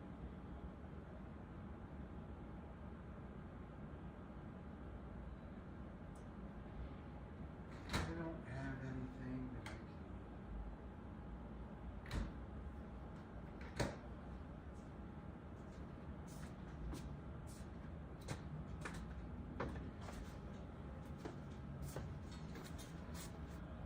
I don't have anything to nosh on.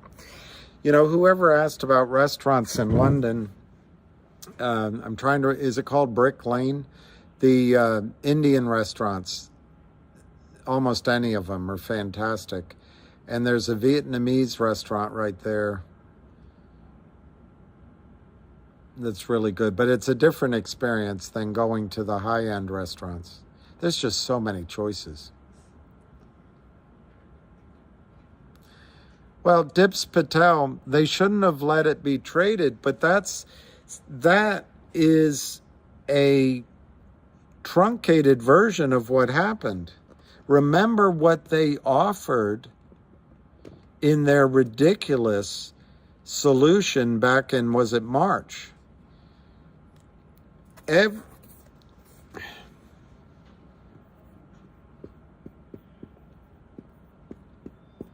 Torchlight had FTDs, a lot of them, and it was driven down to next to nothing. They merged with MMAT, which was private, but MMAT did the merger to get Torchlight's listing. Well, whatever the number of shares were in MMAT and whatever was the supposed number of shares in Torchlight, there was a massive failed to delivers. So what they did by moving over MMAT, they just let the extras trade as fails to deliver electronically. But MMAT didn't want the Ora Grande. So this torch per bit, Ora Grande, they distributed as basically as a special dividend that it couldn't be counterfeited. It couldn't be stuffed in people's accounts. So you had massive FTDs here, which moved over into MMAT. And you were going to have a crisis of a short squeeze because they couldn't stuff all this. So what do?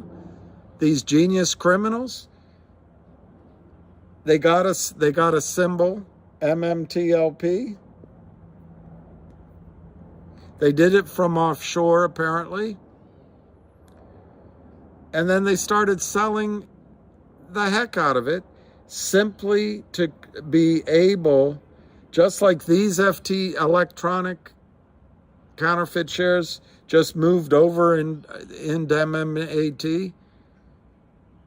They solved this problem by just creating this here. It wasn't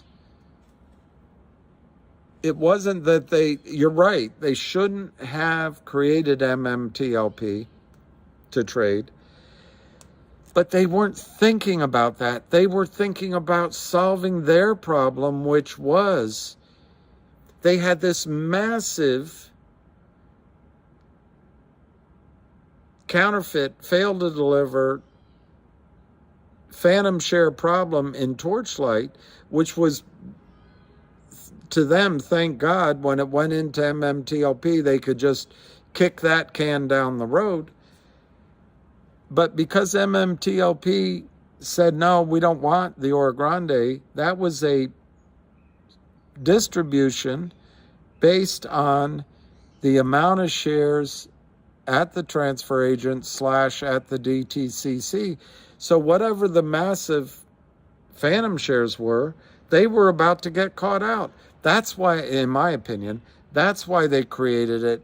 That's why they started selling it, was so that they didn't have to deliver the Oro Grande distribution because they couldn't deliver it. They couldn't deliver it. And it would have caused a short squeeze if they went out in a panic and all tried to buy it. That's just how I see it.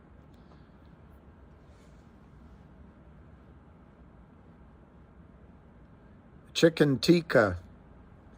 I like that, Dips Patel, but I also like butter chicken.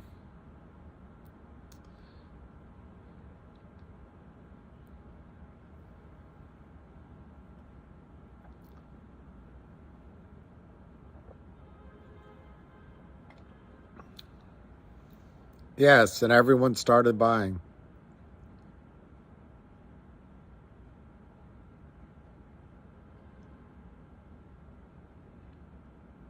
Well, that's an interesting point, 22 daisies. If they didn't do that, you'd still have 5,000 shares. Very interesting point. And if you could afford a lawyer, you could make that argument. But maybe another lawyer will make that argument for you.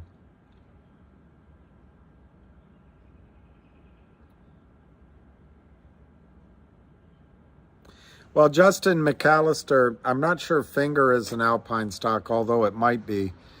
I think they will run at the same time. But I think there'll be plenty of time to benefit from both.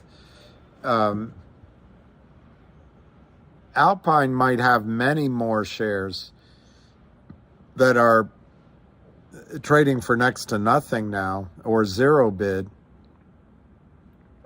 who could come to life too. But I think GTII, DBMM, my brain, they could go at the same time. Yeah, I know. See, that's it, Daisies. That's price manipulation, and that's the spoofing, and that is illegal. What they did, they manipulated the stock price illegally to cause you to make a decision you wouldn't otherwise do. I think you have a very good argument.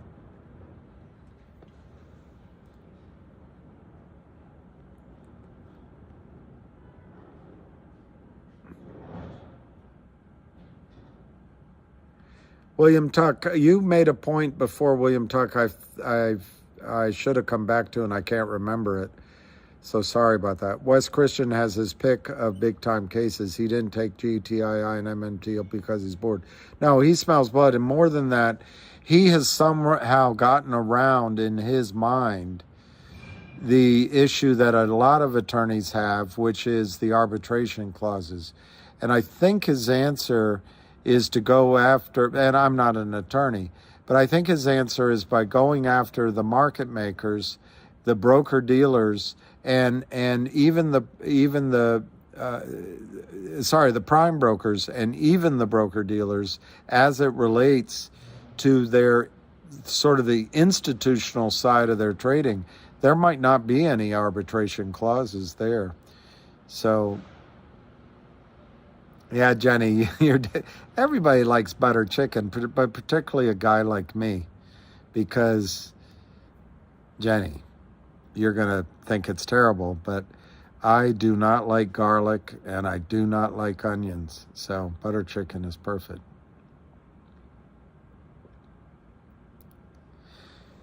Daryl, you have cherry trees producing? I'd love to do that, Daryl. I'd love to. I hope I remember. Butter chicken is basically an Indian dish that is, there's a name for it.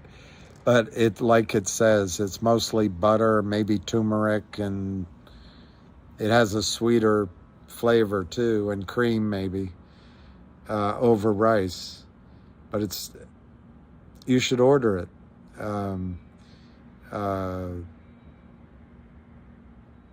I don't know where you live, but if you have a Trader Joe's or a Whole Foods or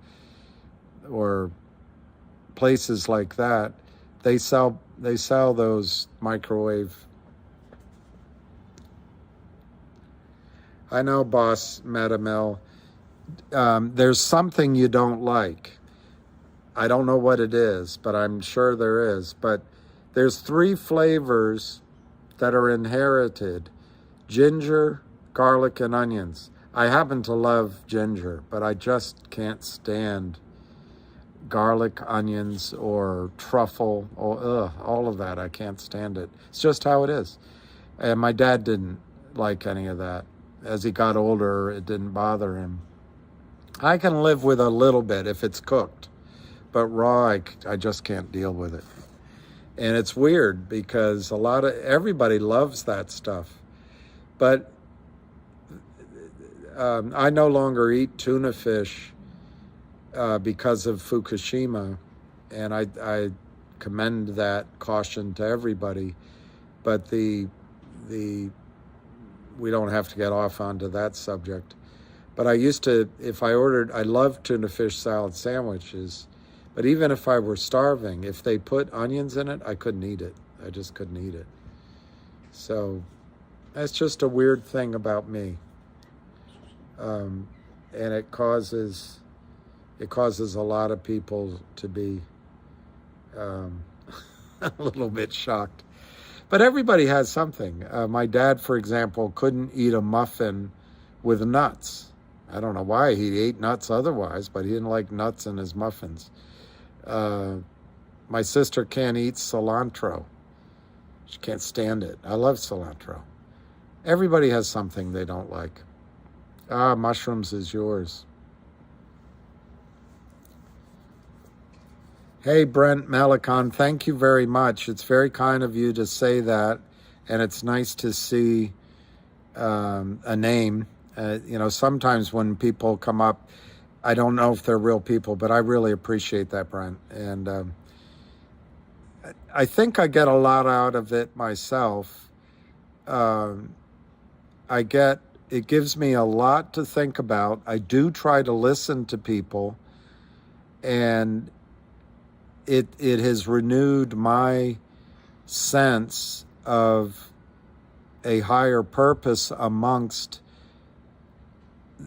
at least this group of human beings. And it's not a one-way street at all. So I really appreciate your comment, and I also thank you for just watching.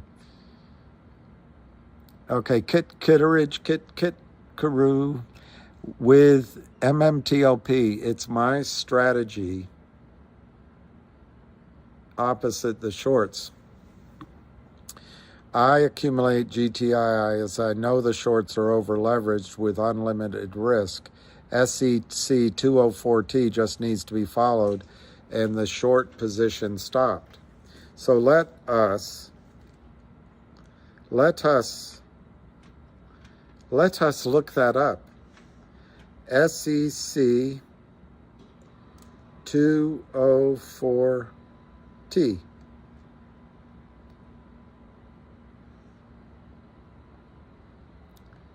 Oh, it's the amendment to Reg Show. All right, let's read it. Oh yeah, I've read this. I didn't know that's what it was called to, but I'll just highlight. Oh, here's the temporary rule. To further address abusive naked short selling in all equity securities, temporary rule 204T enhances the delivery requirements of Reg Show by requiring that participants of a registered clearing agency deliver securities by settlement date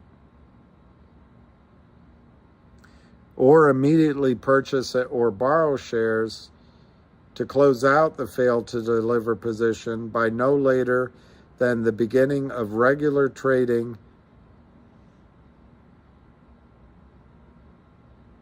on the settlement date following the day the participant incurred the fail to deliver. So basically the next day. That's pretty good. Yeah, ask anyone who doesn't like cilantro and they'll say it tastes like soap. It's funny. I think soap tastes like cilantro.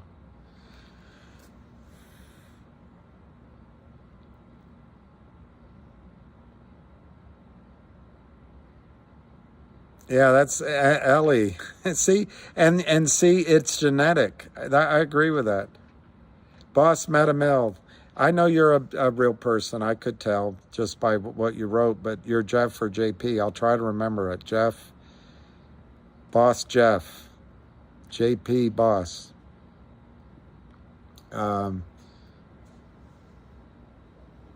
That's great, Immortal Quezzo. Another 1,050 shares. I think it's great. I mean, there's risk in all of this, of course, but I agree with, I think it was Kit Kitteridge that just said this. The key thing about Reg Show, you're supposed to settle after, and what is preposterous to me is these fail to locates and time. In a computerized world, you should be able to get that answer right away. I'm trying to think of an example. Like if you're buying Rolling Stones tickets, you guys are probably all tired of that. If you're buying Taylor Swift tickets, and you're trying to get a section, they know right away. Nope, not available. So I just...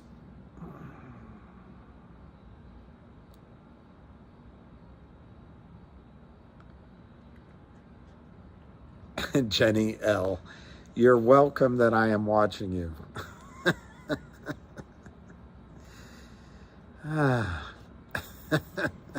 Just kidding. Of course we love watching you. It does taste like soap. I don't like it. See, so Jamie Vogel, that's the whole thing. People go, oh, you don't like onions? They're great. Well, you don't like cilantro. Anyway, everybody has something they don't like. It's just that I happen to dislike two of the most popular ingredients in the world. Yes, my boss did catch me doing an impersonation of him. We were big office, and he had a glass windows, and the door opened into the hallway at sort of the corner of the wire room, but also the sales assistants' desks went out into the hall space. So it was where everyone walked, and everyone went by his office, and his assistant, Marie, longtime assistant, very nice person. She looked a bit like Maria Bartiromo in size and dress and all that. But her office was right outside his door. But he would, only rarely would he close his door, which would be when it was just a really serious meeting. And people would line up waiting to talk to him. And he had this habit. He'd have his phone. We didn't have cell phones back then. But he'd pick up the phone, ring, ring, and he'd go, hello. This is, I won't say his name, but he'd hold the phone like this, and he'd hold it out like this, listening, and he'd be solving some problem. And there was a time, and it changed, but I think there was cigarette smoking, and then he would have cigarettes, but he changed that to having cigarettes after work. But anyway, he'd be talking on his phone, and well, all right, and he's just having his conversation, and there'd be a line of people, 3-4 people waiting for his signature approval, waiting to ask him a question, waiting to see if this account was okay, whatever it was. So I was a big shot broker. And when I say that, I never saw myself as a big shot broker, but there were a few years there I was doing a lot of business, at least at that time. So one time I walked up and I got bored waiting, or I saw the line and I was like, oh God. So I walked up and I said, well, now, Marie. And I said it, I guess, pretty loudly. And she goes, and George is in there. And he heard me, and everybody turned around and they're like embarrassed for him. And what a horrible thing I did to go, well, now, Marie. And it really caused a ripple through the office all day. So I started thinking that I had really crossed a line that was not recoverable, because I didn't really know George that like we were buddies. He was the boss and I was a broker. So I don't know the timing, but typically on a night, a lot of people would go down to the bottom line, and I would either get there early or later, depending on my schedule. I think that night I had gone down because I was nervous with some people, and we're talking. Some of us were talking about it, and so the bottom line was down a small flight of steps. It was a long bar, and back then there were maybe 2 speakers. It wasn't how life is now, where you can't hear what anybody thinks. And we're sitting around the end of the bar, standing, talking, and in comes George. Oh, I shouldn't have said his name, but anyway, that was his first name. He comes down the stairs, and I think Marie was with him, and I think a couple of sales assistants, just to see what happened. And I could see him, because I was sort of on the end, and I could see him come down, and I'm like, uh-oh, this isn't going to be pretty, because everybody's on tenterhooks, because they figured he was going to get furious with me. Well, everyone goes quiet. There's a hush. He comes in, I'm turning, there he is, he's looking at me, and just what a great guy he is. He goes, "Well, now, Bill." And that's what I had done to Marie. I had gone, "Well, now, Marie." And so he came down and he said, "Well, now, Bill." And then it sort of started a trend of people saying some of the things that he said. But yeah, I got caught out. 10-15 onion. I know people say it's so sweet. All right, JP, boss JP. Picking it up over here, boss. Continuing talking over here, boss.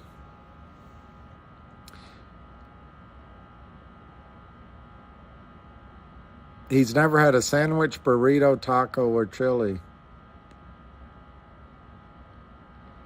Your husband is so picky, you have to strain the spaghetti sauce of what? From what? Garlic kills me. I can't stand garlic. Mariana without onion and garlic. Well, Jack, I like Mariana, and if it's not too strong, I can deal with it. If it's been cooked, I can deal with it. It's just when it gets overwhelming when it's cooked. But raw, no way. Jenny loves cilantro. Craig Donner, my daughter's allergic to garlic. Yeah? Is William a Swiftie? I don't know what a Swiftie is. Yeah, but he caught me out. So Kit says, if vested short shills... Oh, you're talking about that guy. Says I shouldn't have bought MMTLP, then they're saying I shouldn't buy GTII either. Yeah, the hiding fear FUD is the element of avoiding reasons of forced closure. That's right. And what they're saying, Kit, is they can't handle the truth. That's what they're saying. And they're trying to blaming it on retail. Look, Kit, if you're Congress, or if you're Gary Goober Gensler, glad-handing Gary Gensler, who can bring the most leverage on you? Obviously, Bill and Hillary Clinton, obviously the President of the United States, obviously Goldman Sachs, obviously, particularly if you like to be in the news, the journalists. But one or two retail clients? Can't bring any pressure on Gary Gensler. So they're counting on the fact that retail is dispersed. It's only 10% of Wall Street anyway, trading anyway anymore. But that's a bogus calculation because retail buys into all these investment products. But anyway, I think it's going to fail this time because all of you were so tight.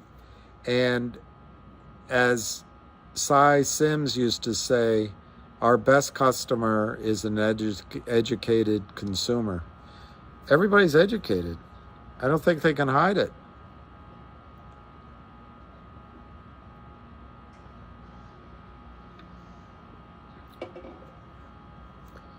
All right, it seems like we've slowed down in our conversation. And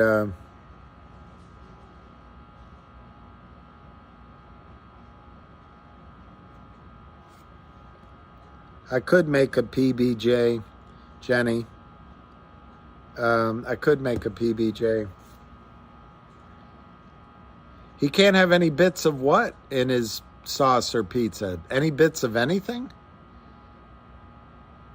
Wow. Well, Jenny, that's what I do if I get pizza with onion on it. I try to pick the onion off, but usually I can't eat it. And certainly if it has garlic, I just can't eat it on top of it. But if it's in the sauce.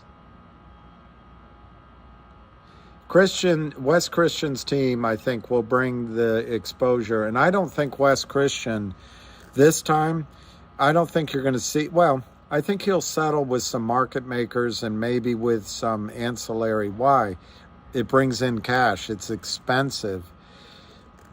It also may bring in cooperating witnesses. But I don't think for example, I don't think Wes will sign an amicable deal with the Kramers. And I understand on one of the space calls, Mark told, I guess he was answering my question, but Mark said that sometimes the lawyer would like to keep going, but the CEO makes that decision. So I don't think it's Mark's fault that two of his companies signed amicable agreements with Kurt Kramer.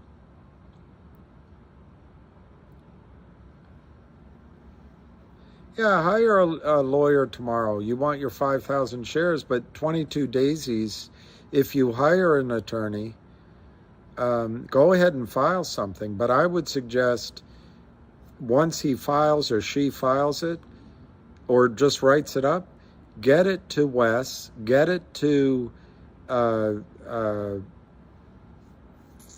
Mark maybe, but get it to the 4 or 5 big investors in Torchlight, because they may have that same point of view, and they may lift the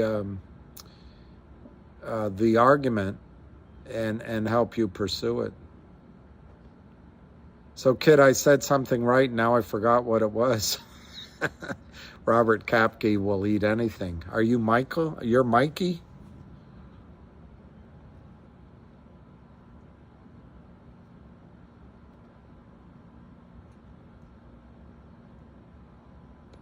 See you, JP. He's never had a sandwich, burrito, taco, or chili. One of my Chinese friends never eats sandwiches or things that are pre-made. Yeah. Charlie Mack, he did catch me. It's funny that you asked that question, because that was a very stressful, and it might not have been that night. It might have been the next day that he came down. But it was a very stressful period of time. Everybody gave me a lot of grief because he stopped in the middle of his phone call and looked out. Robert Kapke, I'm not sure where we are with Alpine, but the smoke is really bad here today, and it smelled like rubber.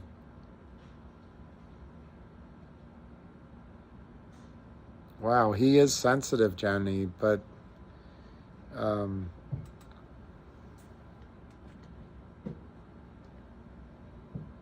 I can understand part of that one you just said.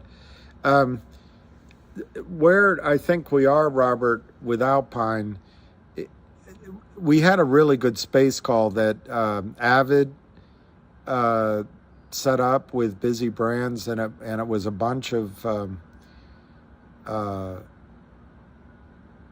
there were a bunch, several lawyers and wannabe lawyers, and it was a really good conversation.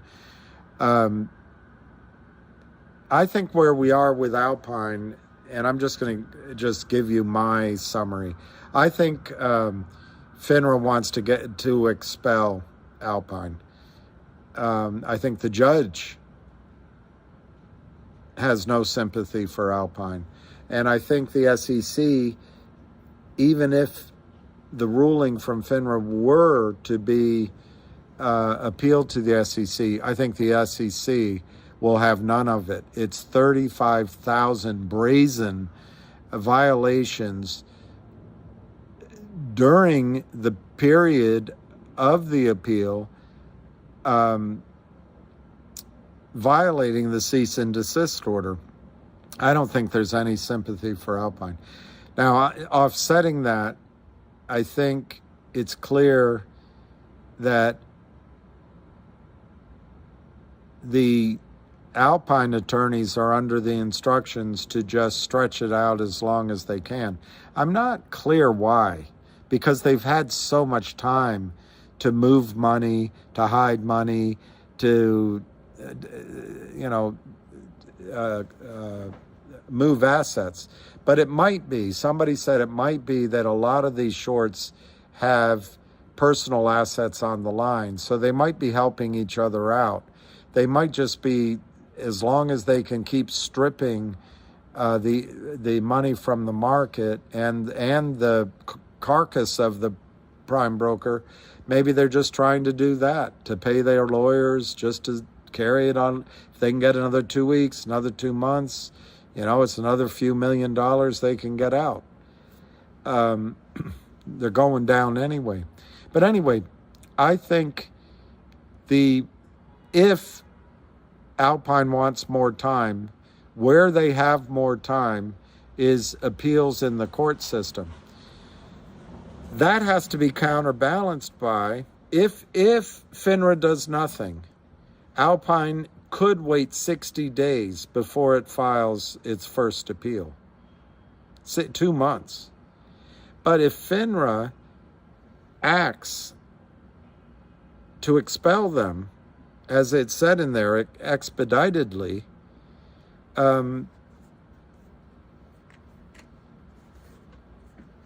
Alpine's going to have to object or file an appeal right away. And it sounds like they only have 2 left. I don't know why it's 2, not 1. So anyway, that stall tactic, if successful, maybe takes 2 weeks or many months. No one knows. The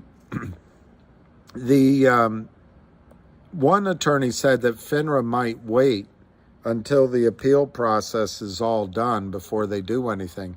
So if that's the case, you got 2 months, and I suppose if they have another appeal, they could wait another 2 months. I don't know. So anyway, it's somewhere between immediately expelling them and I guess 2 or 3 months. But the consensus was that Alpine's going down, that no one would do business with them. Also, one lawyer said that there should be a receivership because the business, the assets are going to fritter away. I don't know if I'm adding any clarity to it. My own opinion is that was great news today.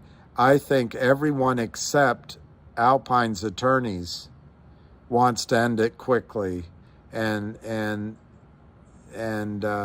supply the coup d'etat. Okay, Robert, I was wondering if they're trying to cover the legit short. That's a good point, Robert. That we get that information, I think, tonight. And Ham will have it on Twitter, and we'll be able to know.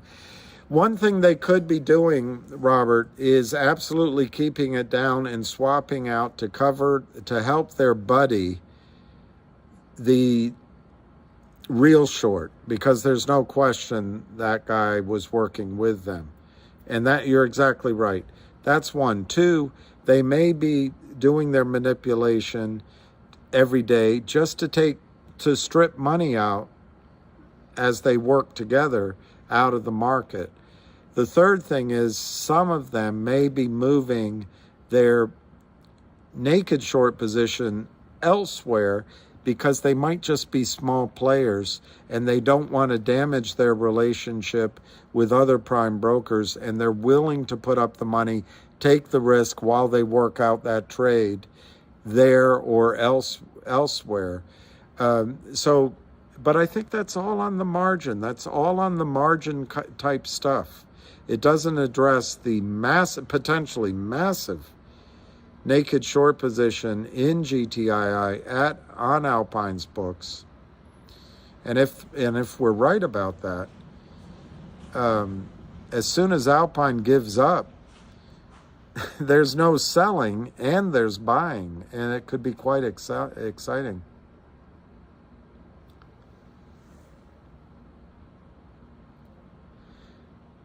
can't have one thing on the plate touch anything else on the plate. That's it.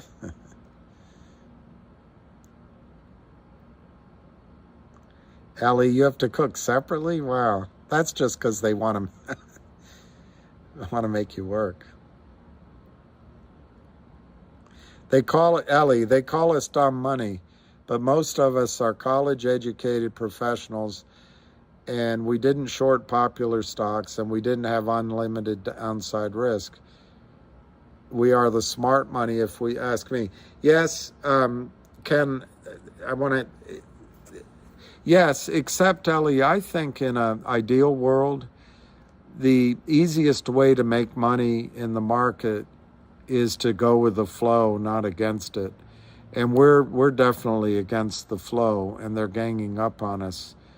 I never would have expected this to go on this long. But I think we are the smart money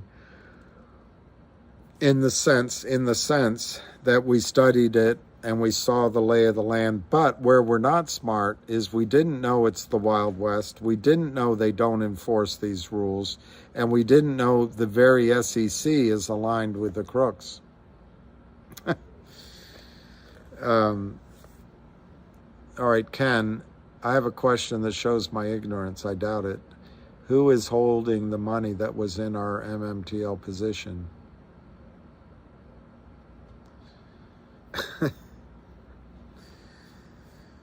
That's not so much ignorant as hopeful. That's a hopeful question. The money's gone. Not all of it. Not all of the money's gone. If you did a short position,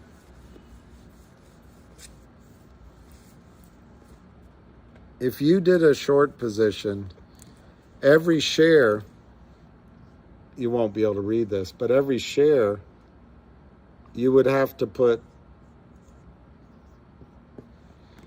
every share you'd have to put $2.50 in a cash account to offset the short share that you sold.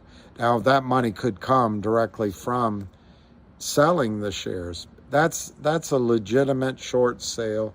It's also for the naked shorting. But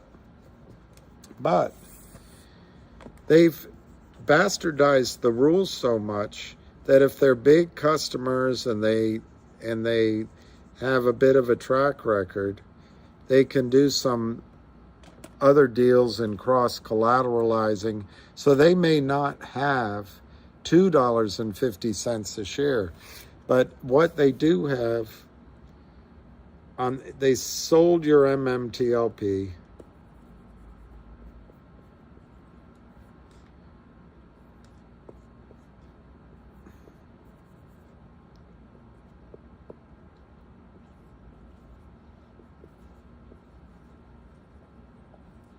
They sold your MMTLP, and in some of these accounts at the prime broker, there's a free credit balance, and it has to stay there because it's both the margin requirement and the Fed requirement against the short.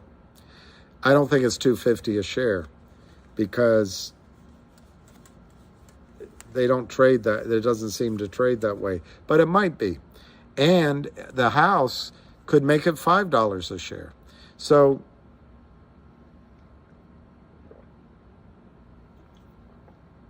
your money could be sitting in the prime brokerage's account as a free credit balance,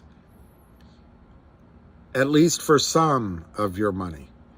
But I've shown you before, and I'll try not to bore.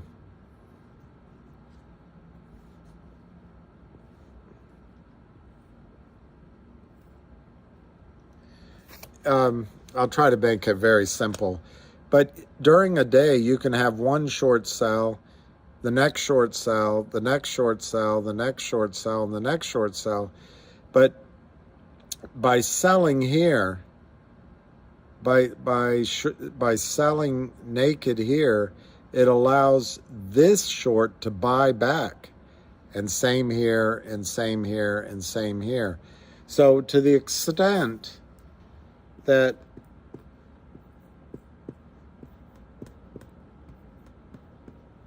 and this would happen in LLC after LLC, day after day, relentlessly.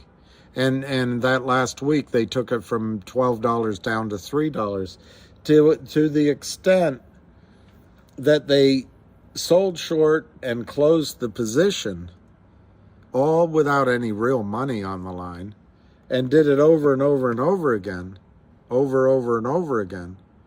That money's gone. That money is out of the country. And it's possible that they did some selling in accounts. As the stock price went down, the margin requirement went down, and they took that money out, and that money's out of the country too. So a lot of the money is just simply gone. It doesn't exist. It's not in the system anymore. And this is the tragedy of these crimes. It's the tragedy of it.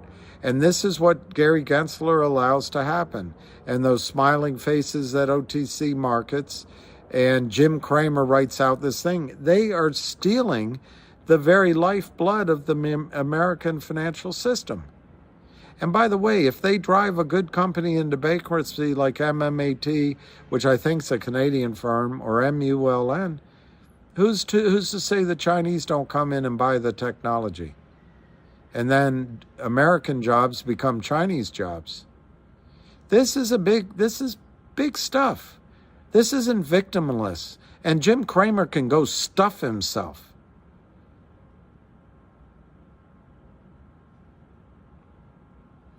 Well, they should bring back the uptick rule, I think.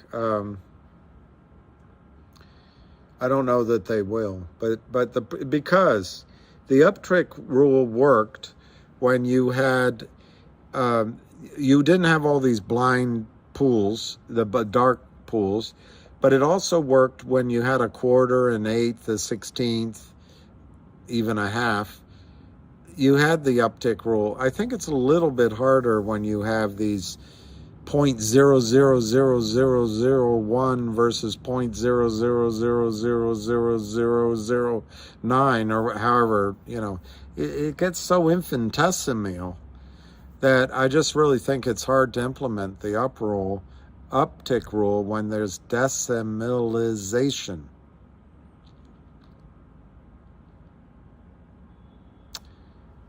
MFN, I think you've tried to get me to read that Jim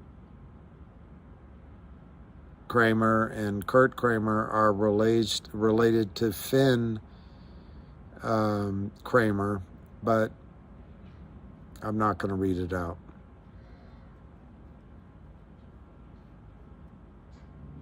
Well, Nick, I think DBMM has an excellent chance of rallying. It's over 2 billion shares rumored to be short, and probably much more now.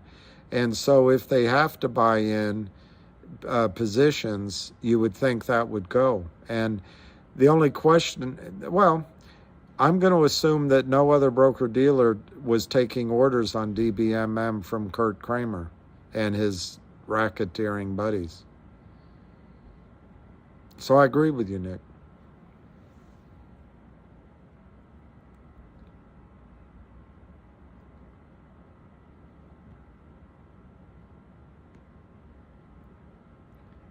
How do these scumbags hide FTDs? Well, I can't read it anymore, I don't think.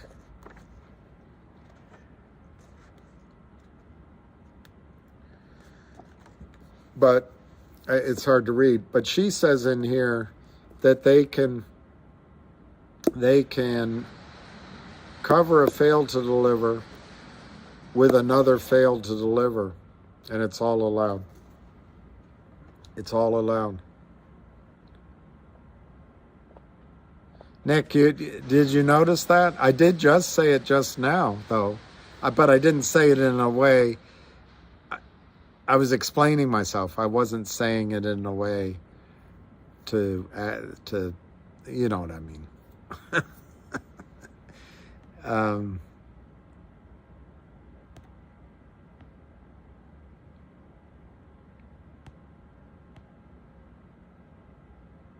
What is the name of the new BD I mentioned the other day?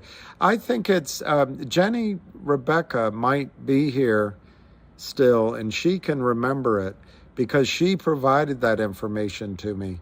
I think the partner or associate of Kurt Kramer, not Kurt Kramer, of John Hurry, they have some sort of dispute going on.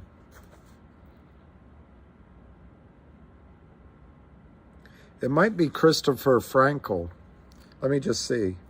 And he started a, if it's he, started a prime broker, I think in Connecticut, called Visionaire or something like that. Let me see if it's in this piece of paper.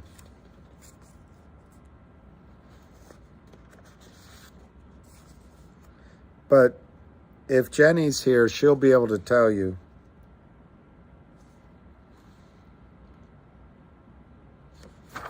And if she's not, I'll try to get it by tomorrow. I will admit to you, I'm not positive on the name. It was something like that. Oh, Visionary Securities. Maybe that's it. Visionary Securities. Craig Donner. Visionary Securities. That's it. Yep. 2019. Maybe. Jenny would be able to confirm. Hey, AC. Could an offshore MM based in Canada route orders through Citadel or Knight? And maybe that's how they hide them. My understanding is they can do it with one share, apparently. If they're in Frankfurt, say, they can trade one share, like an ADR. I don't know if that's what they want to call it. But they can trade one share, and all of a sudden they have a market. And I'm getting in an area that I don't fully understand. But if they trade, it's how I understand it. If they trade one share of GTII on the Frankfurt exchange, all of a sudden they can sell as many against that as possible in the United States. I don't know how it works. My understanding is limited just to that. But then it creates these enormous naked positions and huge problems that could shake the whole financial system. And that's why I think they haven't done anything yet. Yeah, AC, Djokovic, Alcaraz tomorrow. And I hope I can watch it. It's the first match. I have Peacock, and I think I could have been watching him on Tennis Channel, because there's 3 places to watch tennis. But I'm going to try to, yes, definitely, I'm going to watch that. And I'm nervous, AC, because everybody's built up Alcaraz to being this unstoppable force. And I can see that. The last time they played, it was basically something like 7-5, 6-7, 7-6, something like that. And it could have gone either way, but it was a toe-to-toe fight. But there's 2 things. One is Alcaraz has gotten better since then. And 2, that was a 3-set matches, and this is a 5-set match. I'm worried for Djokovic's stamina. I'm worried for his a little bit for his elbow. I'm worried that his serve doesn't have the ace material in it versus Alcaraz. Those are my concerns. But, and you know, he's 36 versus 20. I mean, that's a big difference. But I'm going to go against the crowd. And I think Djokovic could beat Alcaraz in 3 sets. Everyone's saying it'll go 5, and I can see that 100% that it could go 5. But I think if Djokovic comes out and concentrates, and his forehand and backhand are driving back deep returns, I think it will possibly be hard for Alcaraz. But Alcaraz is amazing. He's got drop shots, he's got speed, he's got everything. And the other concern I have for Djokovic, they're going to play during the day, so apparently it could be it could be hot, but it could be a slow court, and those balls are fluffy. It just might be tough for Djoko. Alcaraz has this serve that comes up high, and it means that Djokovic can't return the ball as hard as he maybe wants to. But I'm going to count on Djokovic being a problem solver and being focused like a laser, and I think he can beat Alcaraz. But if he doesn't and he gets blown away, I'm going to be so depressed. I'm never going to talk to you guys again.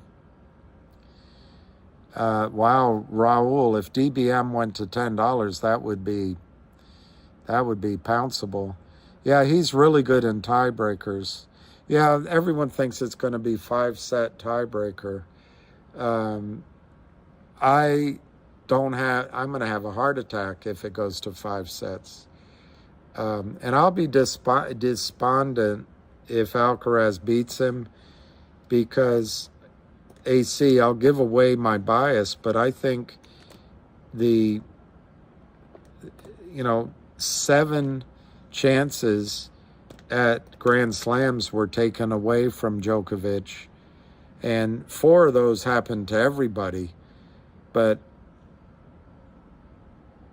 7 is a big number right in his last years. To me, he's the Muhammad Ali of tennis.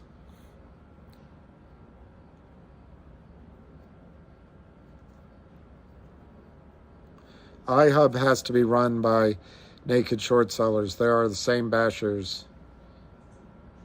Yeah, Nico, I think that's right. The game is, according to it's 8:45 a.m. Eastern, but I happen to agree with AC that it might start at 11 a.m. because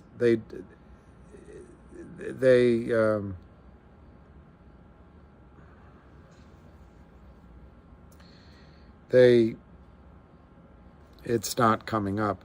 They want everybody to see it. See, they've got it starting at 8:45 a.m. and then the other one at 11. I just think they're going to move it, though.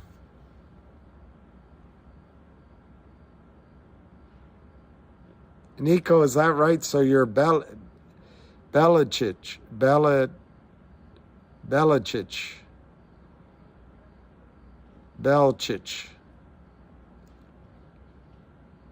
So Nico, did you get mad when he said that Kosovo should remain part of Serbia? Yeah, highlights for you. Yeah, that would be great if DBM ran like that.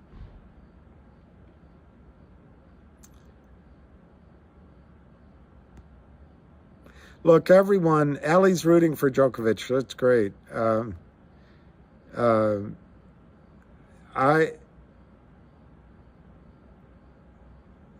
We found it. Sounds like we're all doomed. What?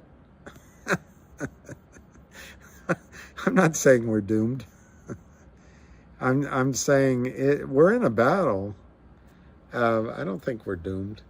I actually think because of some of this hard work that this, look, what causes a short squeeze, I forget who said we're doomed. But anyway, what causes a short squeeze is when they lose control of the situation. And there's enough going here that they can lose control in several of these stocks. Not at all. Kosovo is Serbia. Okay, so he didn't do anything wrong. Urban Ape, what's the end game? Retail losses or win? Loses or win? I don't know. That's a broad question. And you don't define what it means to lose or to win. But if you're talking money, and you're focused on GTII, I think there's a really good shot of retail winning. If you're talking MMTLP,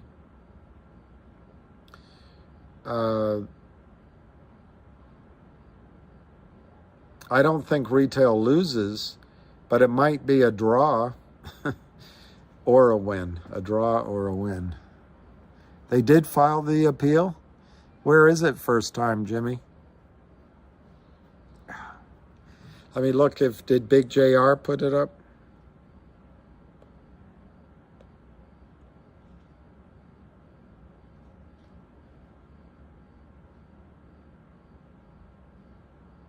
I think that's good they filed the appeal, by the way, because that means it's going to go quickly, in my opinion.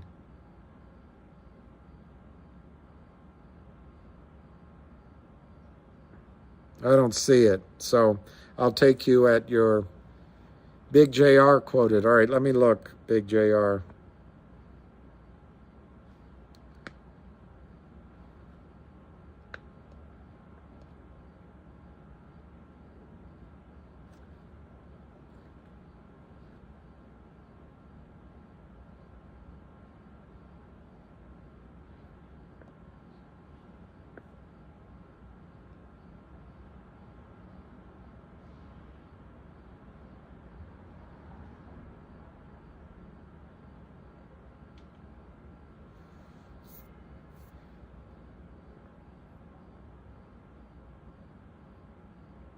I don't see it.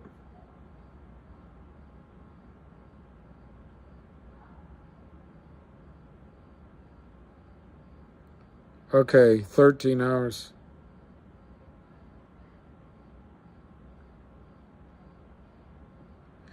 I don't see it, but I believe, oh, he replied to RRR. All right, let me see. I saw that. I saw RRR.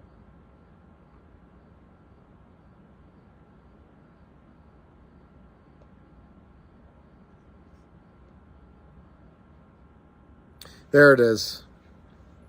There it is. Yes, they filed for appeal. I think everyone figured they would. Nothing new, just original filings and requests.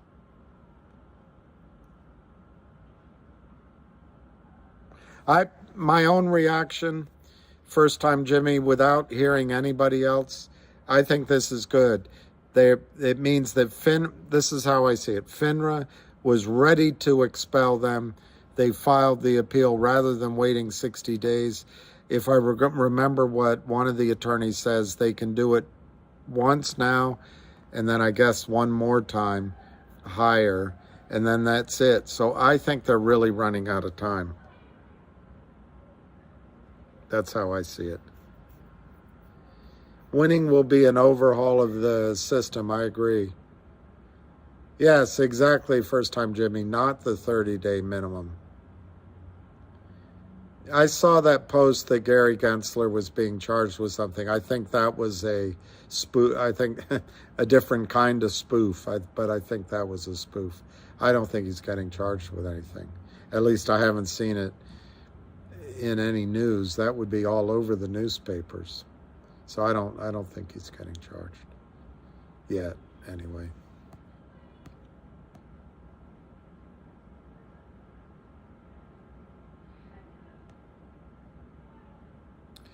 What's the end game? I think the end game, I don't know. I find that question to be intentionally provocative, but I might be overreacting. We have been at it for over 2.5 years. We've described the situation, and there's different iterations of the game, from GTII all the way to a stock that no longer trades in MMTLP. The end game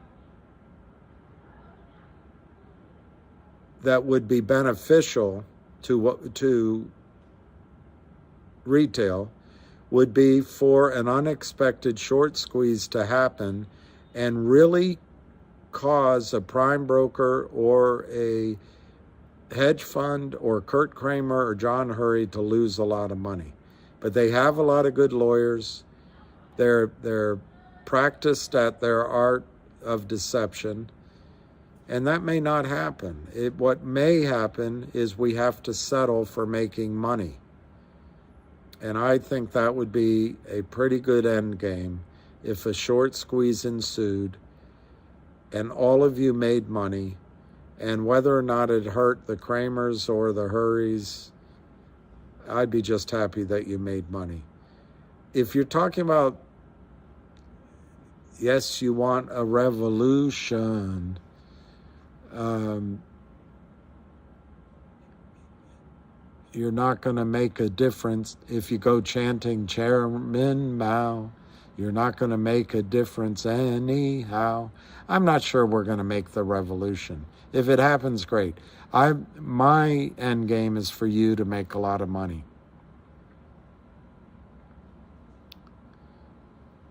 Well, that's right. If we keep fighting, maybe it'll end suddenly. Well, that's what'll happen. You'll get a lot of others jumping in first time, Jimmy. He's not charged for anything, AC. There was a spoof that he was being charged for something with crypto, something, but it was just a joke. It was just I'll never find it again because I didn't save it, but it was just I don't know what to call it. It was just someone screwing with the Twitter.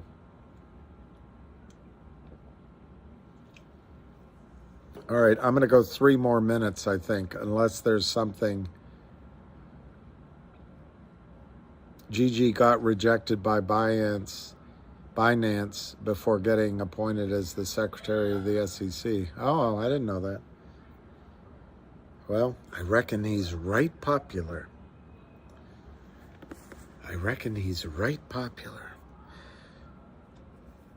I'm sure that all sounds very cozy, but I don't find you men all that appealing. I haven't eaten, and I'm going to go walk my dog. In 2 minutes, I'm going to go, because I don't think I'm adding anything to anyone's life right now. And can FINRA still expel Alpine? I love that. Renaissance Wolf, I love that. That was my question, and I'll read it out. Can FINRA still expel Alpine while Alpine tries to appeal? I love that question. My answer to that is a resounding yes. The 2 responses I got differed. One said that possibly FINRA would not expel Alpine, waiting on the appeals process in the courts. And the other one said, that I remember, is that they could expel. Well, maybe no one said it. Maybe it's what I read. They could proceed with the expulsion, but then Alpine could ask the SEC for a review. So, a de novo hearing or review. I think what happened today, that Alpine filed an appeal, indicates that FINRA did go to expel them, and I think FINRA can still expel them during the appeal. However, during the appeal, but I think FINRA will now wait for this appeal to run its course. I don't think it's going to take very long. So I just think the noose is coming in on them. Ellie, maybe this was all engineered so the markets crash, the trading platforms and market makers go down, the meme stock all squeeze, and they blame us and they have a reason to institute their CBDCs. I think that's totally plausible.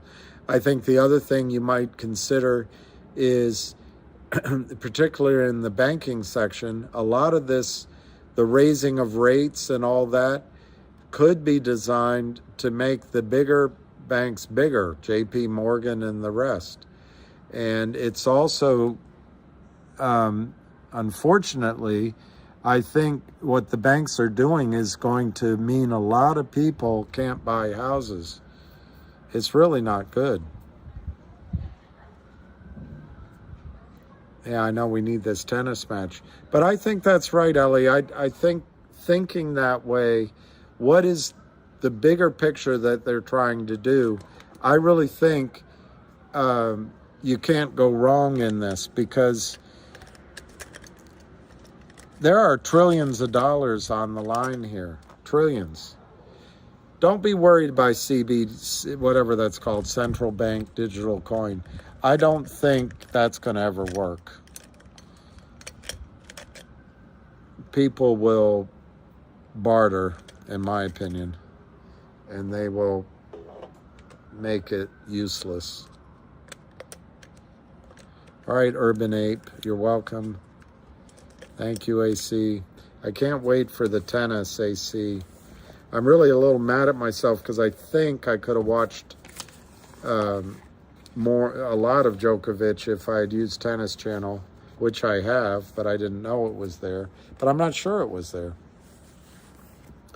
But I'm glad to have what we have tomorrow, and I sure hope Djokovic wins. But if he doesn't, maybe I'll grow to like Carlos Alcaraz. I haven't grown to like Alcaraz. I know everyone likes him, but I haven't grown to like him. He's just a kid, though, and he seems like a good kid. He does seem like a good kid. Once Alpine is expelled, is there anything that is stopping Alpine's hidden companies to keep shorting, or will Alpine's expulsion cause the covering no matter what? Nobody really knows. I like this Vision Securities might be a place they go, but no, I think it means that there'll be buy-ins. We don't know for sure, because there is no transparency, there is no fairness. But I believe John Hurry and Justine Hurry will not be able to have a prime broker again in the United States. Their buddy might be able to do it, but this is a stupid trade. GTII is a stupid trade to be shorting it. All of these are, and there's no edge. So no, I think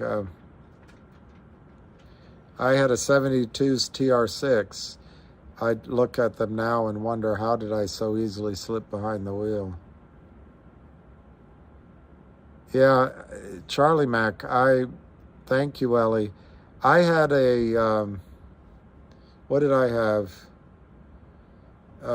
Maybe it was that, a TR6. But man, I couldn't get in it now. I couldn't get in it. I could, but it would be a belabored process. I loved driving it, and I loved the sound of the engine. I had a Fiat Spider, and that engine didn't have the same sound as that Triumph engine. I loved that. But That's a long time ago.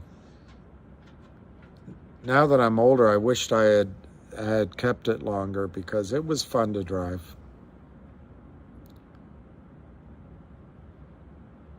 Well, Renaissance Wolf, and that was, I was thinking about that from the guy asking me the question last night. I really don't think there's any reason to be in the over-the-counter markets. I think as a corporation, I think any company that goes on the over-the-counter markets is insane. And I don't think NASDAQ is much better. Look what they're doing to Finger. But anybody that goes on the over-the-counter markets, even NASDAQ, that doesn't already have full funding, I think they're insane. Because there's no source of honest funding on Wall Street. It's all designed to cheat and strip money away on a leveraged basis so they can post false rates of return, attracting more money, and the government keeps printing trillions of dollars so they get fees on expanded assets under management and all, etc. It's all false. It is all fraud. And I don't see any reason to trade in the over-the-counter markets. And in fact, if we could do something honest, great. But in fact, the best thing to do is private companies, hard assets, and maybe trade somewhere else. We're not there yet, but a squeeze sure would help design something like that. These criminals are a cancer on the body of America, and if the cancer grows too big, it'll destroy the financial system, and the system will come down massively. And don't you think, going back to Ellie's point, don't you think it's not possible that they understand that this is so massive that they have to pull out all the stops? On the other hand, don't despair. It may not. Don't give the other side so much credit. Most of these men are stupid and just greedy, and the system can get caught out. And remember this about the system. If you and I and everybody on this call were to make, I'll just make up a number, $20 million on a squeeze. Let's say it's GTII. Let's say it's $10 billion, 20, let's make a big number, $100 billion. Well, that sounds like that's a big threat to the system. That's a threat maybe to a prime broker or another broker, but remember that $100 billion is in our accounts in the system. So net, the system is just moving $100 billion from the criminals over to us. The problem is, where the problem comes in, is the criminals have taken a lot of their money out, and a lot of that stock that's in your positions, my positions, doesn't exist. So there may have to be rescue operations and backstops. But then they're going to put their greedy eyes on, in my stupid example, the $100 billion we have in our accounts. They're going to come try to get us to put it in ETFs. They're going to try to get us to trade it in commodities. They're going to try to get us to play the next, someone will come along and say, hey, you got to buy this stock because it's got this huge short position and it's going to run, and everybody's going to get in that and lose their money. So we have to have discipline, I think, if you have a big payday, to resist the urge to continue to play unless we have an edge and unless it's the next story. But don't put it all in. Don't put it all in. Anyway, those are some of my thoughts on that. Garlic is good for you. Well, I'm glad it's good for you.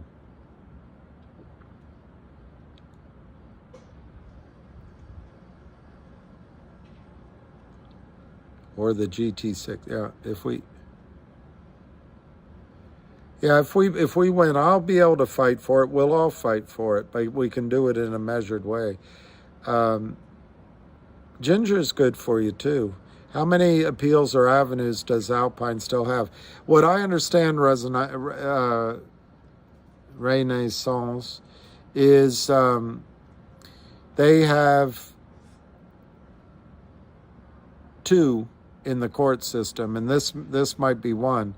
I'm not a lawyer, and what the guy might have meant is they have 1, and then if this goes against them, they can go 1 more time. So the 2 may be all in, all stacked on top of each other.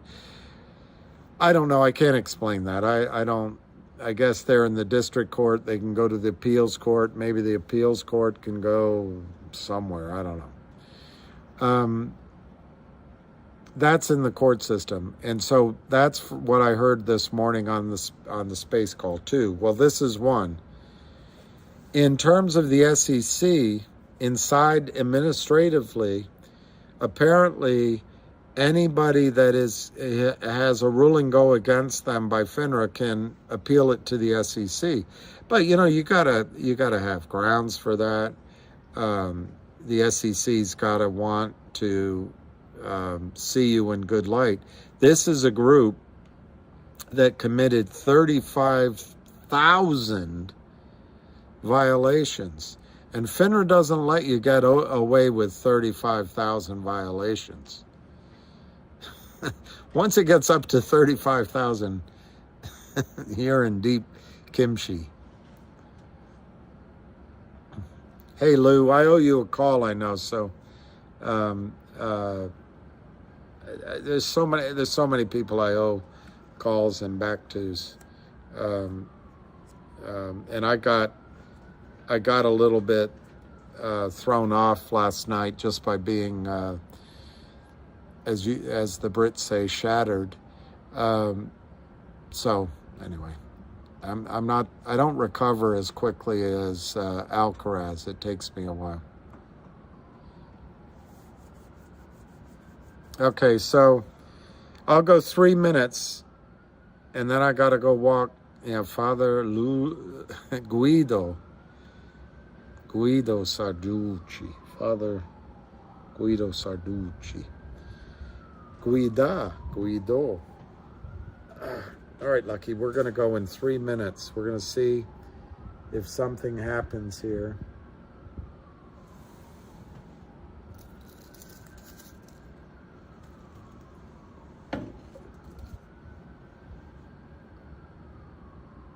Father Lou, yeah. I'm sorry you came on. I'm sorry you came right at the end. I'm not leaving because you're coming on. It's just my dog is sitting here making me feel guilty, and I've run out of things to say. I hope it's been somewhat helpful. If I had to summarize what happened with Alpine and the cases this week, I think it was a huge win for us. And Alpine's playing out the string, but they're losing. So this is what winning feels like.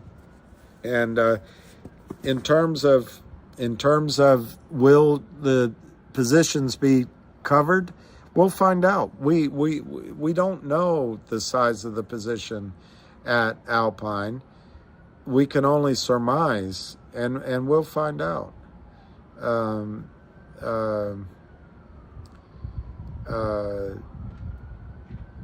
Hi, boy. In terms of DBMM, that could run. There's some others that the Kramers crushed. Probably every single company that Kurt Kramer killed has an open position on the Alpine books. It could be really big.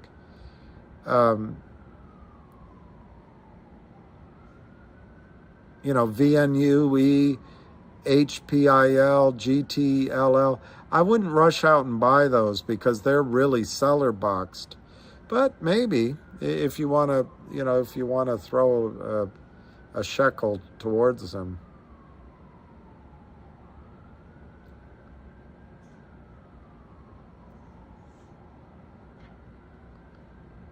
to be made a saint in the Catholic Church, you have to have 4 miracles. That is the rules. Father Guido, Sardici, Arrivederci.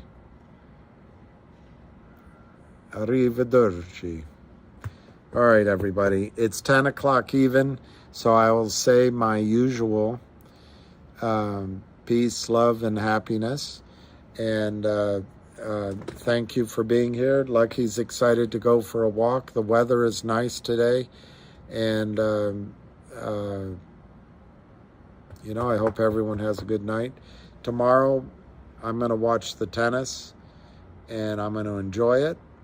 And hopefully, I'm trying to think what could happen on a Friday. My guess is not much happens tomorrow, so we'll just look for. I'll come on, but we'll look forward to a really powerful week next week. I know there's a group of people coming to DC on Wednesday, so we'll keep moving forward. You're rooting for Agassi, so thank you, everybody. And I don't know. I'm not a legend. At least not in my own mind. I'm a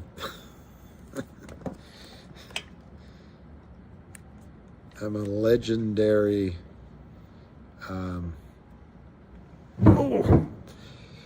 Okay, so good night, and we'll catch you on the flip side. Cheers. Hi, Nuts, Diamond, McNuts.